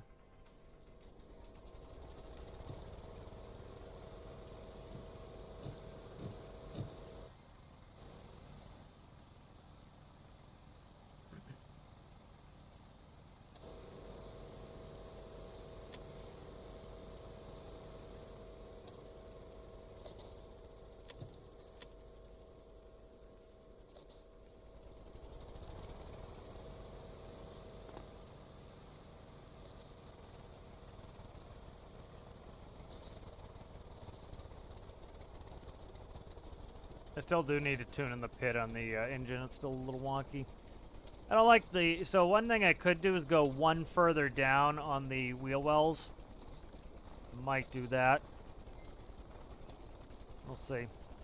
I don't like the front of the wheel well now. You know what? Actually, I can make it the same as this back one. I think I'll make it the same as the back one. All right, let's go test it real quick. So we're at 1.0. Looking like between 6 and 8. So that's a 9-1. Now we're down gearing even more.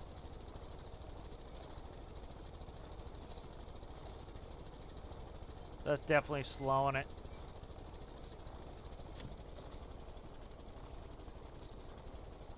So yeah, I think a 9-1's probably about right. Up gearing is slowing it down, and down gearing is slowing it down, which means that we're at the optimal gear ratio. You know, we're pulling about 1. If you look, we're pulling about 1 ore per second. So 1/1000. So yeah, so we're pulling about 1 ore per second. So that's not bad. You figure it's going to take us 729 seconds. We're full. That's why it's doing this. All right, so that's good. So I'm happy with those results. Let's go ahead. Let's take this. Let's go like this.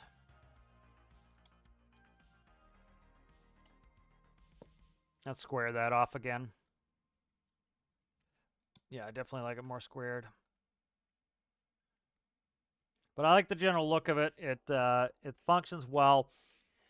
You know, what I want to do as well is I'm going to make, once this is done, I'm going to make a version of this with a fifth wheel on the back, and it will hook up to trailers. But I want to get it done so that it's going. Shit, I should test cooling. Cooling was, it was hitting its 110 cutout where it sends it into a cooling loop where it slows down the engine so it can cool. But so the issue I'm having is the friggin' it's like it's not putting water into these air coolers, which is a real pain in the ass. Because this is faked right now. I had an air cooler on here before, but it was not pumping at all, really. And so that was causing me problems. You know, it was just useless. So it's there for decoration at the moment, but it was pretty useless because the flow rates are so low that it wasn't doing anything for me, and it was kind of useless. So I just have the two radiators now. I think we're pretty good on that, though. Yeah. Let's see. Let me check the stream and. Yeah, I had ice cream the other day. I can't eat too much of the dairy. It just makes me feel full and bloated and terrible. Yeah, I would like, I don't know when this chat came in on Twitch here from Left Crichton, but he says, I'm hoping they make fishing industrial scale. I don't know why I'm not getting that on the other one. Should be getting it on Restream. But, you know, he says, I'm hoping they make fishing industrial scale before we get crops. I think they're going to move on fishing first, I would say. You know, they might have some other things that have been already in the works, but I don't think it's the worst thing. Like, you know, I would like to see at least some movement on fishing. So, like, if they did pots and then did something else and then came back for a different type of fishing, I'd be happy with that. But, yeah.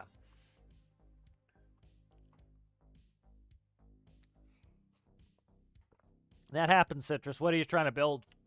I need to share a picture and I'll see what it looks like and see if I can throw you a quick couple designs. I could use a short little break from this anyway. You know, of course I could put electric radiators on here. I don't like them. I like these a lot. I like looking through here. I think that's cool. I do not, not a huge fan of the electric radiators. Sometimes I like them and sometimes I put them on, but like a lot of times I don't like them. You know, it's not like it's overheating and causing problems. It will just like, you'll have to like wait for like 2 minutes, let it cool down and go back to drilling. So it's not like the end of the world.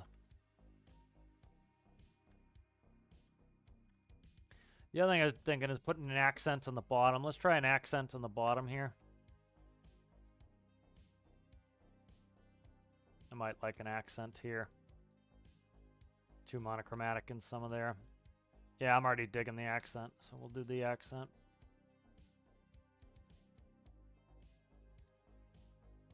Yeah, I like that accent. It was good.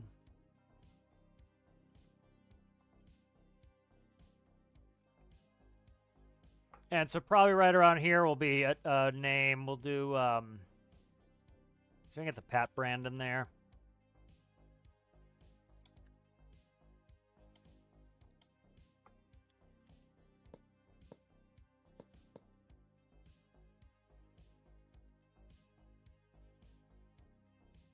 And get it on 2.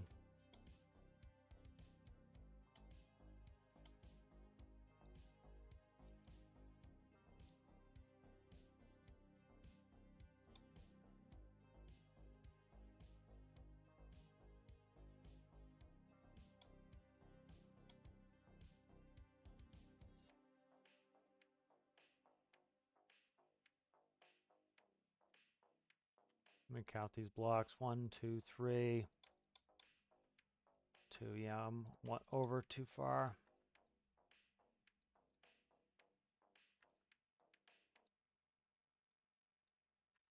That was a good start. There we go.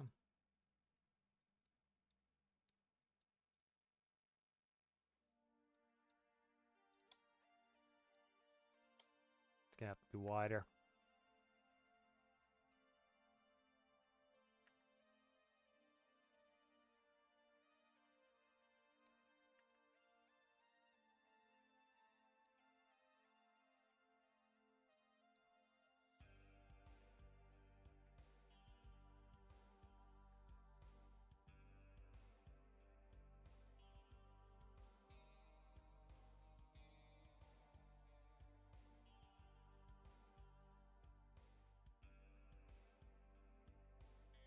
God damn it, why does it do that? It's funky when it does that.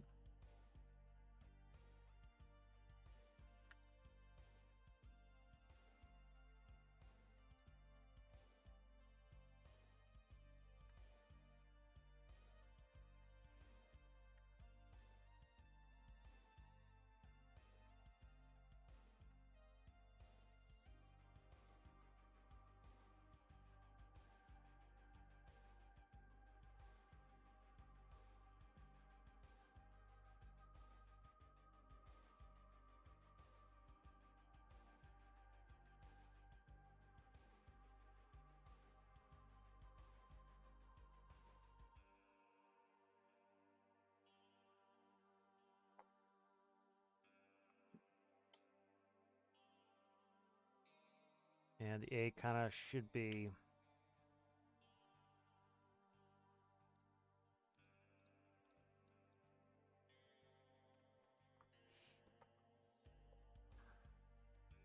A should be wider, so I should widen everything out. Let's not do that. Let's do that.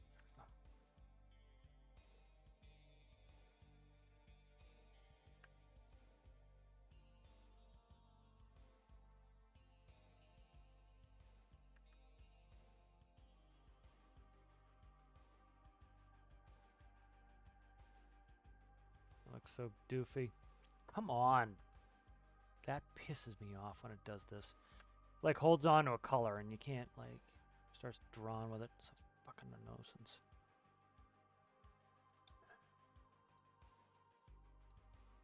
And count this, so I don't know if it's odd or even. It's odd, okay.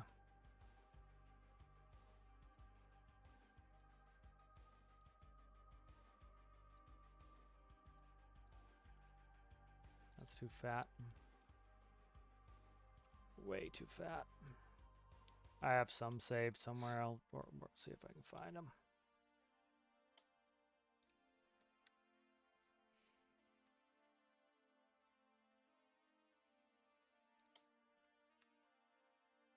They have to be pretty large just to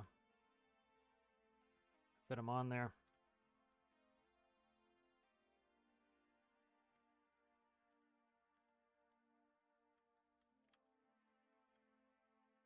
Yeah, it's 3 tall. That's pretty. I don't have any 3 tall spots on this to really go from.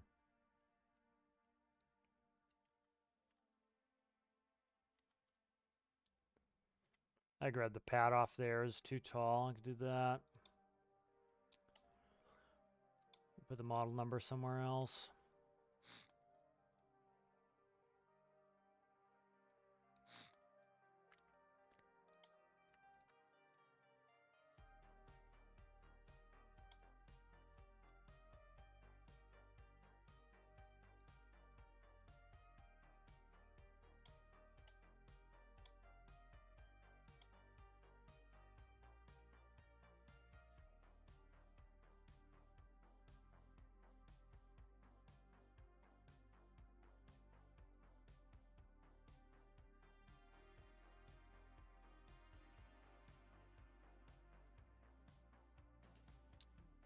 Stick it up your ass. Let's see. Play with it later, but yeah, I'll see if I can make some small ones too. They have to be pretty big to get all the detailing in there. That's part of the thing.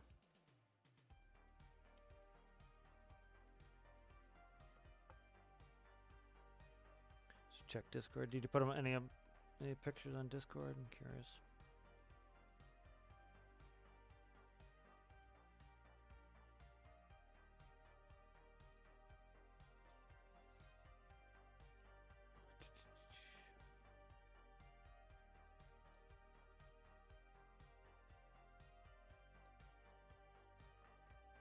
All right, so let's see. Where can I get these microcontrollers put away?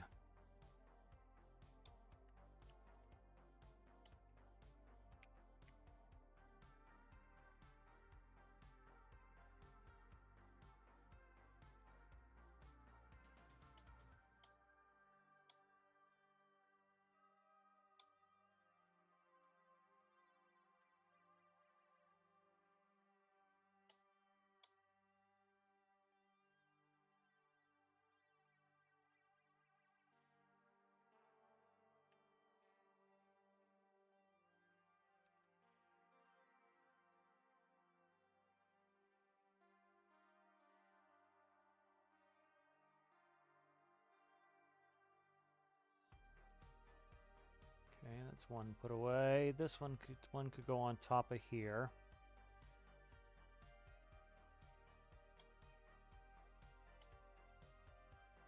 And the last one's not too bad size-wise. And I could also hide some back here in the bed, but I'm trying to keep them all in the power unit because the power unit, like I said, I want to make a tractor version of the power unit with a 5th wheel. So I need to be able to exchange that one out. So I don't want to put too much of the logic in the rear. Makes it hard to just swap them out when I'm ready. Okay, that goes there.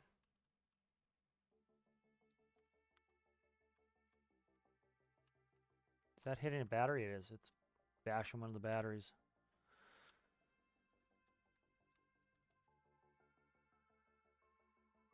What's that? 1, 2, 3. It's too big.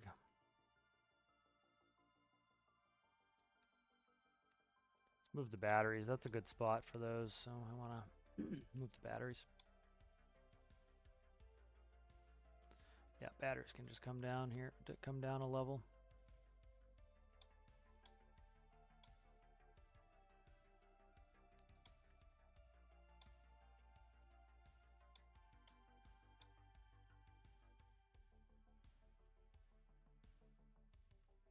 Relay can find a new home too if I need to, but I should have enough. Let's see, 1, 2, 3. Now I'm going to move the relay too.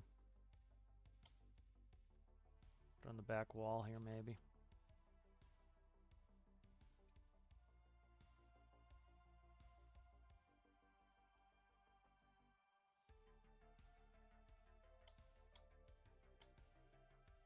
That relay goes there, and then that should slot that panel in.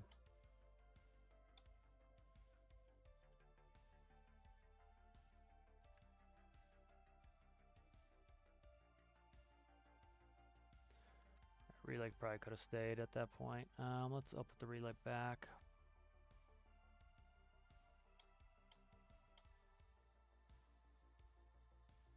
Okay, relay can go back.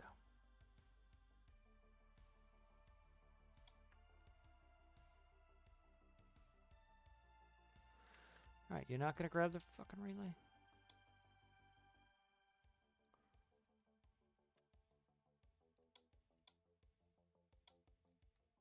Alright.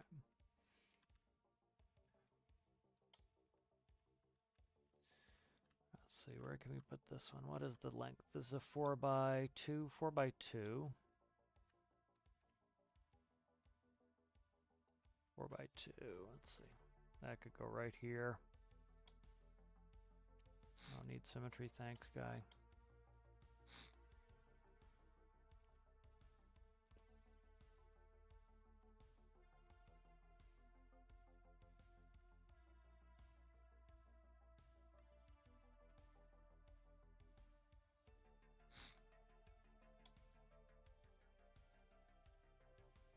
Go right here too.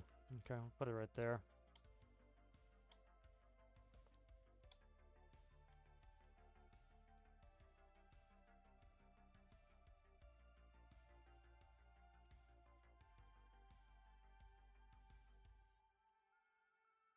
Yeah, we'll stick it right there.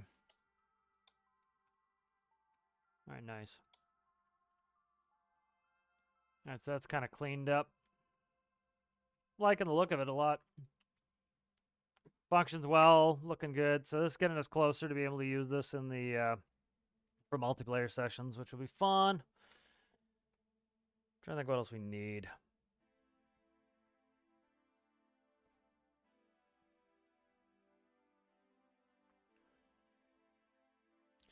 Yeah, if you share a couple pics, Citrus, I can take a look at it now, and then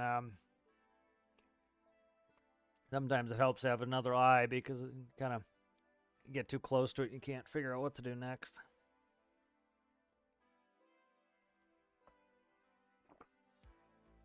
All right, let's throw a quick container on here, and we'll do a quick test. I can have it running in the back. Oh, let's save. Let's friggin' save.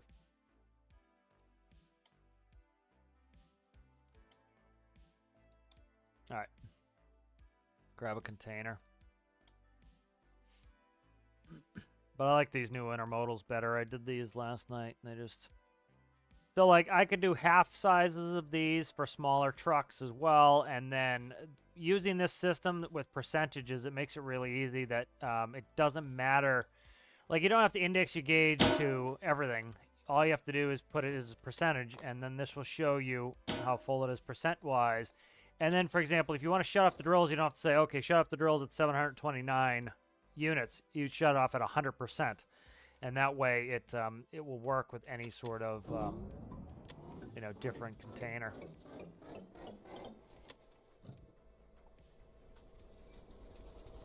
Okay, that sounds good.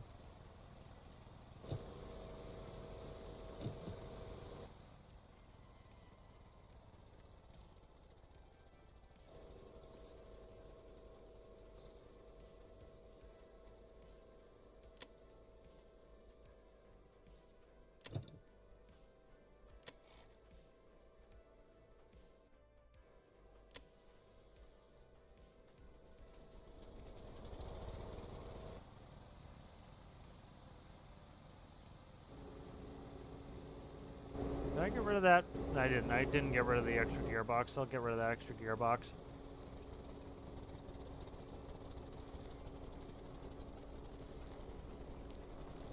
I don't do this much, but this is probably a good idea. So I'll come in here. I'll grab the autosave. And I can fix the things that are wrong with it, and I'll save. Okay.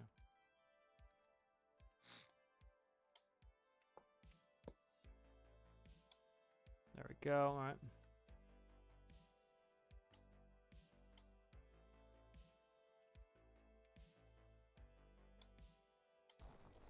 Go.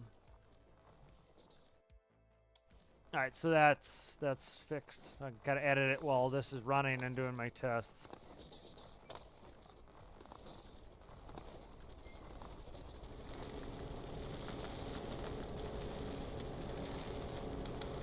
So this is reading out the percentage. We're at 3% full. Drill RPS, I don't know what I want to do yet. What I should do here is, what's that? It's terrain follow.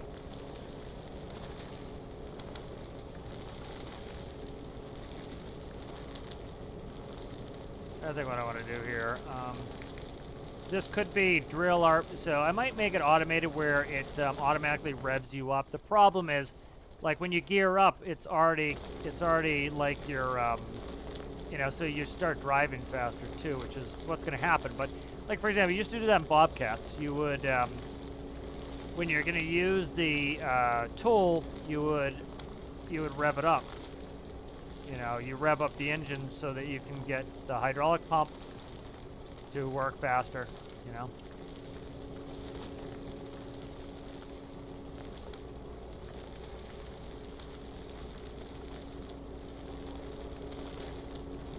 Like we're pushing huge quantities of water through this. 194 liters per second is pretty fast of water on two different, you know, so like I just kicked it in the gear, you know, so it's still, even at full throttle, it's not going to go fast in first, so I think I might auto rev it when we go into drilling mode. And then, like, I'm just going to kick it into neutral, or I could slam on the park brake. That will automatically put it into neutral. See how it's slippery? So I need to up-grip the tires. Not much I can do with that. That's not really a me issue. That's a game issue. It's just slipping.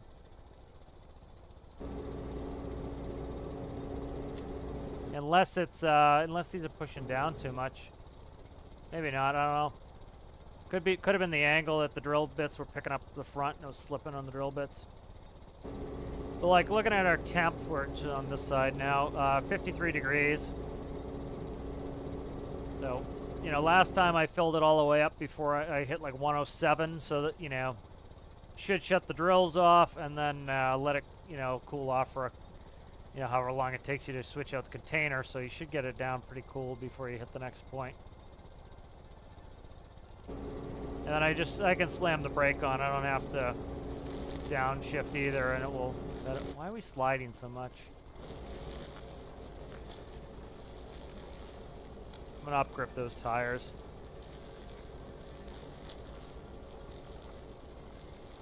It's like gonna throw these. These are getting thrown too. It's kind of weird. I wonder if the physics simulation is just kind of slowing down too.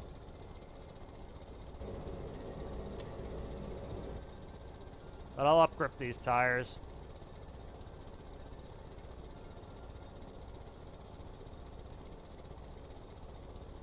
Yeah, sometimes I get to that too. Like I was trying to, it was funny when I was trying to do the hull building tutorial, I was like struggling to get the angles right and it was driving me nuts. Sometimes it just hits you, you can't get any of the angles right for anything you're trying to do and it's like, what the fuck am I doing? It's like when I get tire brain, I can't do any more logic. It's like the logic calculations are just... Yeah, see, why is it slipping so much? Could be the physics simulation slowing down. They're at 62 FPS. I don't know. Can't think of anything doing phantom physics right now.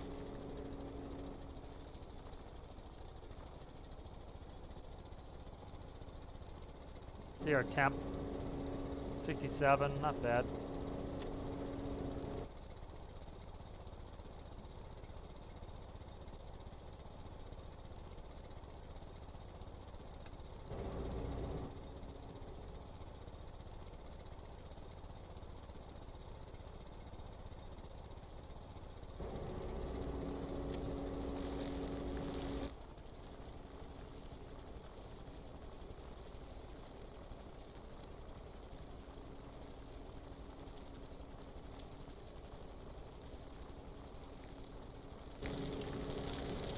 So that's kind of nice. See behind us there.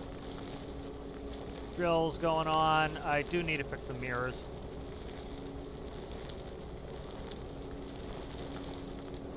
I could put them on pivots and angle them too.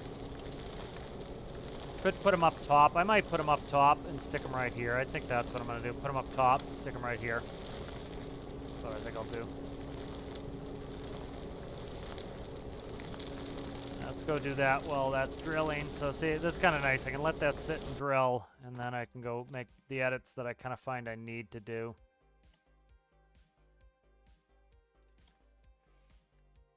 All right, let's see. So I'm thinking like right here.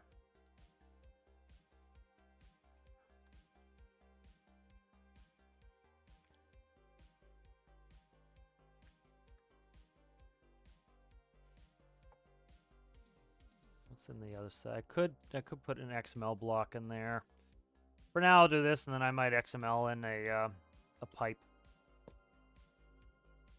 Yeah, it's I can't really get it in where I want it anyway.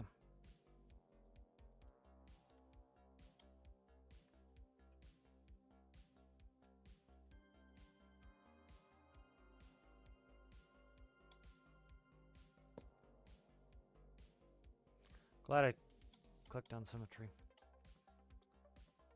Symmetry commanded. Let's see. Test them in position and then see if this fits.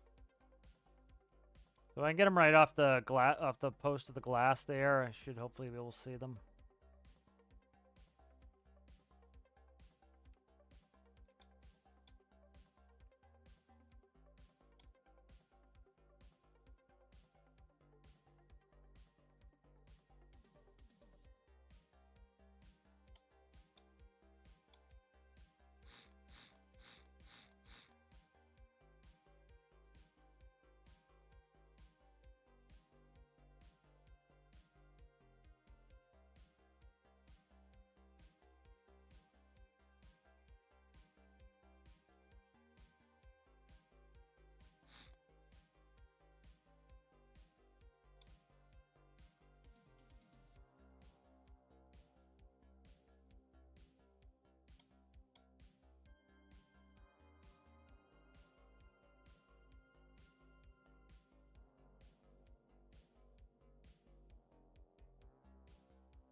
I could put a 3-banger through here. No, I can't put it there. Pipes just are too much there.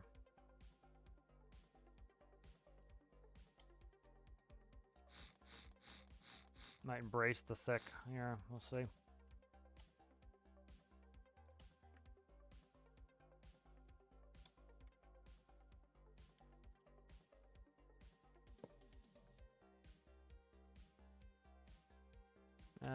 Door gonna hit that? I think the door might hit that. I gotta look. Door could hit that. We're gonna see. Yeah, I think we might just embrace the thick on this one.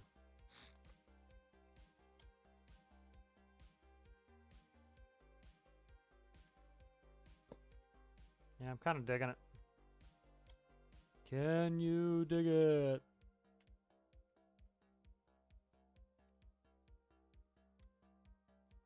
Warriors.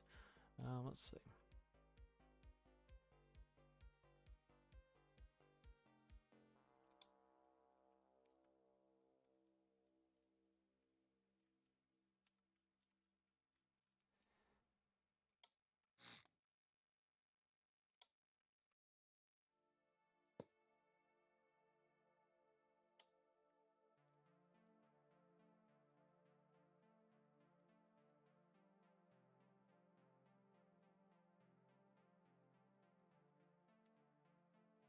And put the install the cherries right here. I think. Yeah, that might like that better actually. Do this.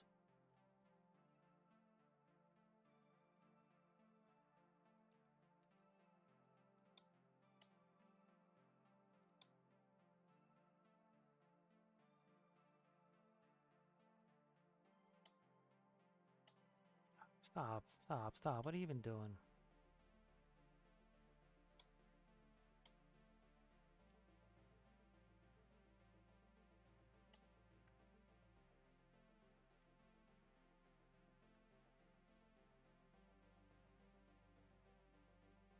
I don't know, maybe I'll color these posts. Yeah, I'll do the post this lighter color, and then the roof will be that darker color.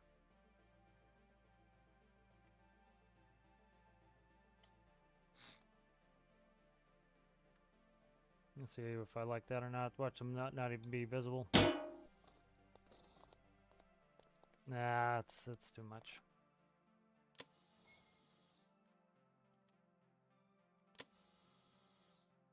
Okay, why are they not lighting up now is the question. Can't see them. All right.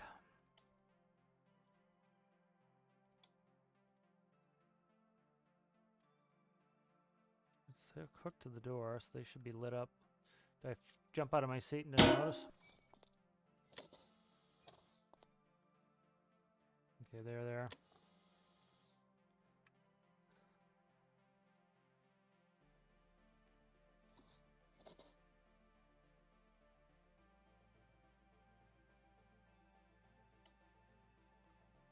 Not opposed to them being on the roof like that. I don't like the...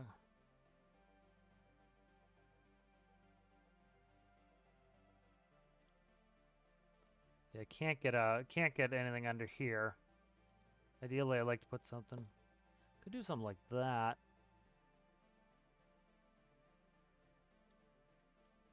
Put them pretty far forward.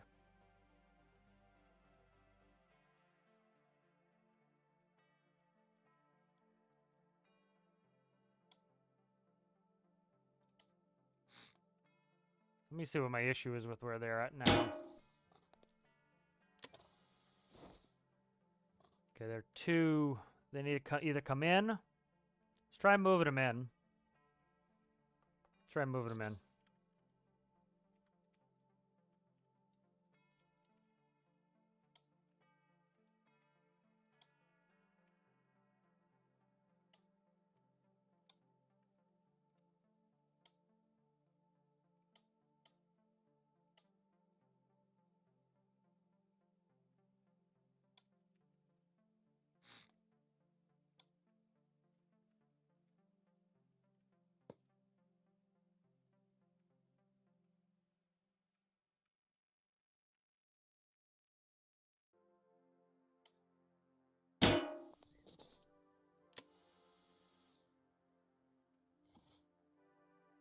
Yeah, pretty good visibility there.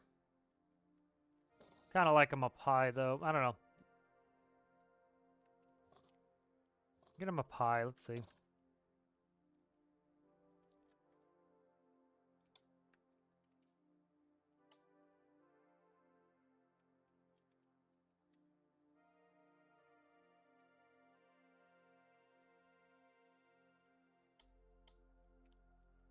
Test the position here at least.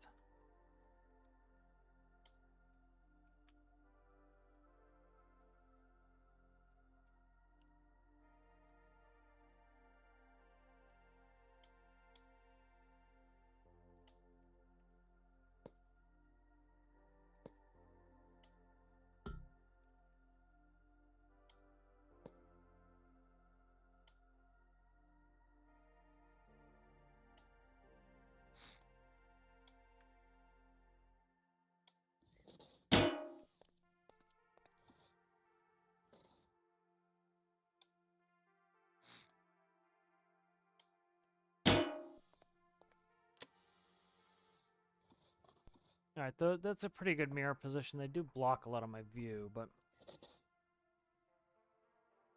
Try coming back right on the posts here. Problem is that blocks the door. Try something here.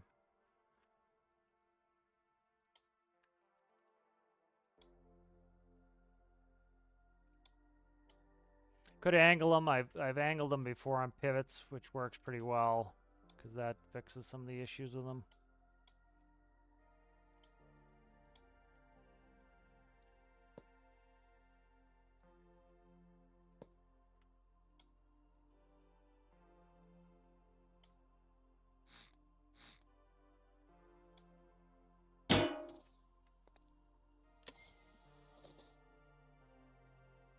There's pretty good visibility there. I can see along my sides.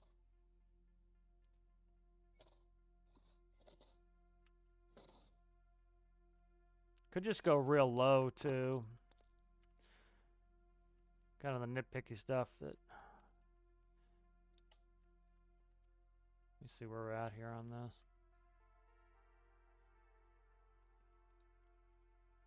Yeah, I don't like them that close in. We could do them just low posts out here too. See what my visibility is on these.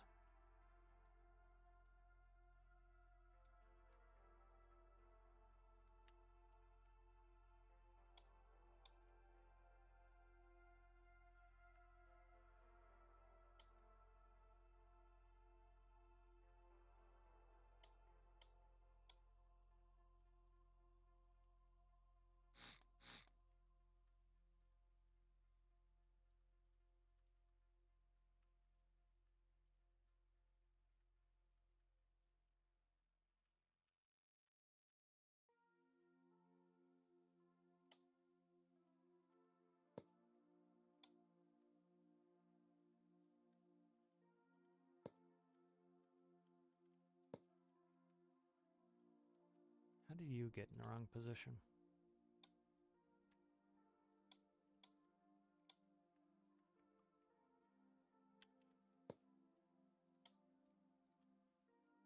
Kind of like the look of that, and as long as I like the look of that, as long as the positioning is correct.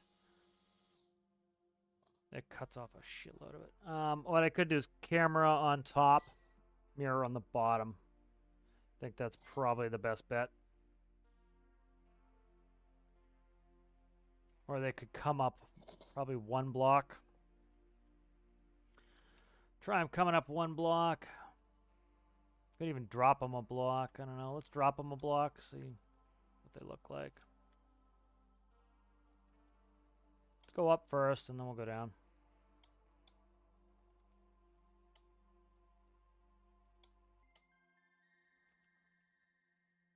I'm just gonna hook these on this.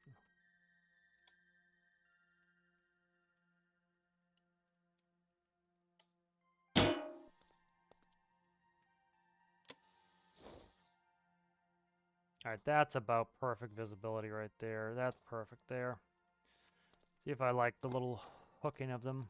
I kind of do. I kind of like the little corkscrewy nature of the attachment points. I could definitely XML a straight piece in, but I kind of like the little angle on them, so I like that best probably, I'd say. I want them useful too, that I can actually use them. Right, let's see, I just saw something he's painting. Right there. All right.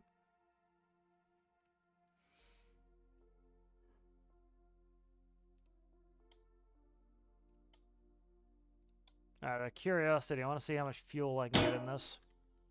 So like if we look here, we've got 149, 150, 150, 149. It's about three a side.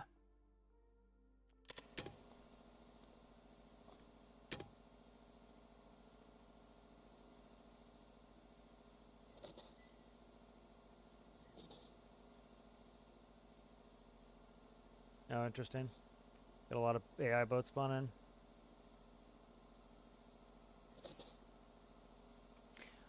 Yeah, I'm curious if they have some AI duplication right now. Like, you look at the turtles. Like, that's all that noise is turtles. There's a turtle there. There's a turtle there. Turtle there. There's a turtle there. There's a turtle there. There's a turtle there. Turtle there. I'm getting there. I'm getting inundated with turtles here. Which, why is he hurt? Who hurt you? I must know these things. Who hurt you, sir? But yeah, there's a lot of that going on. So I wonder if they just have duplication error going on right now. All right, so I'm digging on this. Let's save it. But this is coming along. This is getting to the point where I could test it in game. We could go do some multiplayer testing. Maybe tomorrow. I got an appointment tomorrow. We'll see what time I stream tomorrow.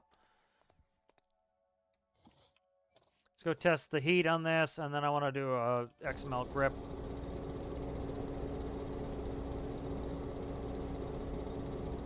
All right, so up to 93 degrees.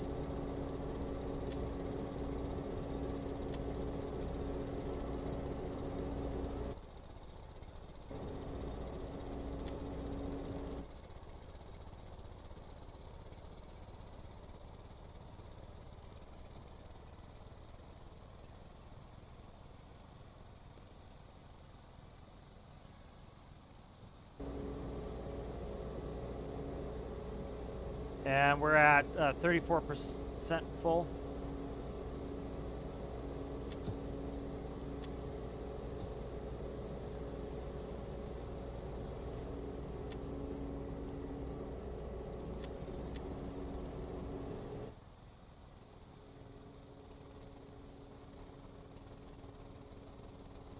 I do need to tune in that the PID there for the engine, but we'll get to that.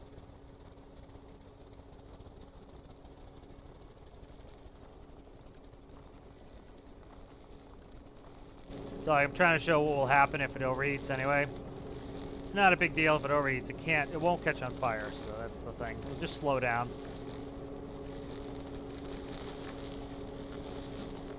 You know, I might, if I could throw another radiator in there, I might get it to cool down. I don't know. I'd like to plumb in that. I actually have that air cooler system there, but I don't think it's gonna work.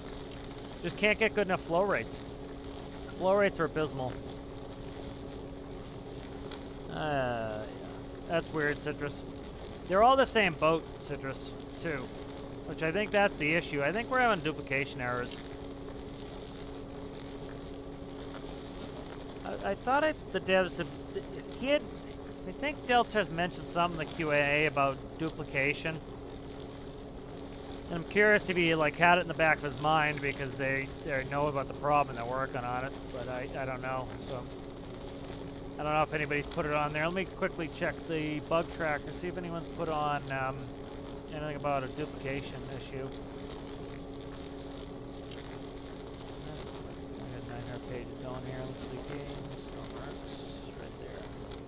Check the bug tracker. I want to see if they've got something on there with duplication.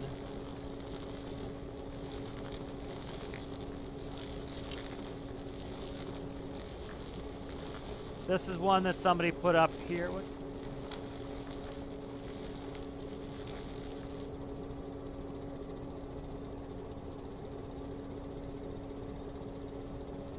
Yeah, this guy, let me see.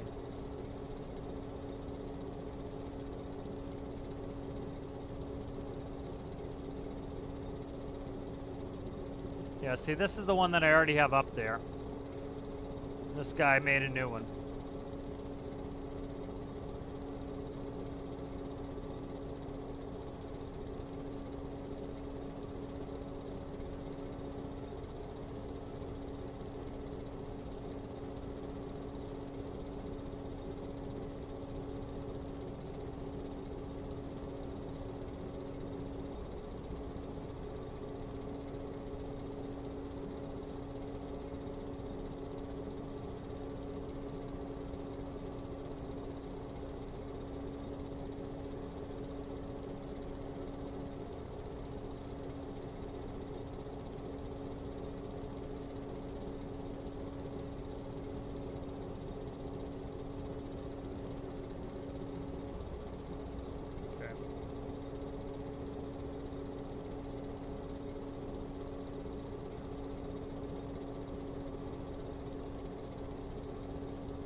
robotic pivot glitching.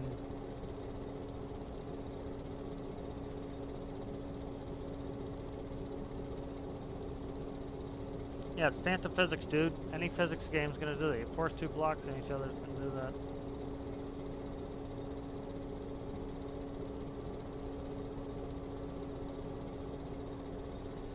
There's a lot of people here with games stuck at 90%. If I were to guess, you know, a lot of games do this, like some of them will actually show you what they're loading at the time. Tarkov does this. It tells you what it's loading. For example, it'll go loading loot, synchronizing with players, and then you know that once you've loaded loot and you're synchronizing with players that you're just waiting for everybody to get in, and then once everybody's in, the game launches. And so, you know, that's kind of like, I'm thinking the 90% is people are probably, they probably have a corrupted file. You know,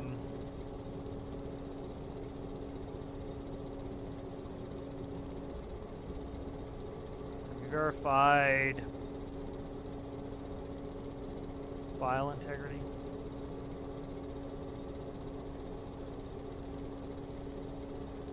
You know, that's what the file integrity on Steam is there for. Like, here, let's right-click properties. Where is it? Right here, install files. Verify this game files are installed correctly. Verify integrity game files. This is what I would say that bug is, and so people keep blaming on the game. Well, you know, you see I'm in game. You know, Citrus is in game. Daniel's in game, you know, all these people are in game, so that would tell somebody that it is either to do with your equipment, or it's to do with like a piece of your equipment that is not compatible at the time, i.e., you know, bad drivers, whatever. And so likely what happens is, like, if you have terrible internet and the game updates, and your game updates, but then one of the files stutters as it's coming across, you're going to install the file and it's going to be missing a file and it's going to be corrupted. And so if you verify integrity of files, Steam will re-download, it will look at the files and it will read down the files you need and it'll put it in there. So I think a lot of that is on those people's computer. It's nothing to do with the game, it's to do with the fact that, you know, the update. You know, if every single one of us was having that problem, you could say, yeah, it's an innate game problem.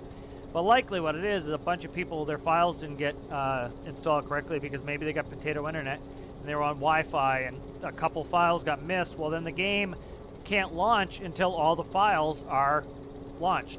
And so the game never launches. And that's why people are stuck at 90%, I would say, is, you know, they get to that point and then certain files that are required to install in at 90% because, like, for example, I get a little slowdown, 90%, it'll load up to 90, and it'll take 3 or 4 seconds, and then it will launch the game. So that could be, for example, your vehicle files coming in. It could be certain game files come in at 90%, and then because you're missing those files, it stalls. Yeah, Alistair's back. Any general thoughts or opinions on how this month's build challenge going? I don't talk about the build challenge till it's there. I wish I had put in some more rules. I wish I had limited it to 1 small tank and 3 cylinders. That would have been what I should have done with that. If I could go back and change the rules, I would have done limited to 1 small. Like, some people are like, oh, I can get like 1,000 miles, and it's like, that's not the point of the challenge. The challenge is to make an ultralight. You know, it's trying to make something as small and light as possible. You know, so I would have, you know, if I could have added those rules back during the rule change time, I would have done 1 tank, 1 small tank, and 3-cylinder max. But I also wanted to let people use the small pre-builts too. So, you know, because usually I don't put pre-builts on there. So that's the only commentary I'd have on that challenge. Like, some people are trying to build like full-fledged fast airplanes. It's like, it's supposed to be an ultralight, man. You know, if I don't feel a plane is one of them's not an ultralight, it's going to lose some points on spirit of the challenge, you know. Very stuttery gameplay. Just quickly go back here. But that's the only thing I would do on the challenge, frankly, is that. It was specifically supposed to be an ultralight. You know, there's some people trying to build things outside of that, or, and you know, like I didn't anticipate a bunch of people are gonna like try to like really focus on range because it didn't make sense to me, as that was not what the challenge was. But you know, speed and range, that's what everybody's gonna do as a metric to try to demonstrate that, you know, their build came out right, which I get it, but it's just that's not what you necessarily need to be concerned about. So we're at 106. You know, I want to show you guys what happens when it quote-unquote gets to overheat. Yeah, it's still going to be fine. It's still going to run. Yeah, like that's the thing is like you don't need a lot of fuel. Like all my ultralights have one small tank. I think my biggest engine of my ultralight was like 3 cylinders. I really wanted to get a 1 cylinder. 1 cylinder, the problem is the propeller's just too big for 1 cylinder. I would love the devs to come in with some smaller propeller options. That would be really cool. Like, imagine like if we could have 4 1x1 aircraft propellers. You know, 3x1's the smallest they could go, so 3x1 would be nice.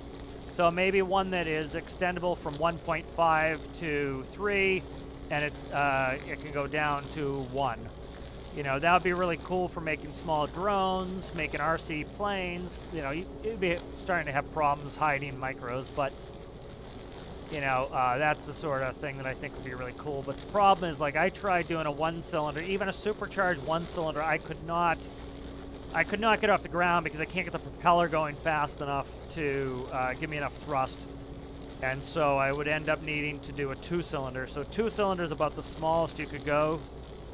So if I could do it over again, I'd change the rule to that. All right, we're now having battery charging problems. I don't know why. So like now we're up over 109. Once we hit 110, it will go into protection mode, which will get a high engine temp light. But it's like not the end of the world. We're already at 62%. Like I've been farting around. I was inside building. You know, should be able to fill this thing up, but I'd like to get it completely sustained too. All right, so right here, I think we just hit overheat. See what it does? See how it taps the overheat? And it just quickly interrupts the PID for the engine. That's all it does. You notice like the drills are barely slowing down. We're still drilling fine. Like you notice the drills aren't even slowing down. Well, they slowed down a little bit. We're slowed down about, oh, I don't know, 10, 15%. So it still runs fine. So and we're in the arid biome too. So I'm kind of not really, I don't want to spend too much time and effort trying to get it to perfectly cool out. As like this thing is running at like 20 RPS. It's running nicely. What are we at now? Where is it? Goes down to 5 on, let's see, 1100 I think is where it was. 1100 divided by 60 is 16. What are we at now? 5. So we're at like 8. But you notice it's like it taps a quick high temp light. That's all it does.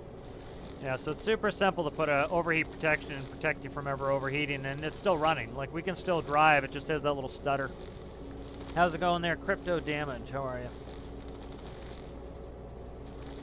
Yeah, I think the challenge is going well. Most people's, like, I don't like to comment too much on it. Like, if you notice, I never go in there and, like, do thumbs up or hearts on anyone's builds during the challenge. You know, I save it for when I review it. But I really like a lot of the builds. A lot of them are right in the money, what they should be. They're ultralights. They're, you know, who's asking? Raptor. Yeah, like yours looks like an ultralight from the latest pictures, and I like it. You know, that's the big thing to me. You know, like, you know, I asked somebody to just not participate because they kept trying to bend the rules and bend the rules and bend the rules, and they weren't doing it to be a jerk. They were just trying to build what they wanted to build, and I told them, like, just, you know, build it for yourself, man. It's like, you know, trying to get this kind of be what it's supposed to be, and then you get people like, oh, I'll build mine like that too, and it's like, it frustrates me. But most people's look great. They look like they're how they're supposed to be, you know. But yeah. you know, I'm definitely myself, I'm going to lean towards more the ones that are closer to ultralights are going to get, you know, because that's the thing is, you know, if it goes after the Spirit of the Challenge, it's going to get full marks on Spirit of the Challenge. If it's a little bit off, it might lose something, you know. But you can easily make that up with a workshop page, you know. But some really cool builds. Now I'm looking forward to seeing them all.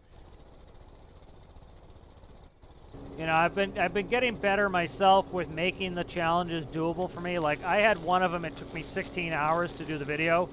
Last video I got done in 12, which was pretty fast.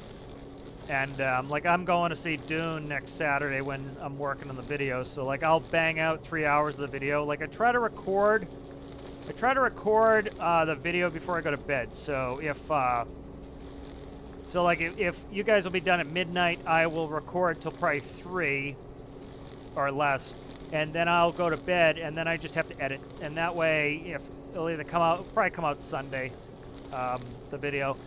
But you know, I used to like make the challenge take too long. You know, the container one wasn't bad, but it took a little while.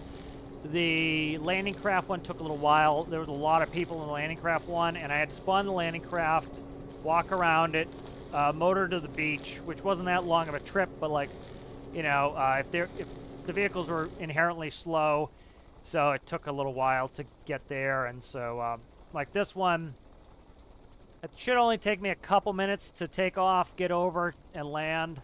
I'm hoping, because you know, I expect like on average I get like 15. So, yeah, you figure. Let's see. What is 63 180 divided by 15? So we're talking 12 builds would be, what is it? 12 minutes a piece.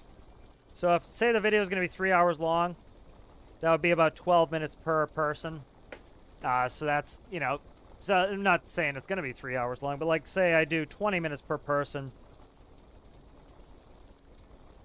You know, that's 5 hour long video.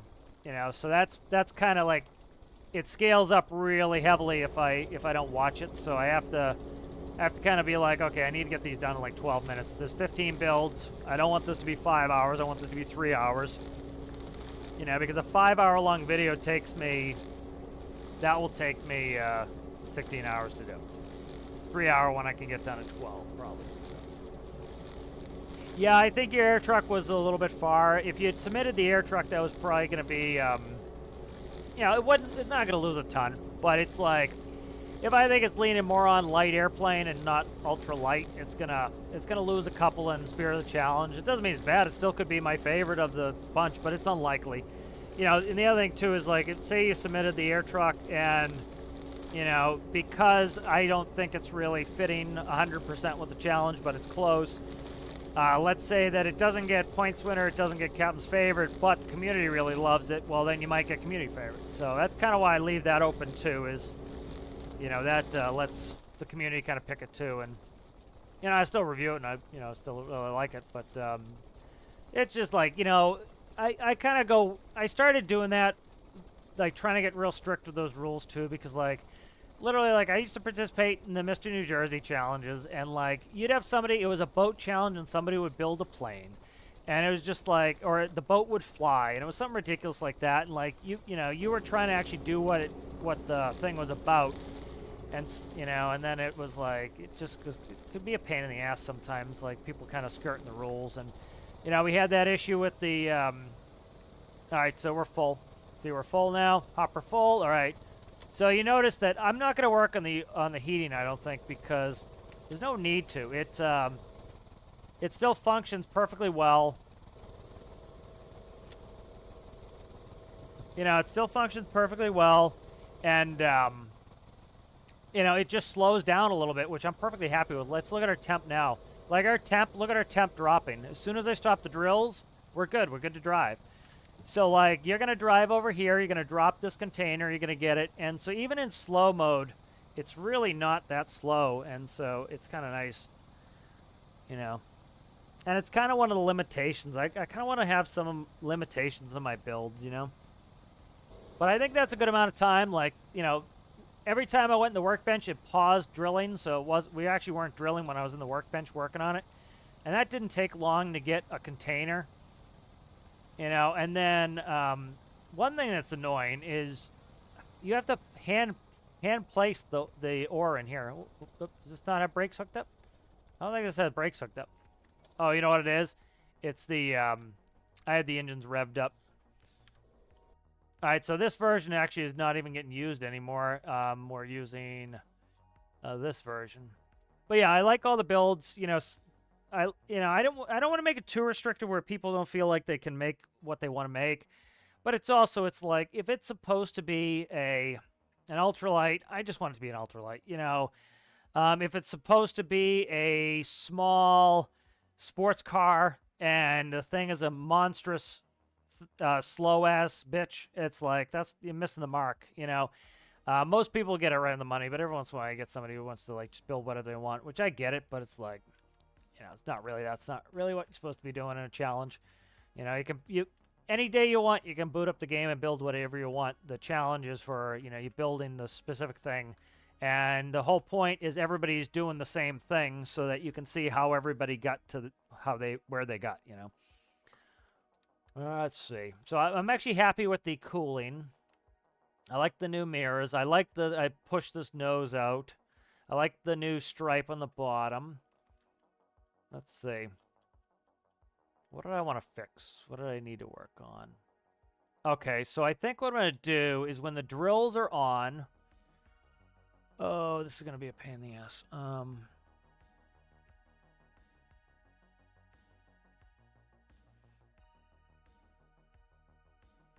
It's on this panel is the problem. It's on this panel is the problem. I've got space, but this is getting thick. It's getting thicky-wicky here. Let's see how much space I have left. Master power, starter, seat, engine, variable brakes, alternator, battery, brake panel, physics sensor, panel.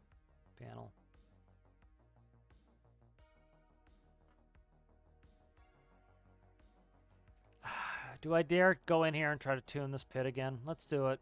I've got the pit tuner in here. I might as well do it. I got the pit tuner in here. I'll do it. All right. But yeah, I'm liking everybody's builds, you know.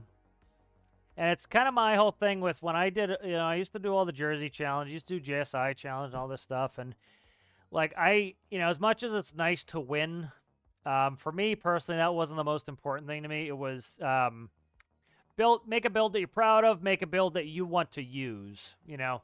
And so sometimes that, you know, the person running the challenge isn't going to pick that, and that's fine, you know. But I think it should be within the challenge. It was annoying when people would build something that was just outside the challenge, or they would bend a rule, and then you as a participant felt like you were put at a disadvantage if you didn't also bend that rule. And that used to drive me nuts with Jersey challenges. You know, they used to change the rules pretty late on a Jersey challenge. I used to hate that because it was like, you know, I'd be 2 weeks into the challenge and they would change a rule. And that's one of the reasons why I locked the rules. And even though I wanted to change those rules, I didn't, because it's not fair to you guys for me to change a rule, you know, a week in. You know, 3 days in, or 2 days in, it's fine because you guys know that the rules are open until I lock them. But, like, it's not fair to... like, even though that was a rule I wanted changed and I thought about it late, I was like, nope, can't change it, you know. And it's kind of nice I can hold myself to that too, or I'm like, nope, that rule can't change, you know. And you guys, that way you guys know that, yep, the rules are locked, the rules are not becoming unlocked. You can kind of just build what you wanted to build, you know.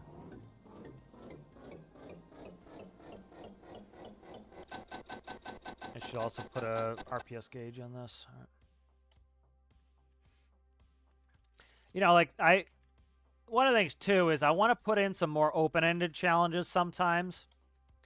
But, like, you know, because I know there's some people who just, they want to kind of build whatever they want. That's more what you know, I will be opening up again. That's more what the review channel's for. But, you know, there might be, I don't know, let's say I made, I'm trying to think. Let's say I made one that it was like, make an airport support vehicle. All right. And so let's say, you know, this is not what it's going to be, but let's say the next challenge, right? We know it's going to be land. Let's say that it would be make an airport support vehicle. And I would put some examples. Airport tug, you know, baggage cart, you know, baggage cart tug. What else? You know, lav cart. You know, damn, I gotta put this in 0.08. You know, that sort of thing. Catering truck. You know, what else would we have there? You know, a huffer cart, stuff like that. You know, so like, yep, you might have somebody builds a really cool huffer cart. You might have somebody who builds a GPU, a ground power unit. You know, you might have somebody who builds a really cool catering truck with a scissor lift. You know, you might have somebody that builds, I don't know what else, a lav truck. You might have somebody who builds a loader for baggage. You know, might have somebody who does a cargo can loader. Like, that would be kind of cool to have a more open-ended where you have a theme and people can kind of go buck wild with what they want to do. But, you know, for the ones that are very specific, I kind of like to be specific, you know.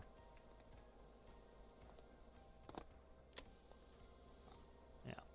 And sometimes I feel like a jerk trying to, like, pigeonhole people into one thing. But it's like, it's kind of like, that's the kind of the point is, you know, it's to be kind of pigeonholed in and see how everybody gets to the same thing. We all have the same parts and we have the same objective and see how people get there.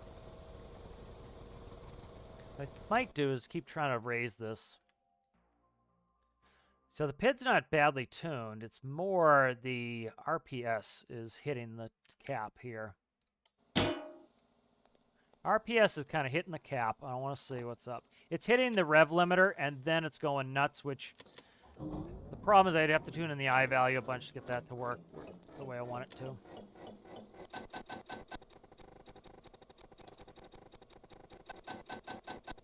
Yeah, like the P and the D value are actually pretty well tuned in. It's just that it sits at the rev limit for most of its time, so it seems funky.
All right, so let's try these numbers. These are really, really low.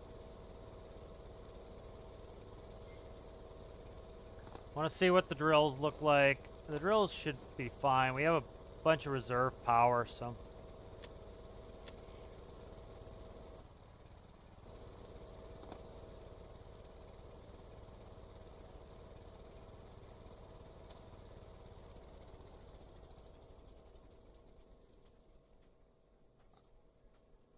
Yeah, it's gonna stall at the engine. Shit.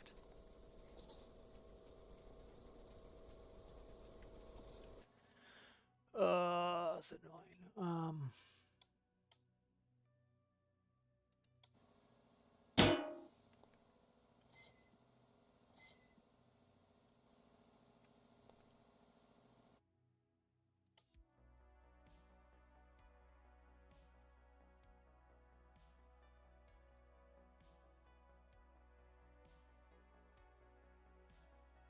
I think I want to do this here.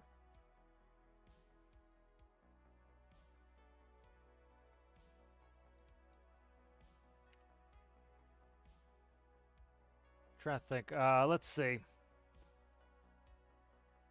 15 divided by 9 is 1.6. So we're running like 12 before 1.3. Try a 15 on there and tune in a perfect 15. Let's try that. It's a pain in the ass tuning this in.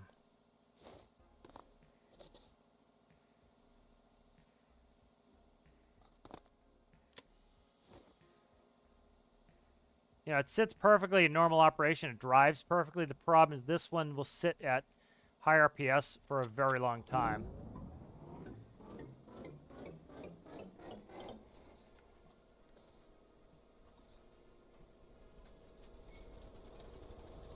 So, like, the RPM is fine until it hits the rev limiter. Then it starts kind of freaking a little bit. It's starting to freak a little bit. Let's see if I can smooth it out a little bit, but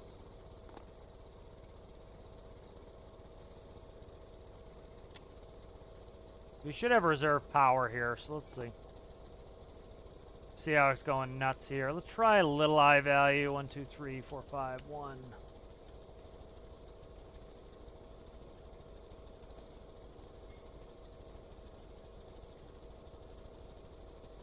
I don't have to drop this value too much here.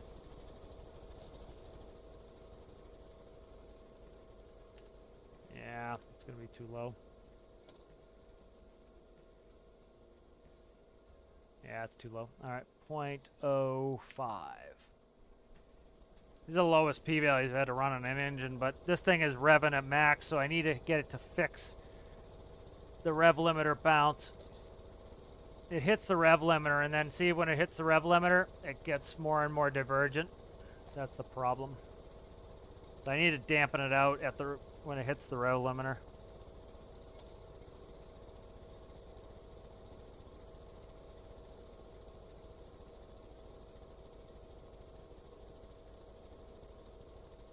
And then I'll do an artificially high RPM limit, but I need to get it smoothed out first. So now it looks like it's starting to smooth a little bit. There we go, we're starting to smooth out.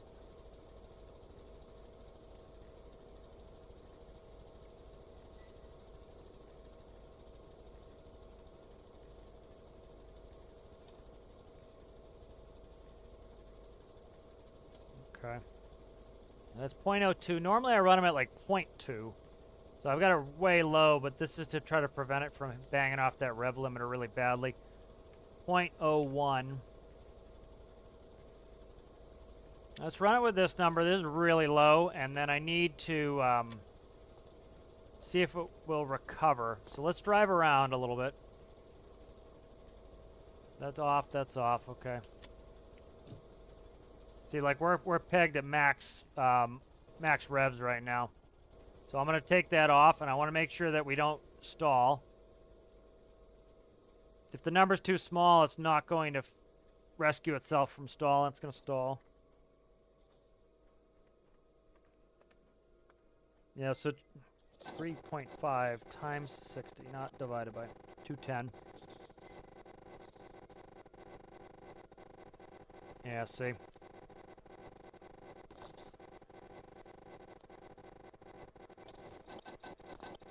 I can't get close enough to do that in here. For fuck's sake, get up there.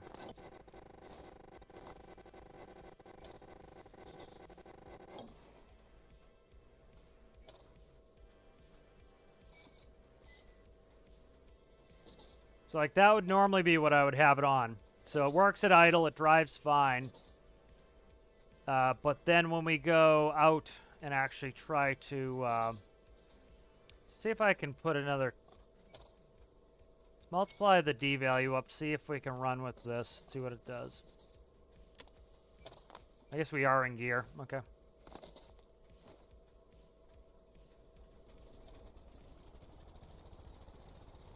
So let's see how it bounces off the rev limiter. See, I can hear it gets crazy once it hits the rev limiter. Damn it. It's being a pain in the ass to tune in because it works fine in normal operation, and then it bangs off that rev limiter like crazy.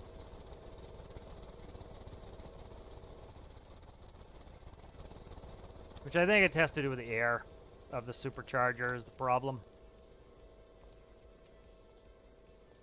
If I could shut this fucking door, we'd be able to get up there and change numbers again.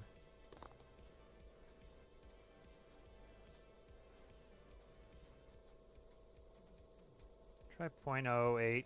0.08 was working. Try 0.05, see if we idle alright with 0.05. I could up the idle value too.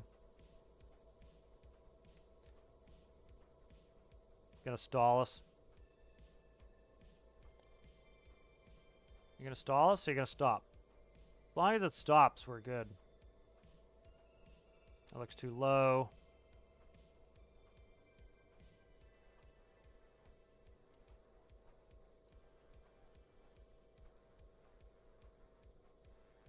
Okay, 0.05. You gotta stop? You gotta stop there, dude. Can't keep going. There we go. Alright. Try this one.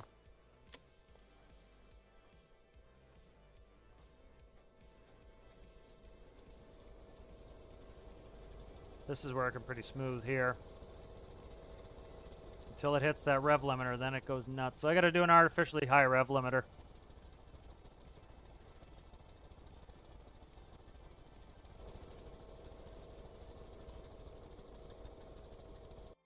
Alright, let's see what we can do here. Let's go.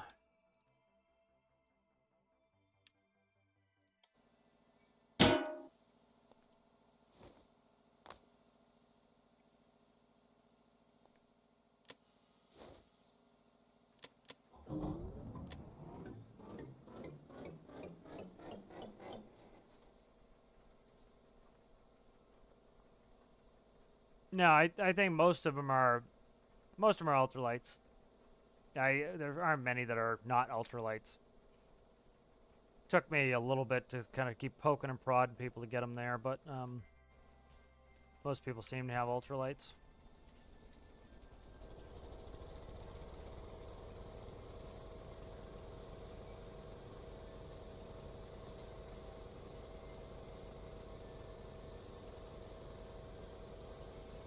Alright, this seems to be pretty smoothed out now.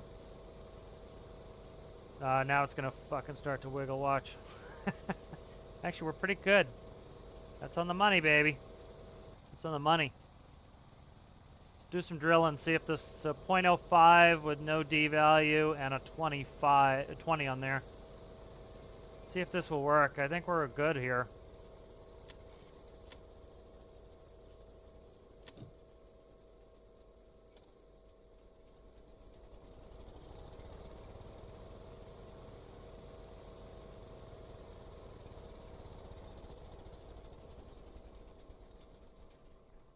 Gonna stall the engines. It's gonna stall. Shit.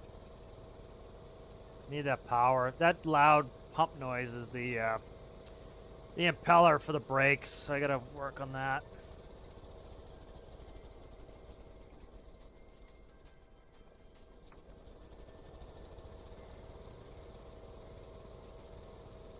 Problem is, I need this engine to rev way out to be able to run the drills.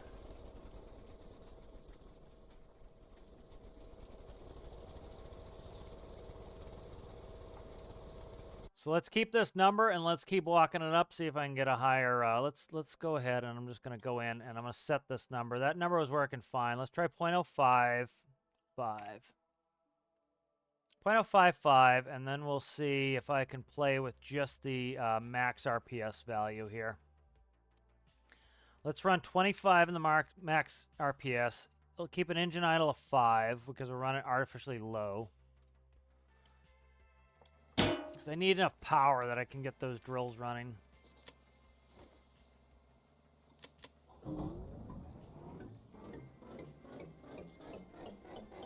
Alright, we're started. Right, let's rev all the way up and make sure we don't bang off the rev limiter.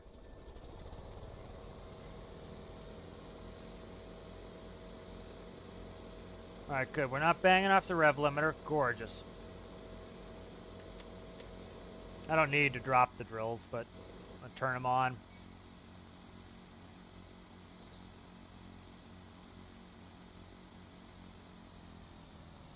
Alright, so I need to increase the speed of the drills. Activating 2. Maybe not.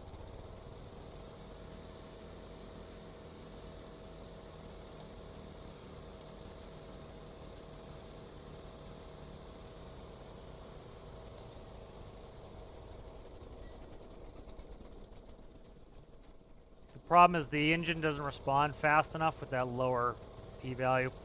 Alright, I know 0.08 works. The 0.08 is responsive enough to keep the engines running, so let's go 0.08. And let's crank that max RPS up to 30. We expect to never reach it, but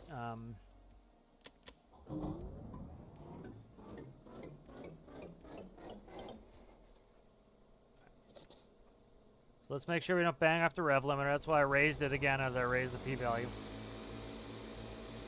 Yep. Okay, good. We're not hitting the rev limiter. We might be hitting it there. Yep. You hear it? That's it. Us hitting the rev limiter.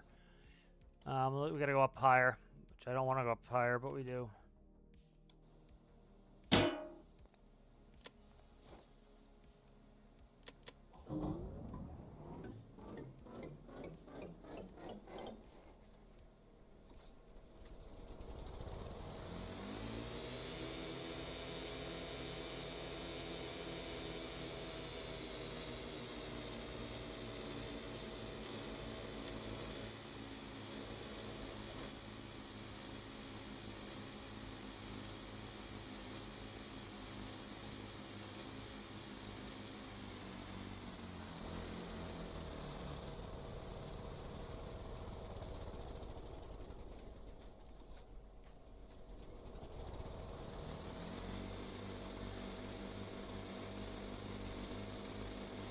Alright, I bet that D value was helping smooth it. Let's go. Let's fix that. I bet that D value was helping to dampen it from stalling. Let's fix this too. Where's the drills? I had these I still have the other copy that I can go back and mimic the numbers, but where's the...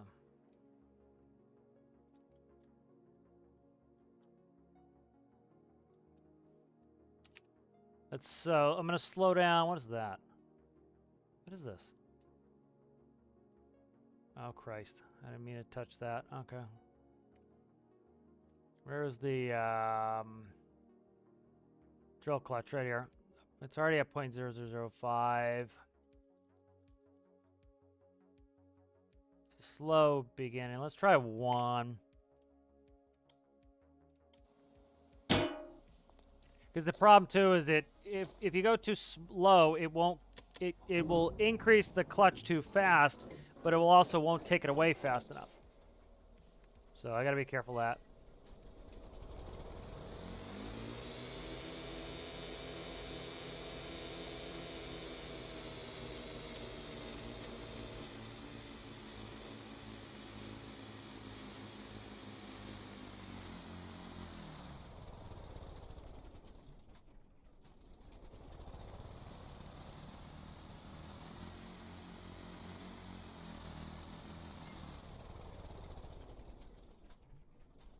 Oh, you know what happened? I know what's going on here.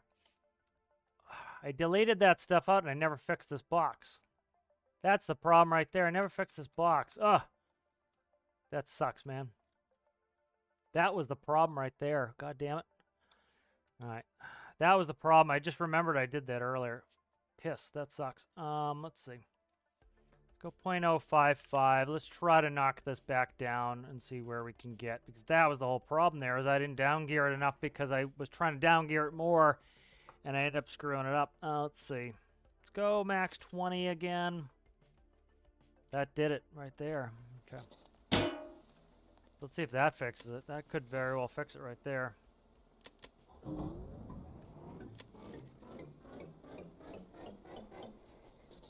See what happens when we rev up now. So I've got that lower P value now, so that hopefully it doesn't hit the rev limiter.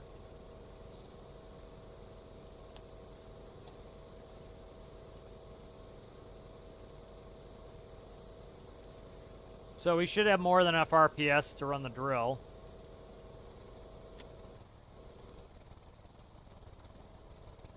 That was the problem, is we were running a 3-to-1 down gear instead of a 9-to-1.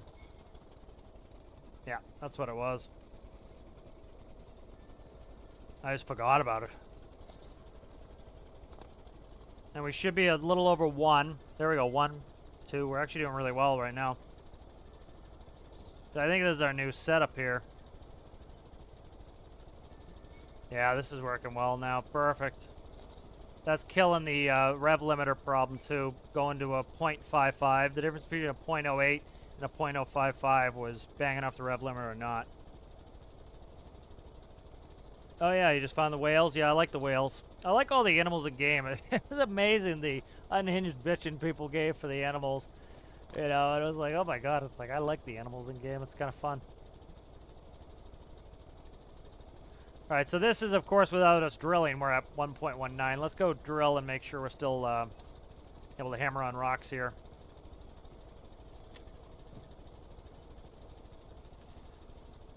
So, like, what I do is, like, I just I just trim in my throttle. Like, you do this in Bobcats. There was on your right-hand side, there was a throttle lever. And so, when you're driving around, you go up to, like, 10% throttle. And what it's doing is it's a hydrostatic drive system, so the engine is just pumping hydraulic oil, and it just is recirculating in the sump. And then when you go to drive, you have two handles, handles on one on either side, and you push the left one forward, your left wheels go forward. You pull it back, your left wheels go backwards. Same with the right, and you do like, round steering, and you do tank steering, and so you want only like, I don't know, 10-20% when you're just driving around. You might go up a little higher if you we're going faster long distance. And so you would, but then for certain implements, you needed more power to run the hydraulics for the implement. So you would rev up to like 100% to run the implement,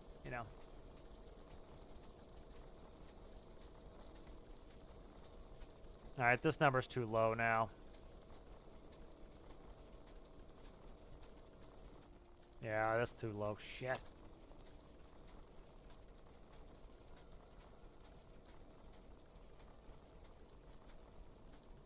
I don't know. We're drilling pretty fast here. I was getting 1 per second. What are we getting now? 1,000, 2 1,000. Okay, so we're a little bit slow, but not that slow. All right, we'll keep working this. Making good progress on this, I think. 20, and then let's go. I want to hook this up to. I'll tune this in here. I need to keep those engines, the drills up.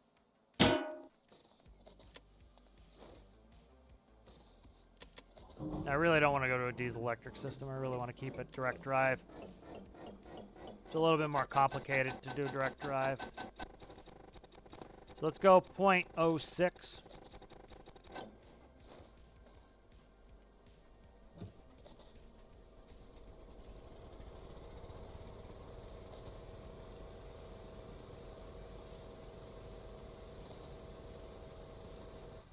So we want at least about 700 RPM rather, while we're drilling. That gives us about 12. Gives about 12 RPS on the engine, and then that's down geared 9, so it's giving us 1.1.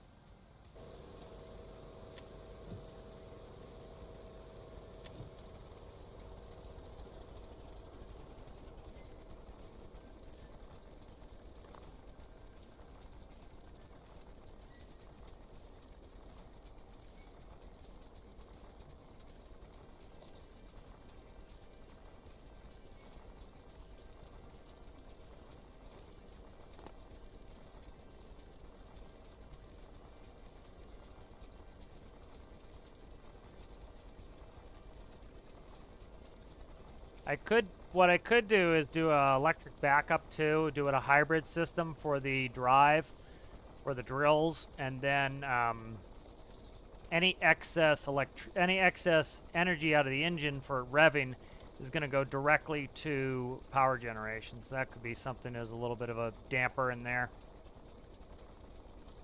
Let's turn on this so that I can actually, we don't shut down prematurely. What I should do as well is have a drill shutdown system that when the internal storage is filled, it will stop.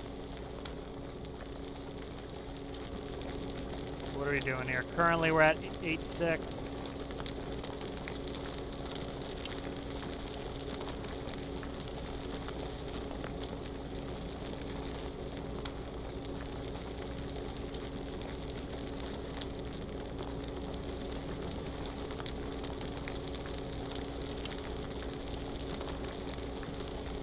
That's not helpful there. Drill to stop drilling when I test here.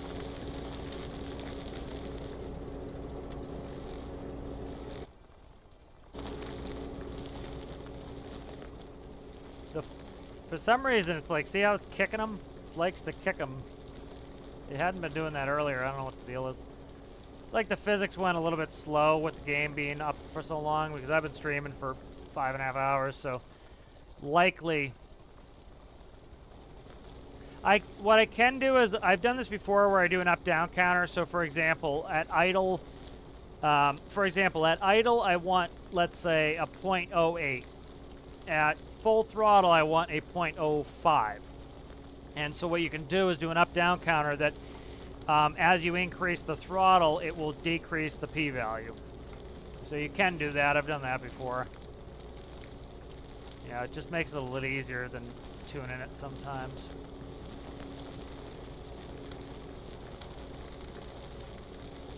Let's check the speed on these. Like, this is right where I want it. That's a 0.0, back to 0.08. 0.08 is just working great. Literally the only problem is that it likes to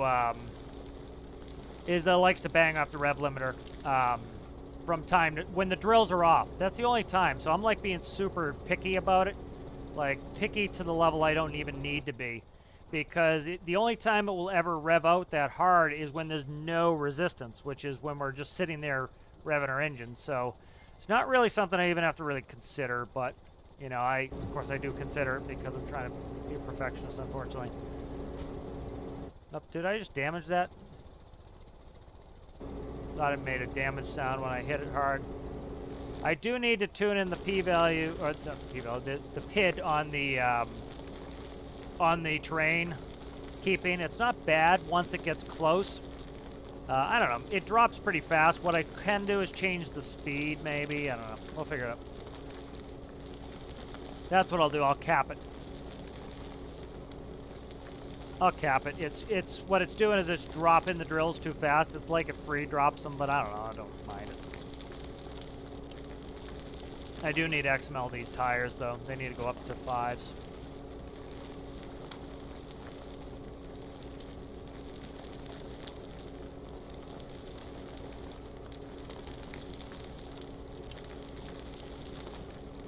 Yeah, I've done that variable p-value. I'm pretty much like, I'm so nitpicking at this moment that it's like, I just need to stop nitpicking. So right now, this is a problem too. If you notice, we have a negative voltage, so likely I need to increase the p-value if the alternator is at full, so it's not at full. Starter. Do I not have, where's the alternator? That should be it on top. Why can't I reach the alternator? Okay, there we go. I'm standing up in here. There's my alternator. See, the clutch is at 140. So likely what I'm going to do is I'll probably double the alternators, and I will just go with one starter. It'll take longer to start. I really don't care how long it takes to start, you know. So I'll double up the alternators. All right, so let's take this back. Fix that. So I'm going to double up the alternators here. Because I'm a picky bitch, I want them to be lined up the way I want them to, so. Alright, that's going there, and then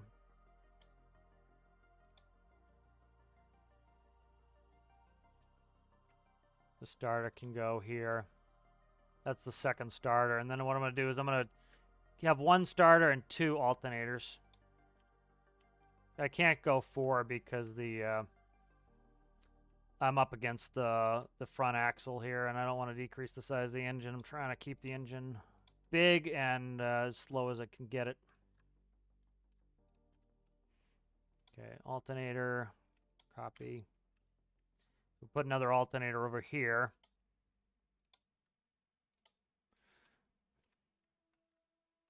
And then I'll put the 1 starter in.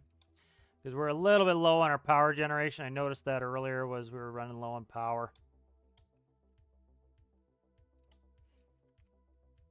Okay. And let's fix the electricity on those. So that's the alternator can go there. They're going hot side anyway. Yeah, they're all going hot side, so we'll just go like that. But I'm glad I figured out that problem. This valve is not plugged in, so that's causing us problems. Alright, let's save that really quick.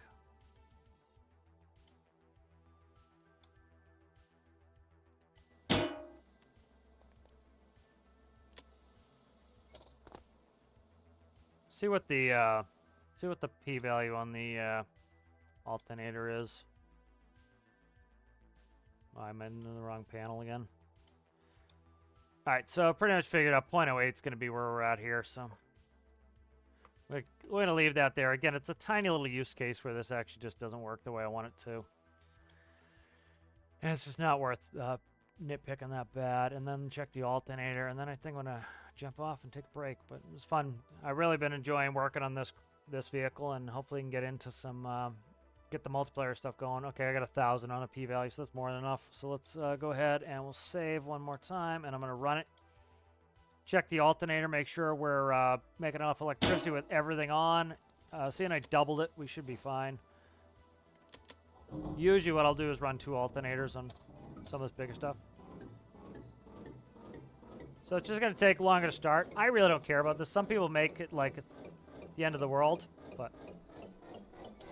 Like, say, it doesn't take that long to start, but, like, when I would start a tractor, the tractor takes at least twice as long to start as your car. You know, it's a bigger motor. You got to spin the bitch up. But I don't know, some people act as though, you know, it's the end of the world when their engine takes a second to start up. Alright, so there we go. Let's go ahead and rev up. So, like, the only case we bang off the rev limiter is when I rev to 100% and I don't have anything on.